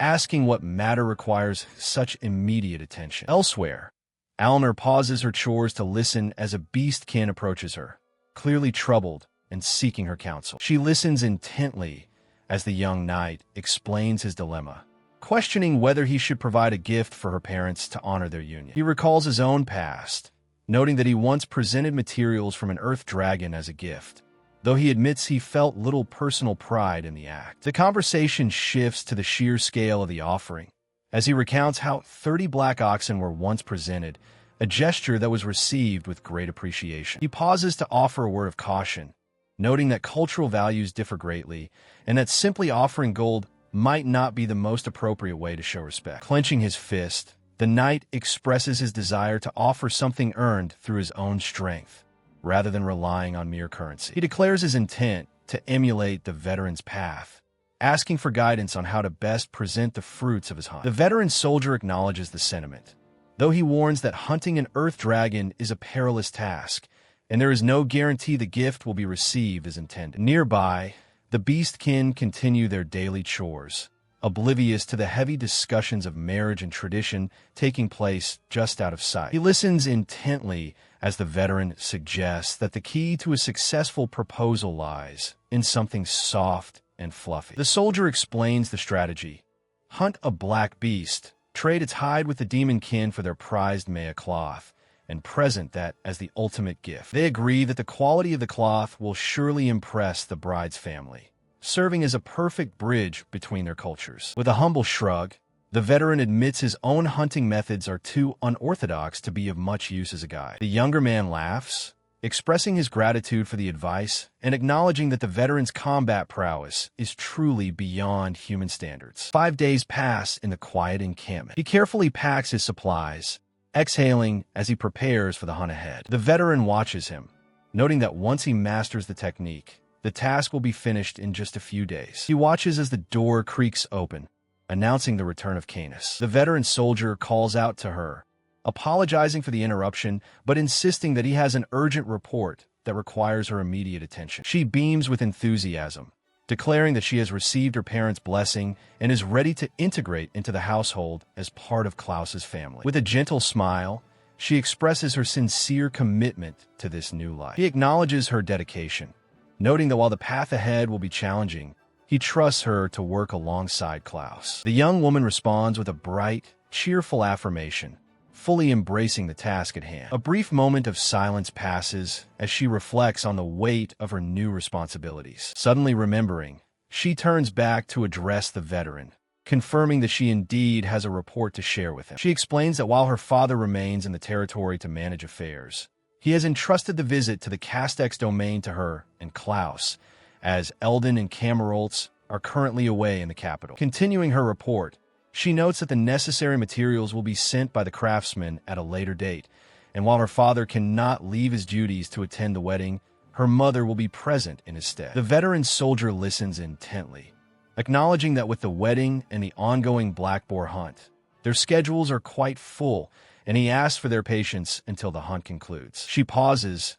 momentarily concerned that she might have forgotten something vital, but quickly reassures him that her report is complete. He asks when she intends to depart for the greetings, and she confirms her readiness to leave immediately. The horned woman interjects, wondering if Klaus is currently out on the hunt, to which she confirms his absence. The veteran soldier sighs, noting that Klaus is indeed out hunting again, though the results over the last 5 days have been meager, with only 2 boars secured. He reflects on the situation, noting that while Klaus could easily use Matabi powder to secure the hunt, he insists on doing it manually, which has led to the current, less-than-ideal progress. He continued to ponder the situation, noting that while the mastiff demi-humans were willing to assist, the young man remained stubbornly committed to providing the wedding offerings solely through his own strength. Ignoring the easier path, he sprinted across the vast grasslands, refusing to rely on the Matabi powder that would have made the hunt effortless. She watched him with a mix of frustration and concern, questioning why he insisted on such a difficult path, when accepting help would be far more practical for their upcoming union. With a sudden burst of resolve, she declared that she would personally wake him up to the reality of the situation, her hand clenched in a gesture of firm determination. She admitted that while his intentions were noble, he failed to grasp the depth of her worry, fearing that his reckless pursuit could lead to unnecessary injury or worse. Recalling her own upbringing, she shared that her parents had always taught her that doing things the hard way was the most honorable path, a lesson she had taken to heart. The two stood outside the dwelling, the weight of their conversation lingering in the quiet air as they prepared for what was to come. She turned to him, her expression softening as she prepared to deliver her final thoughts on the matter, leaving him to contemplate the path he had chosen. She pauses, her expression softening as she asks the veteran if something is troubling him, admitting that as his wife, she only wishes to be of help. He dismisses her concern with a weary smile, urging her not to overthink things while acknowledging her good intentions. Reflecting on the nature of their bond, she muses that if she were to be reprimanded for her persistence, it would be a price she is willing to pay, while he watches her with quiet resignation. Shifting the topic, he asks if she has prepared a wedding gift for Klaus, noting that they should aim for something grand to celebrate the occasion. He admits that while he has made progress, he is still uncertain about what exactly to offer, his brow furrowing in genuine contemplation. Suddenly, a sharp, visceral realization strikes him, the intensity of the thought manifesting as a physical jolt. Panic sets in as he realizes that failing to provide a proper gift would surely invite a stern scolding, a prospect he finds terrifying. Meanwhile, having received advice from Canis, Klaus finally decides to let go of his stubborn insistence on doing things the hard way. He had successfully enlisted the help of the demi-humans, utilizing their specialized powder to hunt the elusive beasts with newfound efficiency. As a result, they managed to secure a sufficient quantity of the Black Beast's resources in just 3 days, exceeding all expectations. Shortly after, he departed for the neighboring territory, leaving the others behind as he watched them go with a sense of quiet reflection. Deep down, a wave of anxiety washed over him.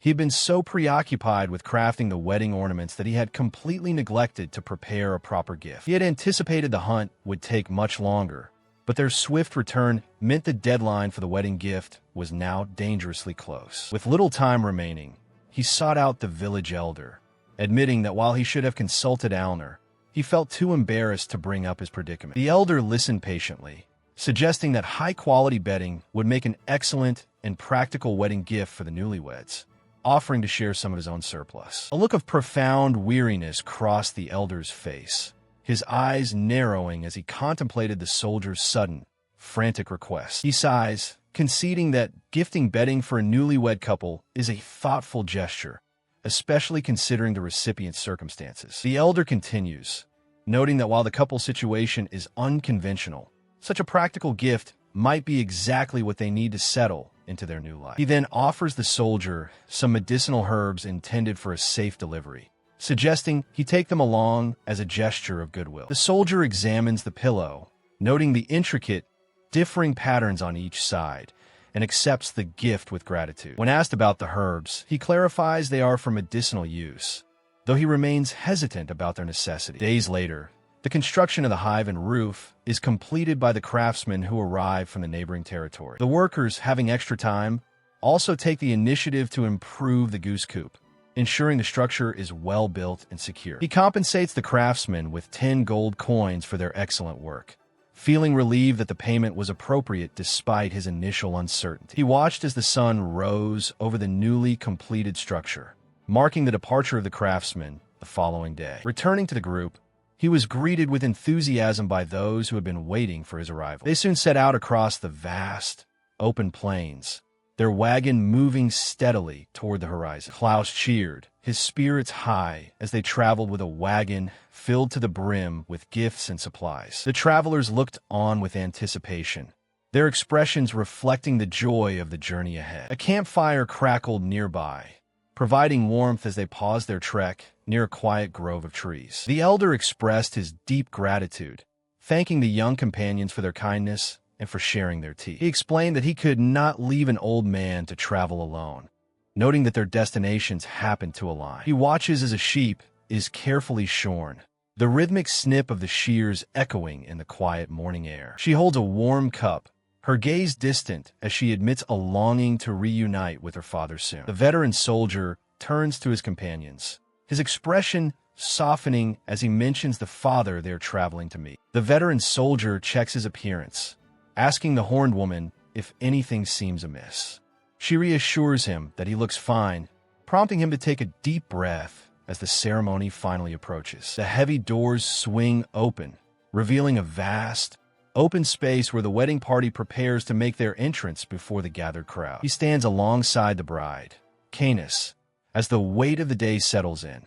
Today marks the union of Klaus and Canis. The soldier smiles, acknowledging the responsibility placed upon him to officiate the proceedings. He explains that while the ceremony follows traditional kingdom customs, it also incorporates the unique traditions of the dog folk, as requested by the groom. The service further integrates the customs of the horned folk, a blend of cultures overseen by Canis's mother, Martel, as the officiant clears his throat to begin the sacred rites. He addresses the couple, reflecting on the nature of existence, noting that no one can live entirely alone, and that finding a family is the path to learning how to love others beyond oneself. The officiant prepares to recite the blessing of Saint Dia, a sacred vow he has memorized since childhood, ensuring the union of this new family is sanctified with perfect precision. He recalls his time on the battlefield, where he would recite sacred verses to honor the fallen or celebrate the arrival of new life,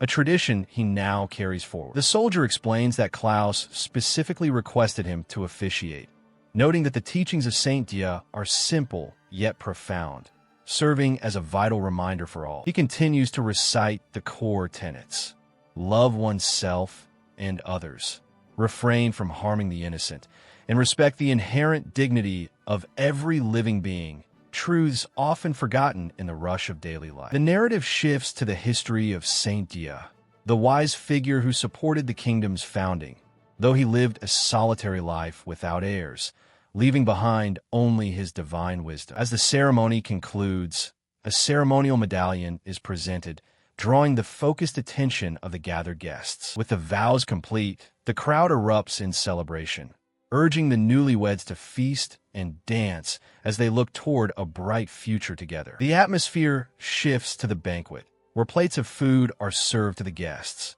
including the canine companions. He surveys the grand feast laid out before the assembly, inviting everyone to enjoy the bounty and celebrate the union. He watched as the small, dog-like creatures gathered around the table, eagerly devouring the food set before them with joyful enthusiasm. Nearby, the guests enjoyed the banquet.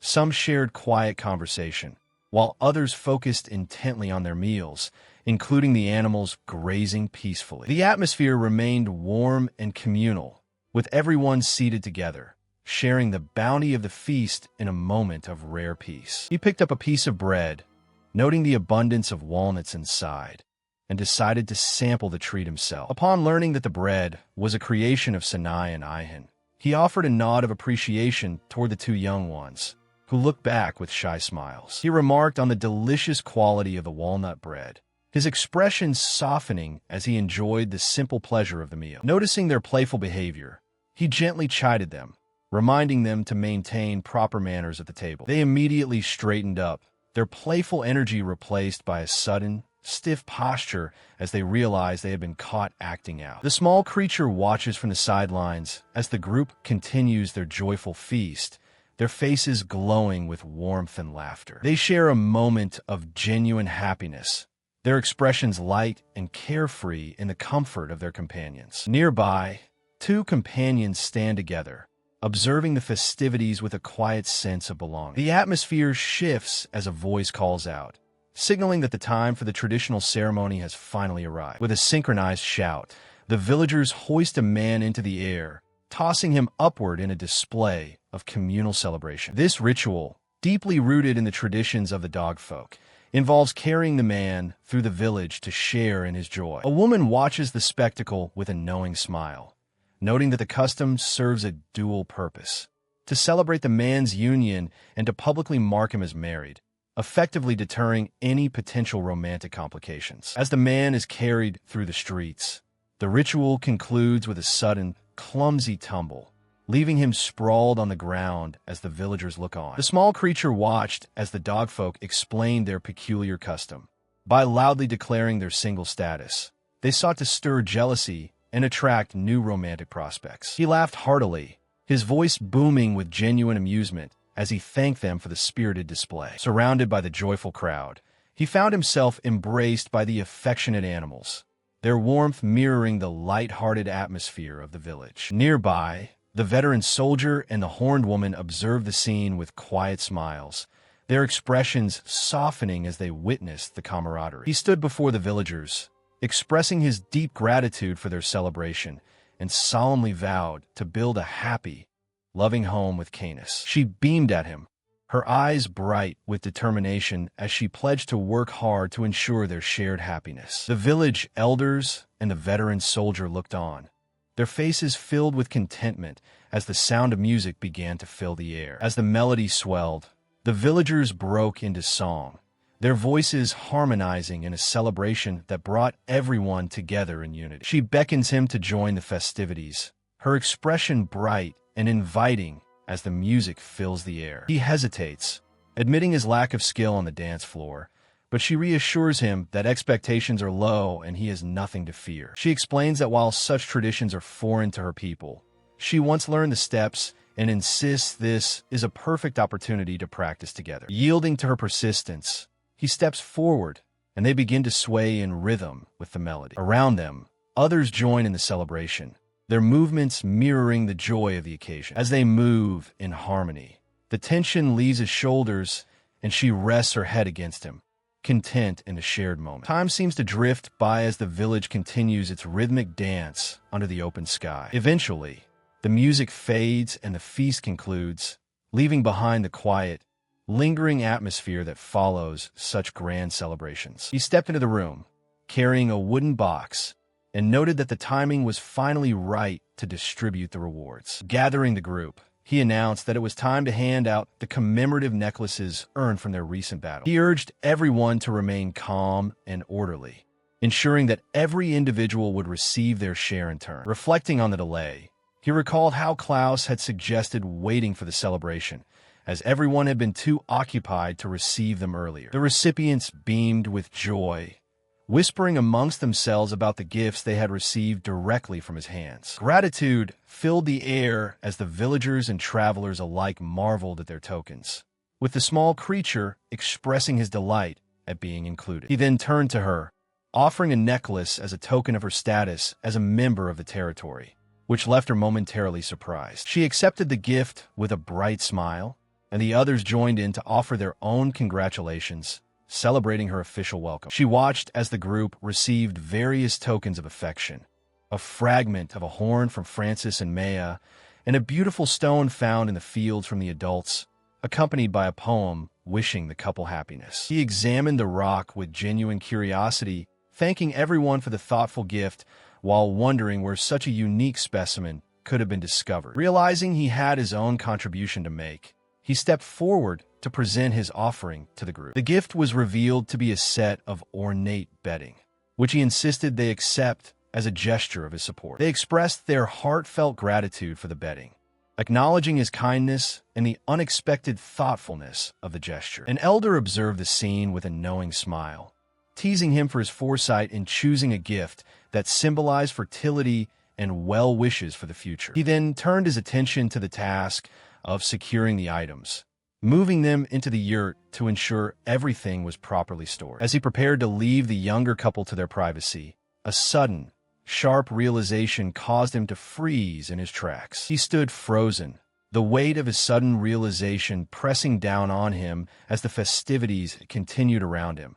Oblivious to his internal turmoil. Dismissing the thought, he reasoned that since the bedding had already been presented, there was no immediate cause for alarm, especially with the sun still high in the sky. The celebration concluded much earlier than anticipated, leaving him to reflect on the abrupt end to the day's events. He turned his attention to the logistics of the day, noting that he had been responsible for the proceedings, and even the veteran soldier had lent a hand. Beyond the village, the vast, rolling plain stretched out toward the horizon, silent and indifferent to the affairs of men. Deep within the wilderness, a hidden cave entrance lay obscured by dense foliage, a secret place tucked away from prying eyes. Inside, a group of warriors gathered, their leader receiving word that they had finally secured a lead on the village's location. Their leader tightened his grip on his weapon, explaining that they had tracked a carriage heading toward the plains, and by following its path, they would surely find the mysterious village and strike. She stares intently,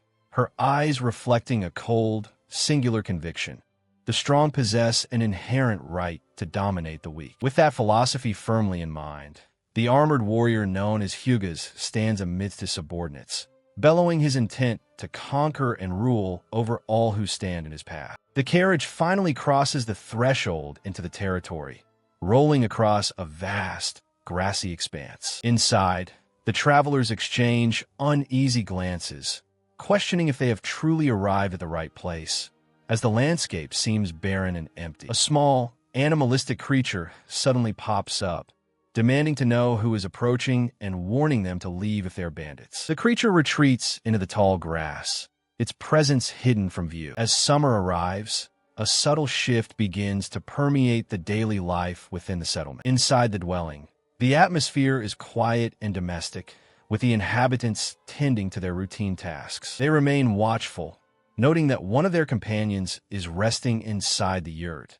preparing for the arrival of offspring as autumn approaches. The small creature spends its days diligently foraging for the softest grasses, bringing them back to the expectant mother as a gesture of care, a habit that seemed to reflect a deep, intuitive concern for her well-being. He observed these quiet routines with a sense of calm, having finished his daily training and chores, and now spent his evenings by her side as the time for the birth drew near. Suddenly, the creature burst in with excitement, announcing that visitors had arrived, and they were certainly not bandits, but a group of 6 individuals. It chattered away, confirming that the visitors seemed friendly and were eager to be greeted. He turned to his companion, suggesting they go out to meet the guests, as the creature had already made the necessary preparations. They agreed that since the visitors were known to be on good terms with the creature, it was only proper for them to go out and welcome the group personally. As they approached the horizon, he squinted at the approaching wagon,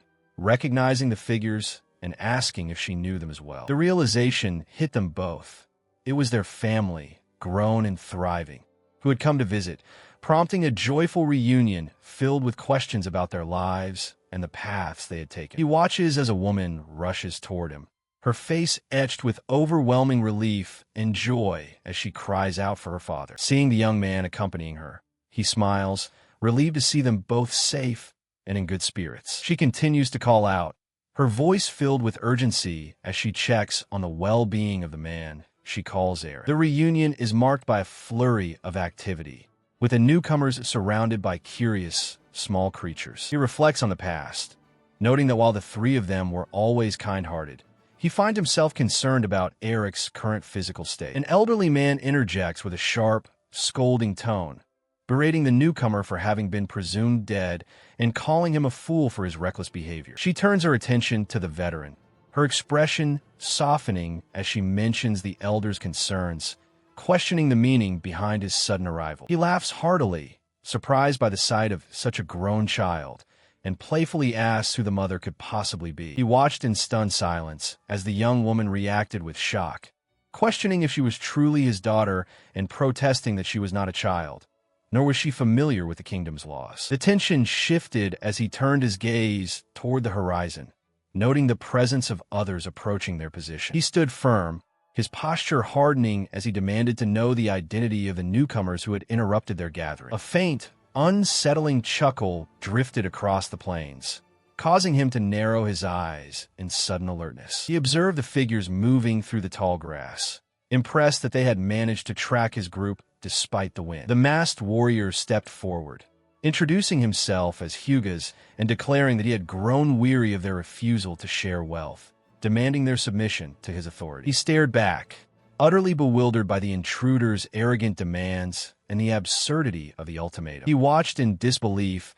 as the figures vanished into thin air, their presence completely erased from the field. She realized they had been tracked by stealth magic, noting that the masked man, Hyugas, was a former knight who had turned to banditry after a betrayal, now driven by twisted ideologies. The veteran soldier turned to his companions, his expression hardening as he declared that he had a plan to handle the situation. Hyugas mocked the group, dismissing their concerns and callously offering safety in exchange for their wealth. Stepping forward, the veteran identified himself as the lord of these lands and challenged the masked intruder to a duel. The bandit recoiled in shock, recognizing the man before him as the legendary hero of the nation, wondering aloud why such a figure would be in this place. He stood his ground, his posture unwavering as he commanded the bandit to maintain his current demeanor and listen closely. The veteran proposed a fair trial of strength. If he lost, he would submit, but if he won, the bandit would have to follow his lead. He taunted the masked bandit, demanding to know if the hesitation stemmed from fear or a lack of resolve, urging him to cast aside his blade and fight. The bandit scoffed at the need for a sword, while nearby, the horned woman watched with a mix of pity and disdain, silently labeling the man's challenge as naive and foolish. With a roar, the bandit lunged forward, unleashing a flurry of rapid, heavy strikes, but the veteran soldier met the assault head-on, parrying and countering with precise, brutal efficiency. Staggering back under the pressure, the masked fighter gritted his teeth in frustration, questioning how a man of such immense power could waste his life in this desolate borderland. He stood firm, declaring that true strength is not found in isolation, but in the duty to protect one's companions and family, before delivering a crushing blow that sent his opponent reeling. The veteran pressed his advantage, raining down a relentless barrage of strikes, each one echoing with the weight of his conviction. Even as he continued his assault, he maintained his composure, his movements fluid and purposeful, forcing the bandit into a desperate defense. Overwhelmed by the sheer force of the veteran's resolve, the bandit collapsed, finally acknowledging the terrifying gap in their abilities as his subordinates fled in terror. He lies defeated, his authority shattered as his subordinates scramble to flee the scene.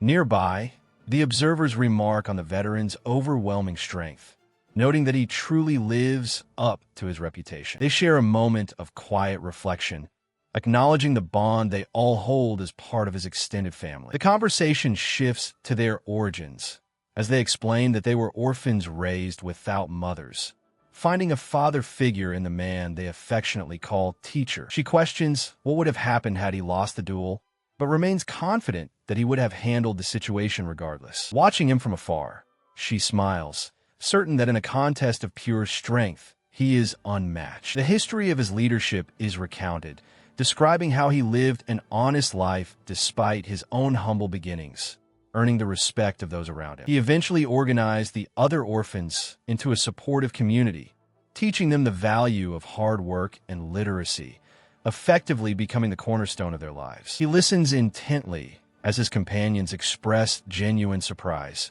questioning if he truly possesses the ability to read and write. They continue to recount how his guidance transformed their lives, noting that as the orphans ceased their illicit activities, the townspeople began to place their trust in them, allowing them to secure better work. With a sense of profound gratitude, they explain that he became more than a leader. He became a father figure, binding them together as a true family. The atmosphere lightens as the group shares a moment of warmth, their expressions reflecting the deep bond forged through years of shared struggle. Nearby, the small creatures rest peacefully, oblivious to the heavy conversation unfolding just a few paces away. He shifts the focus to his own history, describing Uncle Ben, a man who served as his father's brother and a stern yet brilliant mentor who taught him much during his youth before his parents' sudden passing. Curiosity piqued. The younger members of the group lean in, eagerly asking what his parents were like. He reflects on their memory with a somber tone, explaining that while they were gentle people, they held prestigious positions as high-ranking priests within the Great Temple, a life that ultimately kept them distant from his childhood. He continues his explanation, though his companions are visibly stunned by the revelation that he is the son of a high-ranking priest. The veteran pauses, struggling to find the right words to describe the nature of the temple, while his listeners press him for a clearer explanation. He recounts the history of the saint, who chose to spread knowledge rather than serve the throne, a tale that leaves his audience reflecting on the long, complex past. As the explanation deepens, the group learns of the temples scattered across the land, their mysterious origins, and the priests who dedicate their lives to guiding the people. He reveals that his own parents were high-ranking priests stationed in the Eastern Temple, a position of significant authority that contrasts sharply with his current life. The group reacts with disbelief, questioning how such a prestigious lineage could fall into the state of decay he describes, noting the internal corruption that plagued the institution. He explains the schism that tore the faith apart, the rise of the New Way, which manipulated the saints' teachings for political gain, clashing with the traditionalists. The veteran concludes his somber tale, explaining how his parents' attempt to restore the old ways ultimately failed, leaving their legacy in the temple itself to rot from within. He reflects on the heavy burden of his past, noting that while his family lived a seemingly normal life, the weight of their legacy remained. He questions the cruelty of fate, wondering how those who dedicated their lives to the faith could be so callously discarded in the heat of battle. His expression hardens as he recalls the relentless search for information, a desperate attempt to track down the remnants of his kin amidst the chaos of the ongoing conflict. The conversation shifts as he dismisses the formalities, urging his companions to drop the distant titles and treat him with the familiarity of family. He finds a grim sense of peace in the thought that his parents, despite their foolishness, have finally returned to the earth, finding rest away from the turmoil of their lives. Turning his attention to the others, he entrusts them with the care of his companion, acknowledging the hardships that lie ahead for them all. She steps forward, firmly rejecting the cold, distant address, insisting that they are kin and should speak to one another as such. Suddenly, a woman interrupts with a boisterous declaration, claiming her place as his betrothed and asserting that their union was destined 2 decades ago. He stares in confusion as the woman recounts a promise of a ring from a birthday long past, leaving him struggling to reconcile her vivid memories with his own recollection. He stood stunned as the woman pressed her claim, demanding to know if this was truly a marriage proposal. The weight of her words hung in the air, leaving him visibly shaken and struggling to process this sudden accusation. His companions exchanged skeptical glances, whispering among themselves about the absurdity of the situation.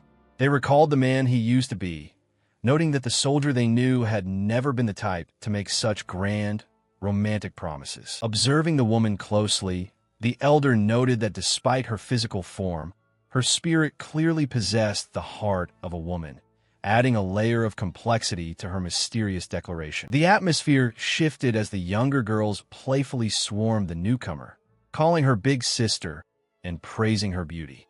Amidst the cheerful chaos, the small creature tried in vain to correct them, shouting that he was not the soldier's daughter, only to be completely ignored. Days later, in a distant village, the group settled into a new routine.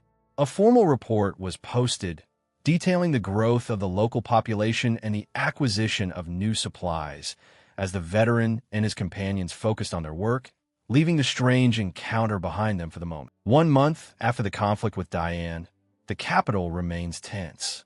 Eldon Castex sits at a table, reviewing reports with a contemplative expression as he sips his tea. He notes that Prince Richard is focusing his efforts on post-war reconstruction and fundraising, carefully avoiding any overt moves that might draw unwanted attention. The decision has been made to relocate Diane to a distant temple, as there is no sign of remorse for her past actions. Eldon continues his assessment, noting that his support for Richard was born from a complex history involving deists, leaving few other viable paths forward. He reflects on the prince's character, observing that Richard possesses a surprising level of magnanimity, even toward those who once opposed his tax exemptions. However, intelligence reports suggest a lingering suspicion that Richard may still be maintaining clandestine ties with the Empire, though concrete evidence remains elusive. Dismissing the immediate threat of these rumors, he instructs his subordinates to handle the matter discreetly, ensuring no unnecessary harm or confusion arises. With a calm nod,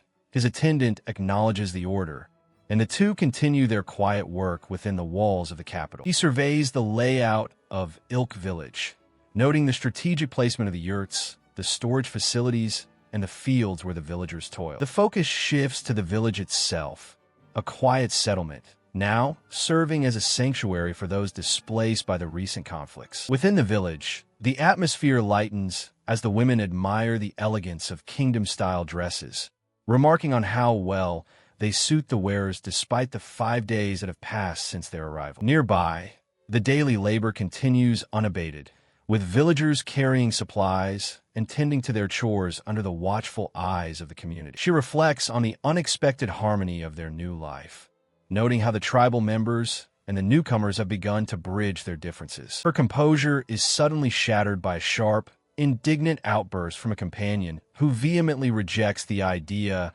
of anyone else becoming the bride of her father figure. The accuser continues her tirade, questioning the maturity and suitability of the candidate, while declaring her own deep, lifelong devotion to the man in question. She remains visibly agitated, demanding to know why her companion refuses to fight back or defend her own honor against such harsh accusations. She gazes forward with a gentle, knowing expression, acknowledging the shared burden of those who love the veteran.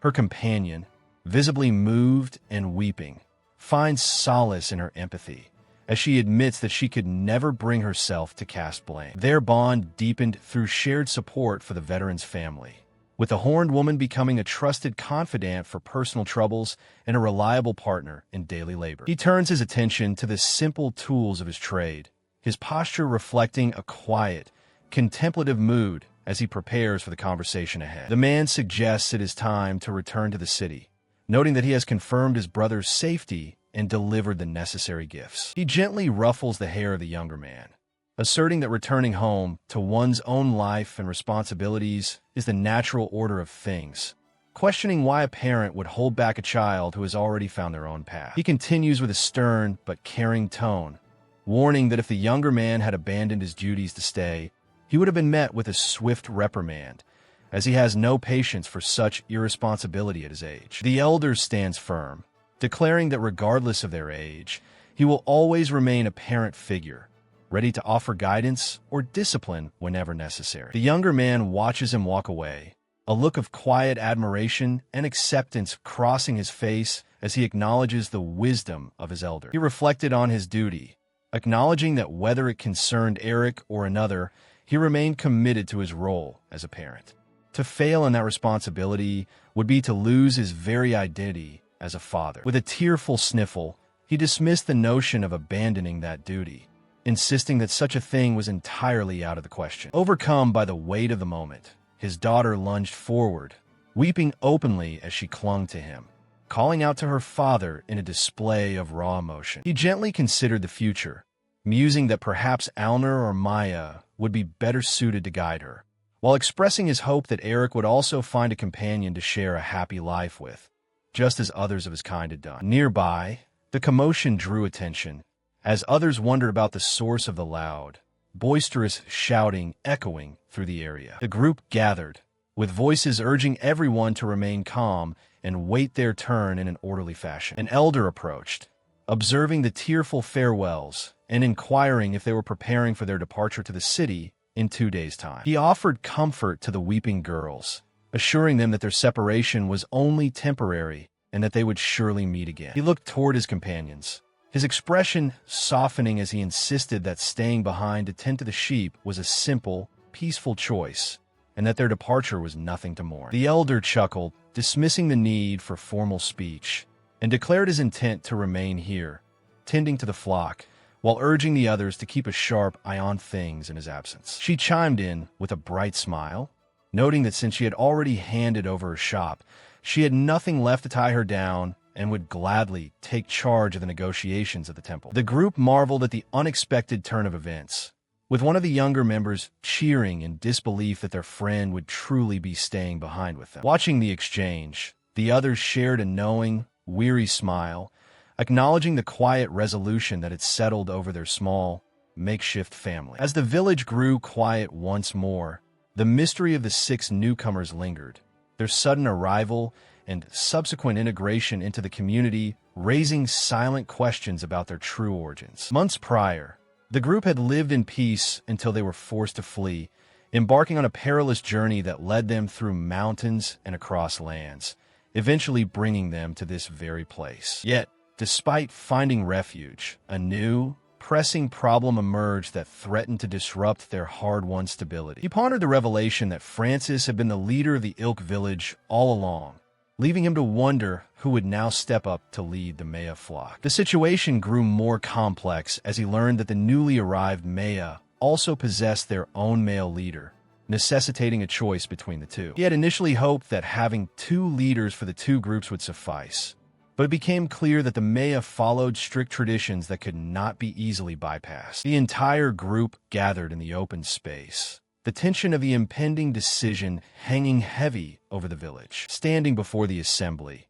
he contemplated the gravity of the selection process that would determine the future of the flock. The 2 male leaders approached one another, their heads lowered in a silent, ritualistic confrontation. They collided with a dull thud, their horns locking as they pushed against each other in a display of raw strength. Watching the struggle intently, he realized that this primal test of dominance was the only way the Maya would accept a single leader. He watched as the Maya sheep bleated loudly, their voices rising in a chorus that echoed across the plains. The veteran soldier noted that the song was not merely a sound, but a powerful declaration of intent, carrying the weight of how each leader planned to guide the flock. The bleating intensified, filling the air with a rhythmic, demanding melody. It became clear that the song served as a medium for the candidates to demonstrate their sincerity and their dedication to the flock's future. The selection process focused not on musical skill,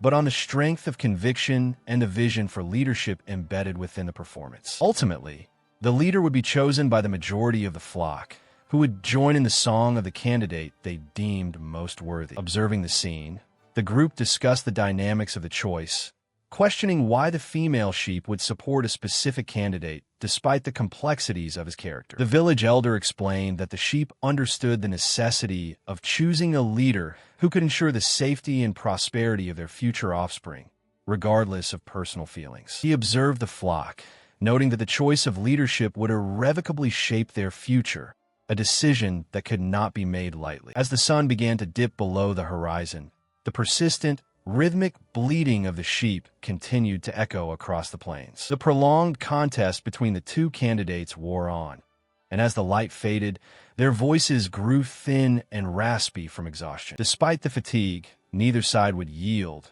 and the flock remained paralyzed, unable to determine which singer should lead them. Amidst the stalemate, a shift occurred.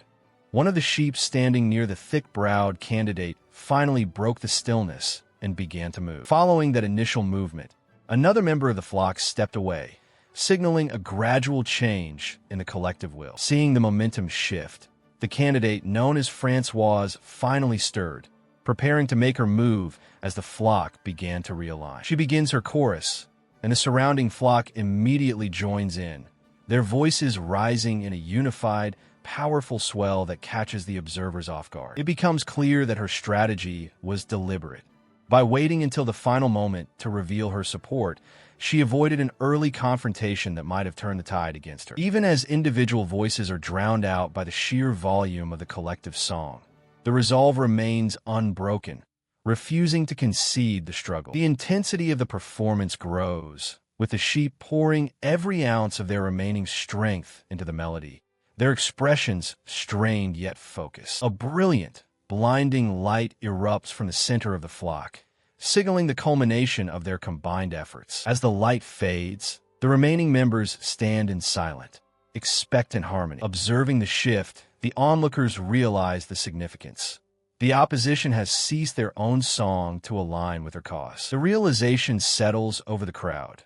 The entire flock is now singing in unison, marking a total victory for her leadership bid. She stands before the flock, her presence commanding as the sheep gather in a unified formation behind her. The onlookers erupt in cheers, celebrating the undeniable confirmation of her new leadership. Observers marvel at the spectacle, noting they have never witnessed such a display, while the horned woman watches with a thoughtful expression. The sheep continue their rhythmic bleating, their voices blending into a singular, harmonious sound. Noticing a discrepancy, the horned woman scans the group, realizing that one specific sheep with thick eyebrows is missing from the chorus. As night falls, she wanders toward the quiet outskirts, finding solace in the stillness of the landscape. The veteran soldier approaches, observing her solitary walk and remarking on the impressive nature of her recent achievement. He reflects on the trial, noting that her willingness to accept her opponents into the chorus was a truly noble and rare display of character. She stood composed, having shown no anger toward those who did not choose her, a maturity that deeply impressed the veteran soldier. He mused that such a calm demeanor was admirable, then suggested names like Arjum or Turns for her, though he admitted he wasn't entirely sold on them. He then proposed the name Iselbald, noting that it had a pleasant ring to it. The sheep reacted with a sudden, energetic burst of movement, clearly pleased with the choice. Seeing this, the soldier smiled and officially bestowed the name upon her, while the horned woman nearby remarked that the name suited her perfectly. The long conflict among the Maya has finally reached its conclusion, and the atmosphere is filled with celebratory bleating. Under the quiet night sky, a lone figure stands near the grazing flock, observing the peaceful scene. He is approached by a companion who asks where he had wandered off to, noting his brief absence from the group. The veteran soldier smiles, his rugged face softening as he is teased about whether he remembered to wash his hands before joining the festivities. The flock of Maya gathers closely, their woolly forms huddled together in the cool evening air. A small, intimate banquet is organized to honor the victory of Francois, bringing the community together. Watching the joy of those around him, he decides that he will take it upon himself to name the remaining members of the flock. He reflects on the revelation that all the Maya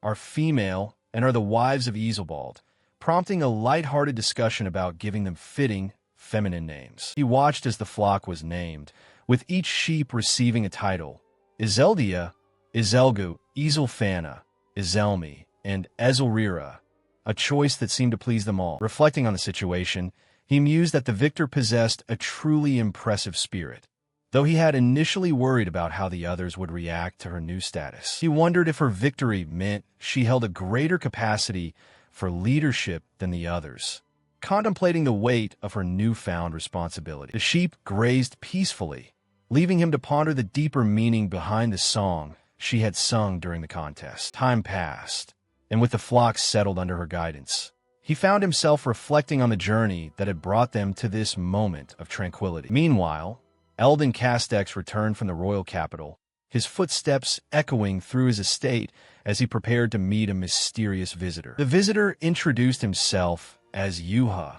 a scholar and a man of culture from the kingdom, his presence commanding immediate attention. He looked at the newcomer with a sharp gaze, recognizing him as a comrade of Dias, and braced himself for what this meeting might entail. He listened as the scholar recounted how the man before him had been dismissed as a mere hedonist, a figure of no consequence who spent his days in idle revelry. The visitor continued, noting that this same man had once been the brilliant strategist and right hand to the legendary hero, Dias. He pondered the revelation, struggling to reconcile the jovial lord he knew with the formidable reputation of the man described. The scholar dismissed his skepticism with a smirk, casually brushing off inquiries about his true identity and his past association with the war hero. He chuckled, remarking that his reputation as a womanizer was merely a byproduct of his appreciation for beauty, a trait he claimed others failed to understand. The visitor explained that his initial intentions were purely investigative, yet the prosperity and joy he witnessed in this town had fundamentally altered his perspective. He gestured toward the park, noting that such an investment in the happiness of youth was a feat few would dare to undertake. The scholar concluded with a knowing look, admitting that it was precisely this commitment to culture and public welfare that had drawn him to serve in this domain. He mused that approaching directly would have been futile, justifying his deceptive methods as the only way to secure this audience. Continuing his explanation, he admitted that seeking a meeting with Deists would have likely resulted in his execution, making his current path the lesser of two evils. He remarked that a typical kingdom's ruler would never grant him such a direct audience, suggesting that this unique opportunity was worth the risk. With a casual gesture, he challenged his host, asking what value he placed on him, while noting that Deists had once claimed to be ending wars while merely acquiring people for nothing. The host sat in thoughtful silence, weighing the proposal carefully. Ultimately, the decision was made to hire the man, albeit with strict conditions in place. Elsewhere, a refined individual noted that 7 days had passed since IRY and Isa departed from Ilk Village. They wondered if the letter containing the guild's ideas had finally arrived. She reflects on the news from her father regarding the bloodless, individuals who have mysteriously lost their bestial nature. A plan is forming to provide them with wagons to facilitate trade, a proposal that seems reasonable enough. Because of the kingdom's exclusionary trade practices, she concludes that establishing a Castex branch guild is the most viable path forward. She reasons that since Castex territory is free of such prejudices, they can act as intermediaries for the guild, ensuring fair trade for everyone involved. The decision is made. She knows the guild will act swiftly, as this represents a significant opportunity for growth. Meanwhile, Alner gathers eggs for the evening meal, noting that today's collection lacks any souls, making them perfect for the soup pot. She discusses the nuances of her unique ability to perceive souls, explaining how she can distinguish between eggs that contain life and those that do not, allowing her to consume them without moral conflict. He observes the progress of the hatchlings, noting that 2 more have emerged this morning, their souls clearly visible to those who know how to look. As the hatchlings follow their parents, he watches Diaz chase after them with childlike wonder, prompting her to ask what he is doing. He continues his domestic duties, noting that as long as the work is done and the children are cared for, the specific nature of the labor matters little. After all, constant toil without rest only leads to illness. She shifts the conversation, curious about his perspective on manliness, and whether he believes that a woman's dedication to her work could be interpreted through that same lens. He dismisses the notion that he is an expert on such topics, though he admits he has often been told he possesses a certain manliness that sets him apart from others. She reflects on her own past, explaining that her family's poverty forced her to take up hunting and other strenuous tasks, roles typically not expected of a woman, which led others to mock her as having a manly spirit. He listens intently, remarking that such hardships are precisely what led him to his current life, and he expresses a light-hearted admiration for her resilience. She clarifies that her family's struggle was not merely about poverty, but rather the burden of sheltering a bloodless individual, a secret that defined their difficult circumstances. He acknowledges her father's character,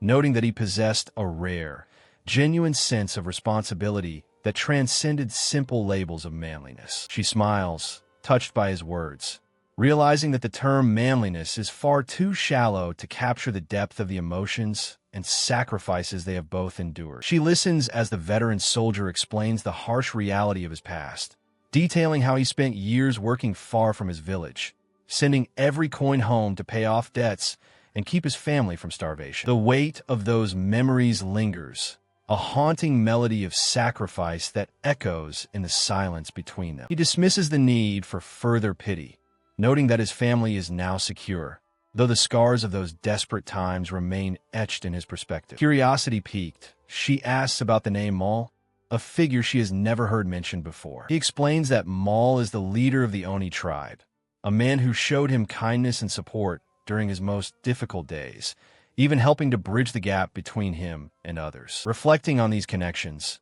he muses that perhaps the gift of the sheep, Francoise, was intended for his own benefit as much as for the sake of the others. She contemplates the parallels between their lives, recognizing that the resentment she once felt toward the girl who took her place as a bride was perhaps misplaced, mirroring the struggles of her own orphaned youth. The conversation turns to the idea of a prince on a white horse, a savior figure, and she listens intently, finding a strange resonance in the notion of destiny intervening in their lives. She smiles, remarking on the immense courage displayed by the noble figure before her. Lost in a daydream of romance and castles, she muses that such a connection seems inevitable. The spell is broken as she realizes she has completely forgotten about the eggs she was boiling, distracted by their conversation. Her companion laughs, offering to demonstrate the proper way to prepare them, insisting it is not a formal lesson, but a simple gesture of help. With a renewed sense of purpose,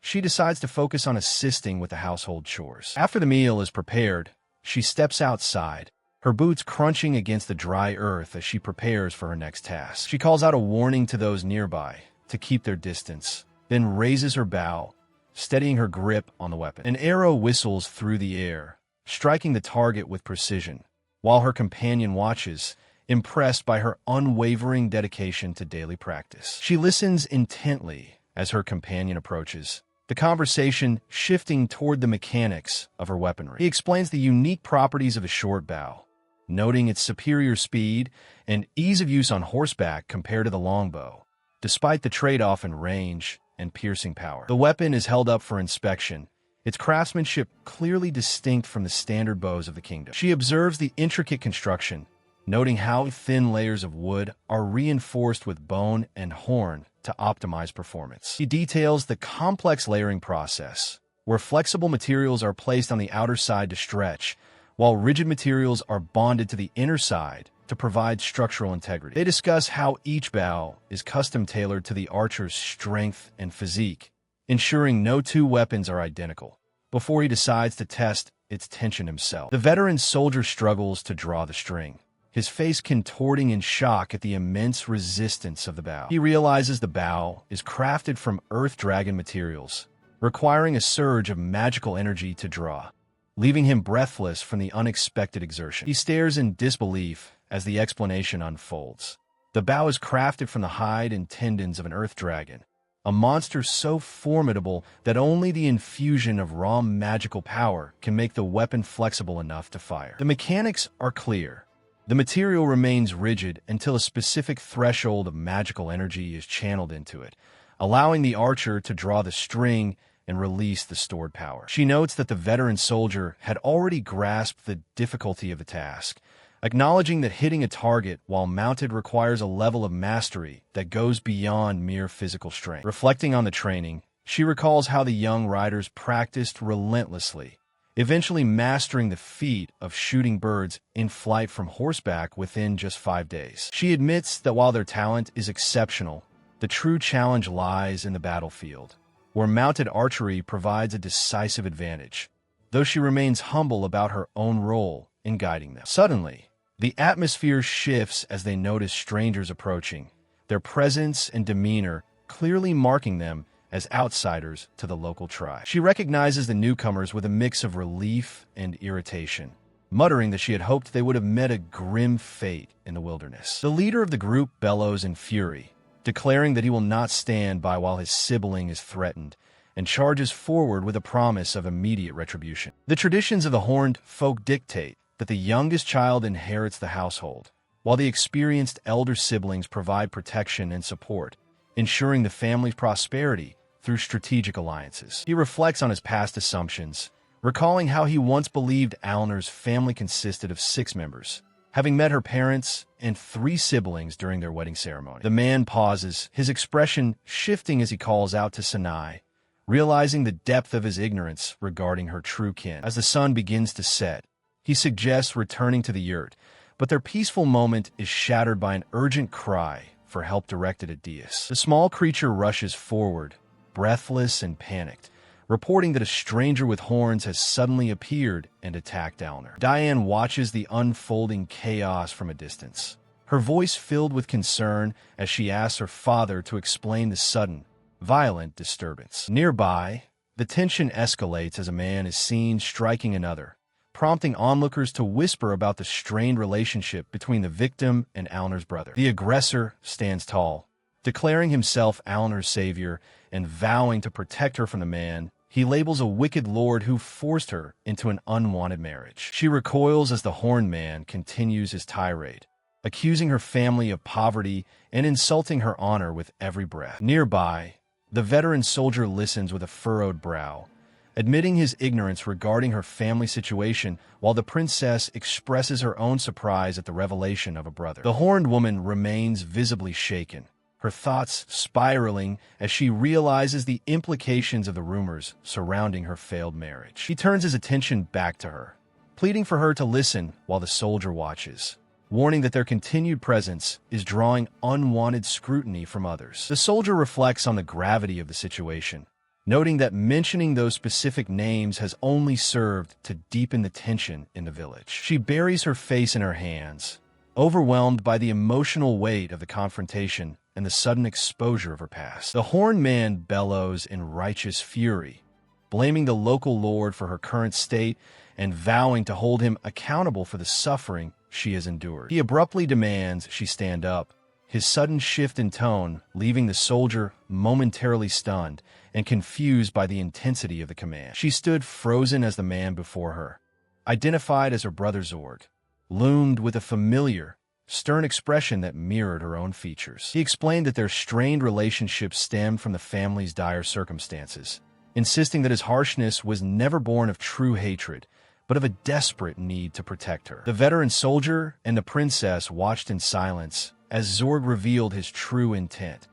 He had come to this land solely to reclaim his sister from the local lord. He recounted the tragedy of her departure, noting how she had been married off to a man 35 years her senior, a union forced by the family's crushing death. With growing intensity, he bellowed that he could not stand by while she was deceived into such a life, his frustration boiling over at the injustice of her situation. He confessed that his previous attempts to plead with the Lord had been met with hostility, leaving him no choice but to take matters into his own hands. The group stood in the open field, the weight of his revelations hanging heavy in the air as they realized the complexity of the conflict they had stumbled into. She remained silent, processing the sudden shift in her reality, while her brother knelt before her, his posture shifting from aggression to a somber, expectant weight. She stands silently as the man beside her scolds the elder, demanding to know why he would interfere with his sister's marriage for the sake of money. He continues, his voice tight with frustration,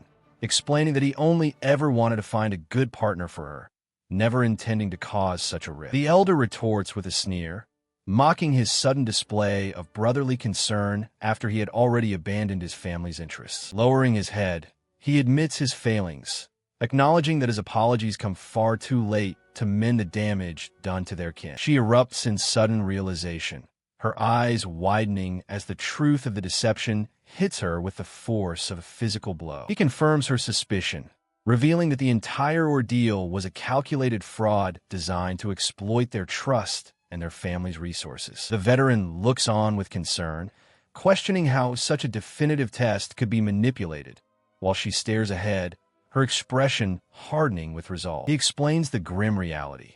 The test is merely a form of magic, and like any spell, it can be subverted or countered by those who know its secrets. The veteran soldier reflected on the encounter, noting that while rare, some individuals possess such overwhelming magical prowess that they could render an opponent completely helpless without a struggle. He expressed his ignorance regarding the girl's true capabilities, prompting a realization that those well-versed in the magic of the demon kin were often the ones most easily deceived by such displays. Because of this, he reasoned that the expedition's activities remained shrouded in mystery, necessitating extreme caution when dealing with such potent and volatile magic. Zorg stood in silence, his expression unreadable as he processed the revelation that his previous assumptions about the territorial lord had been entirely misguided. With the tension momentarily diffused, they agreed to part ways before the sun dipped below the horizon, prioritizing their need for a meal. They turned to leave,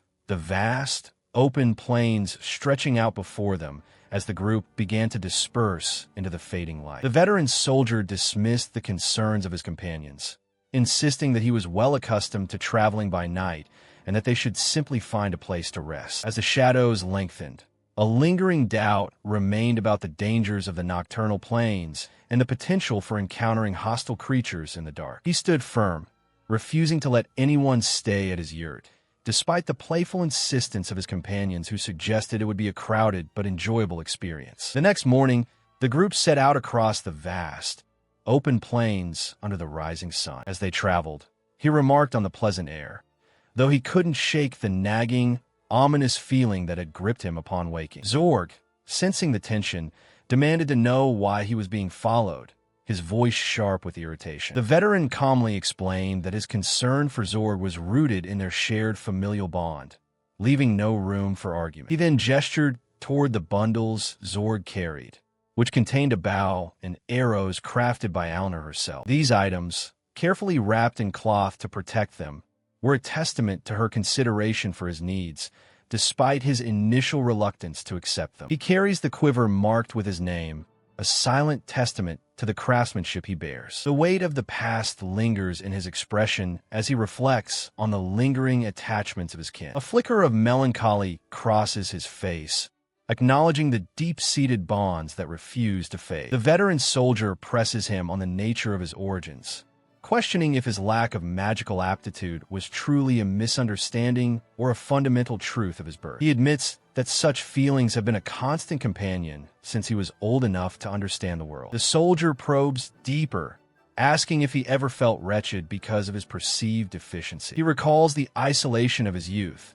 watching other children effortlessly weave magic while he remained unable to manifest even a spark. The memory brings back the sting of those days, when he would weep to his parents, struggling to reconcile his reality with the world around him. He stood in the open field, reflecting on how his parents and uncle had helped him find peace with his limitations, perhaps through a simple act of acceptance. Instead of dwelling on what he lacked, he chose to focus on what he could achieve, training his body to compensate and ultimately shaping the man he had become. The veteran soldier listened intently, noting that such a mindset was only possible for someone entirely devoid of magical power. He grew agitated, his voice rising as he recalled the sting of being mocked and looked down upon, despite his relentless efforts to improve. He admitted that only Alner had refrained from treating him like a fool, a memory that still carried a heavy weight. The veteran soldier watched him in silence, the weight of the confession hanging between them in the quiet air. Suddenly, the peaceful atmosphere was shattered by a distant, ominous presence approaching from the horizon. He realized with horror that 5 wind dragons were descending upon them, a threat far too great for even one to handle alone. He demanded to know the soldier's name, insisting he return to the village immediately to protect those who remained, but the veteran refused to leave him behind to face the threat alone. With a sharp click of his tongue, he began to explain the creature's hunting patterns, noting how they prioritize blinding and deafening their prey before crippling them to feed at their leisure. He warned that these beasts lack the raw power to finish a kill in a single strike, relying instead on their agility and the lightness of their bodies to wear their victims down. The veteran squinted into the distance, admitting he could only see dark specks against the horizon, and grumbled about the difficulty of using a bow against such elusive targets. He raised his bow,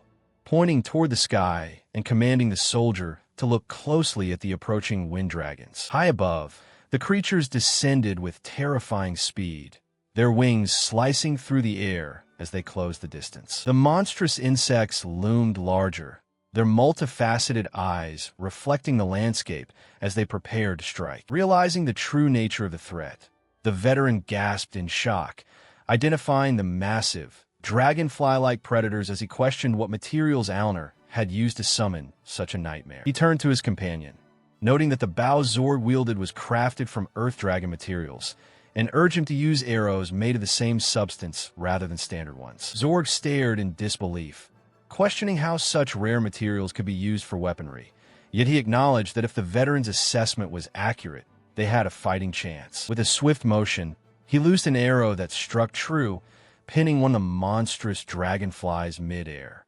He shouted in triumph, confirming the kill. The battle intensified as the creatures accelerated, their movements becoming erratic.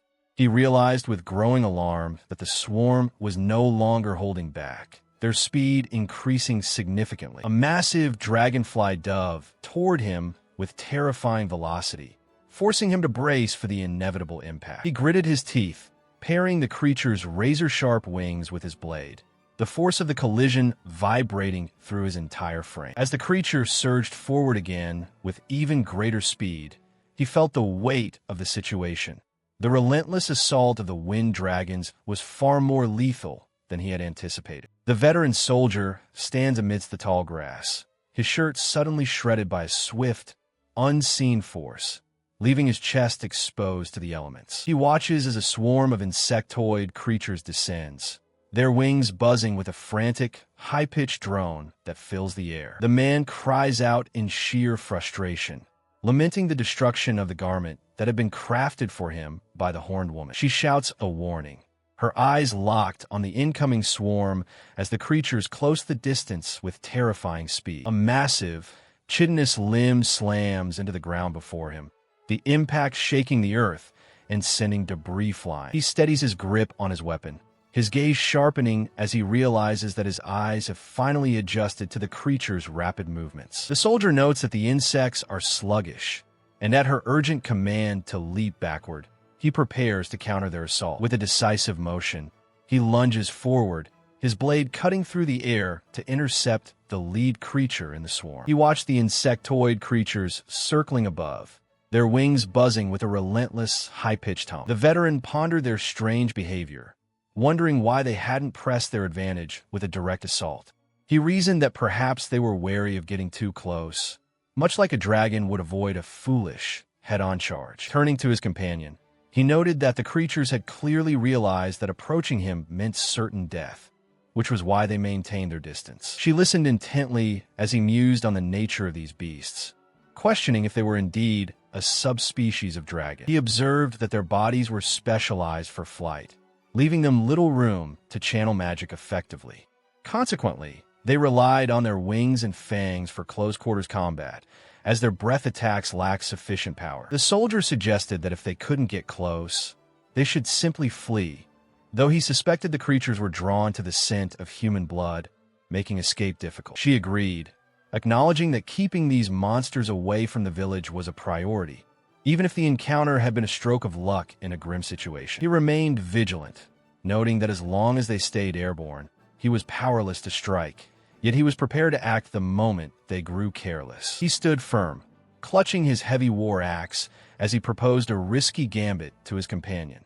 By discarding his weapon, he might bait the aerial creatures into a fatal moment of carelessness. His companion questioned the sanity of the plan, doubting that a thrown axe could ever reach the high-flying swarm, yet he remained undeterred, insisting that even a failed attempt might serve to lure them closer. With a curt command to watch, he prepared his stance, the weight of the axe grounding him as he focused on the distant, circling threats. He began to spin, the massive blade gathering momentum until it became a blurred, whistling arc of steel, his companion watching in stunned silence as the sheer force of the rotation kicked up dust. With a primal roar, he unleashed the weapon, sending the heavy axe hurtling into the sky like a thunderbolt. The projectile tore through the air, spinning with such velocity that it caught the swarm off guard, forcing the creatures to scatter in a frantic, chaotic scramble. Seeing the swarm descend in response to the disturbance,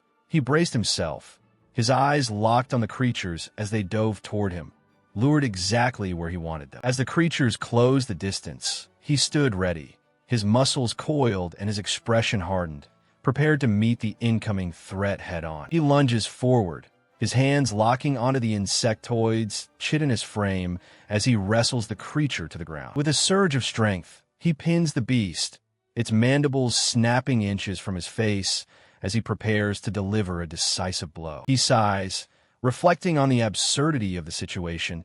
Encountering 5 wind dragons in a single year is unheard of, yet here they lie. A sense of accomplishment washes over him as he contemplates the weight of his feat, knowing the rarity of the hunt. He smiles, believing that this victory will finally earn him the respect of his kin and the admiration of Alner. His internal monologue is interrupted by a sudden realization.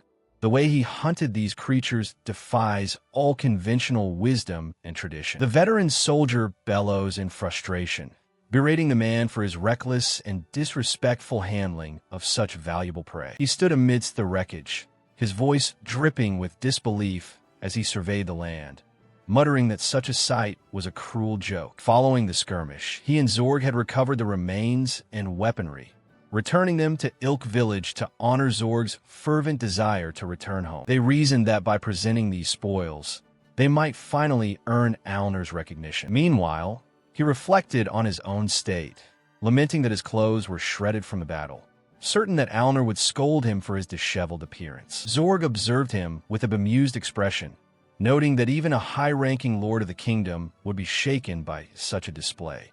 Yet he remained humble before Alner. He confessed that his current standing was entirely due to Alner, and that tending to domestic chores was a small price to pay for such guidance. Zorg remarked that such devotion was uncharacteristic of a man from the kingdom, to which he agreed, acknowledging that Alner had even gone to the trouble of crafting his clothes. Looking at him, Zorg could only smile, concluding that he was truly an enigma, from his name to his very essence. He watches as she rushes toward him, her eyes wide with concern as she notices the fresh wounds upon his body and demands to see the extent of the damage. She dismisses the severity of the injuries, suggesting they be cleaned immediately, and offers him a change of clothes to replace his ruined attire. He brushes off the praise, insisting that defeating the Wind Dragon was a minor feat, and credits her bow for the success of their endeavor. She expresses her gratitude for his efforts in delivering the spoils, insisting that he keep half of the materials as a reward for his hard work. He pauses,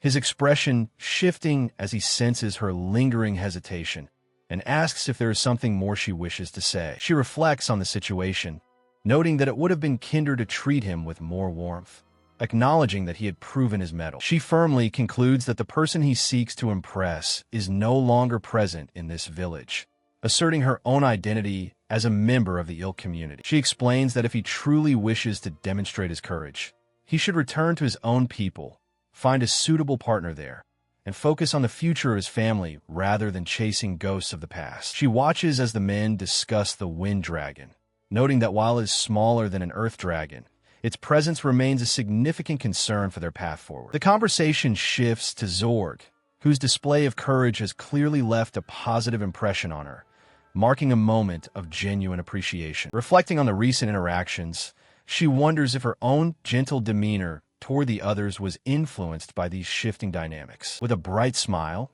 she calls out to Dias, inviting him to join the festivities and leave the heavy thoughts behind for the night. The village square transforms into a scene of celebration, with music filling the air as the community gathers around the warmth of the bonfire. Laughter and melodies weave through the crowd, creating an atmosphere of unity that resonates across the entire clearing. She stands amidst the joy, her face lit by the flickering flames, sharing in the collective happiness of her people. Observing the scene, Dias finds himself moved by the vibrant energy, acknowledging that the night's success is owed to her radiant spirit. He looked at her with a gentle smile, remarking that celebrating her well-being was far more important than the hunt for the dragon. Moments later, he stepped away from the festivities, asking where she was heading as he followed her into the quiet night. The veteran stood alone in the stillness, watching as she tended to her chores, pouring water with practiced ease. His attention was suddenly drawn to a strange,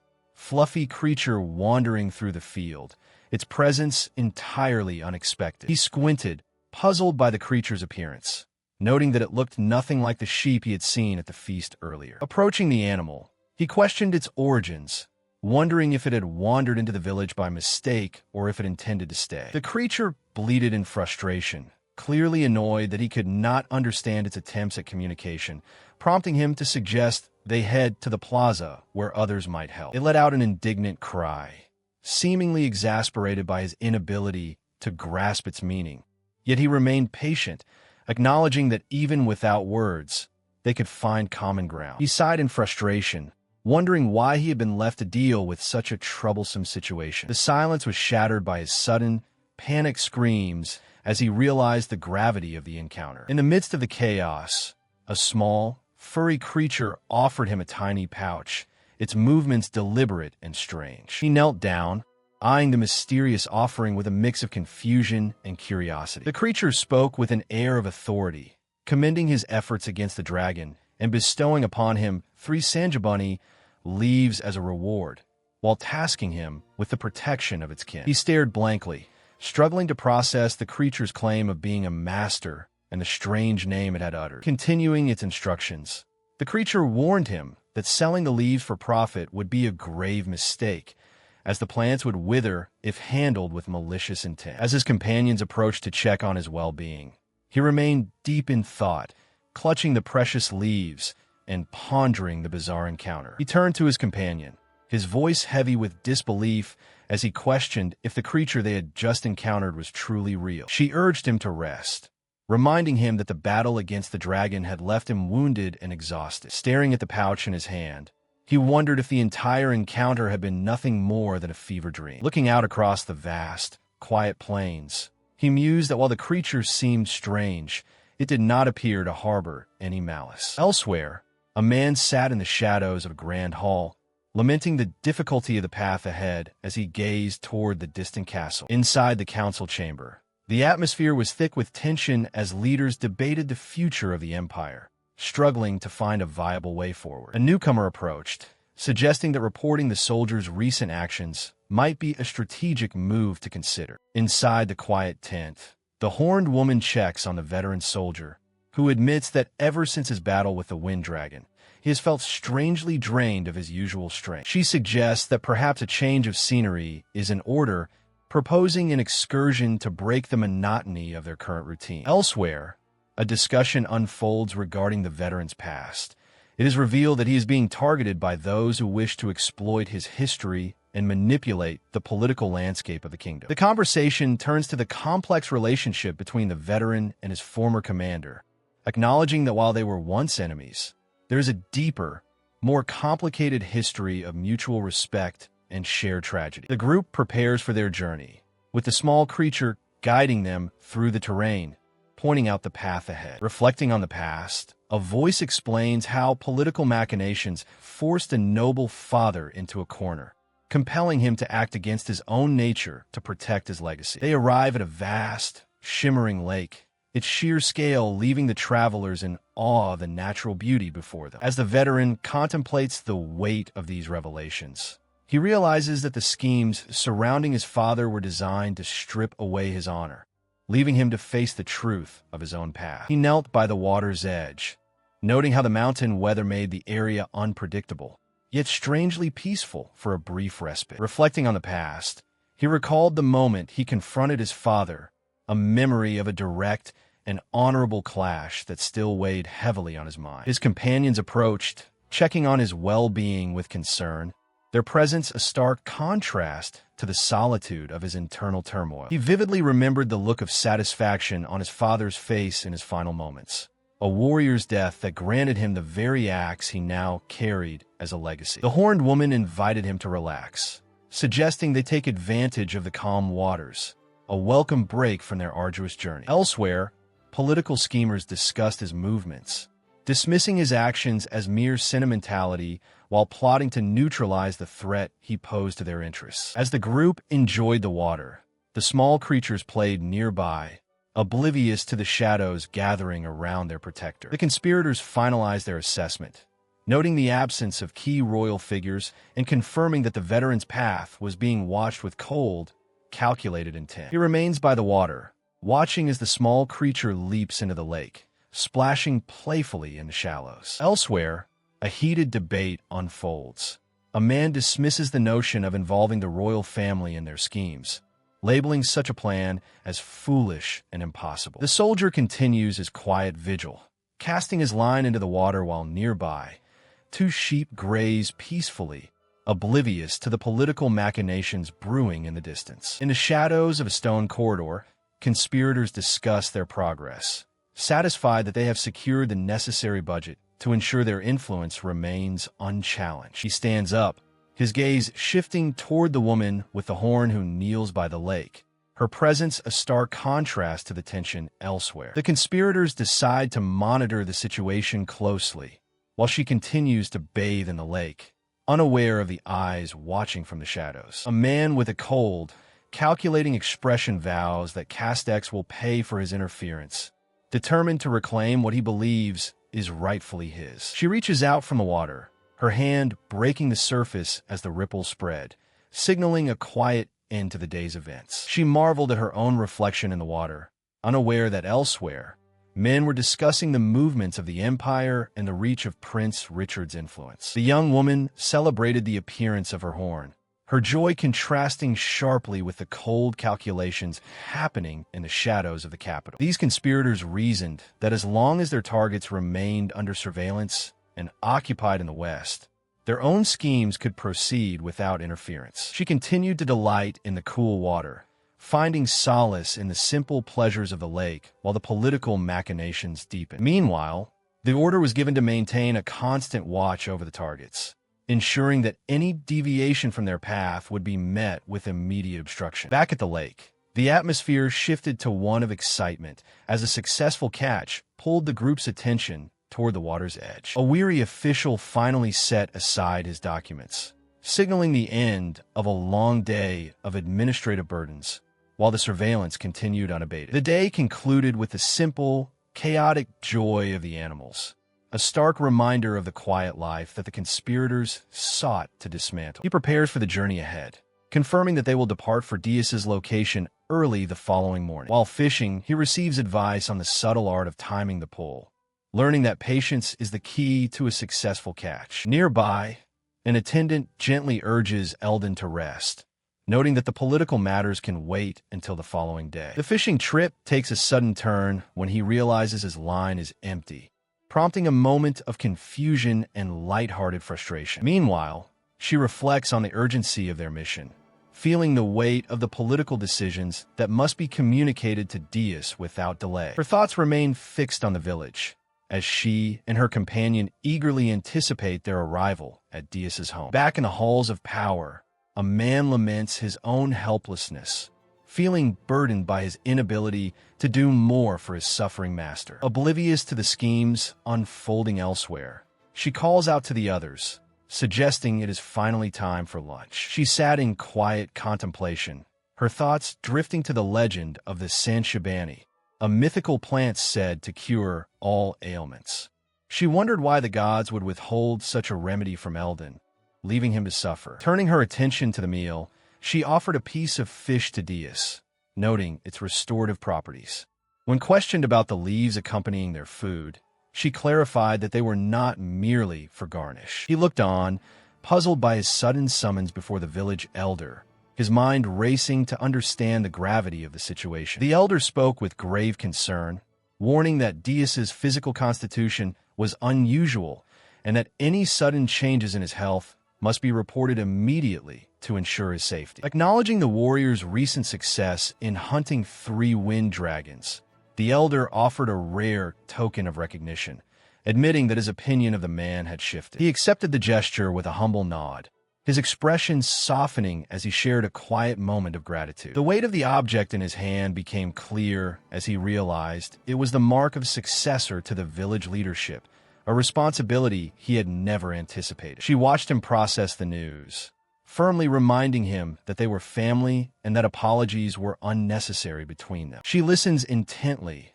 as the elder explains that the markings on her kin reveal her status as the 3rd in line for leadership, noting that while she could have been appointed immediately, her past actions were too reckless to justify such a promotion. He nods in agreement, offering his gratitude to her for the guidance and support she has provided. The elder continues, remarking that having a dragon slayer among them is a significant asset, and her connection to the bloodline makes her an ideal candidate to navigate the complex political landscape. A knowing smile spreads across her face as she places a finger to her lips, silently acknowledging the weight of the conversation. He is instructed to set aside his mercenary duties for a time to learn the intricacies of leadership under the elder's direct tutelage, while she is told that her own marriage prospects will be handled by the elder to ensure a favorable alliance. The atmosphere shifts to a lighter tone as the group shares a meal, the simple joy of bread and companionship momentarily eclipsing the heavy responsibilities discussed moments before. He stands before the elder, Visibly struck by the gravity of the mantle he is being asked to assume, his expression hardening with newfound resolve. As the sun begins to dip below the horizon, the group gathers their belongings, content with the day's events as they prepare to return to the village. He stood amidst the group as the sun dipped low, listening as the woman beside him asked if he had managed to find any rest today. A gentle smile touched his lips as he admitted that it had been a long time since he was able to relax so thoroughly, offering her his sincere gratitude. As they prepared to move on, he noted that they would need to be ready for the challenges of the coming day. But a sudden, sharp sensation halted his stride. She turned to him, concern etched on her face, as he struggled to comprehend why his strength was suddenly failing him despite the rest he had taken. Without warning, his legs gave way, and he collapsed into the tall grass, his body unresponsive to his will. As he lay there, a document detailing the current state of the territory lay nearby, its contents a stark contrast to the sudden, mysterious affliction that had struck him down.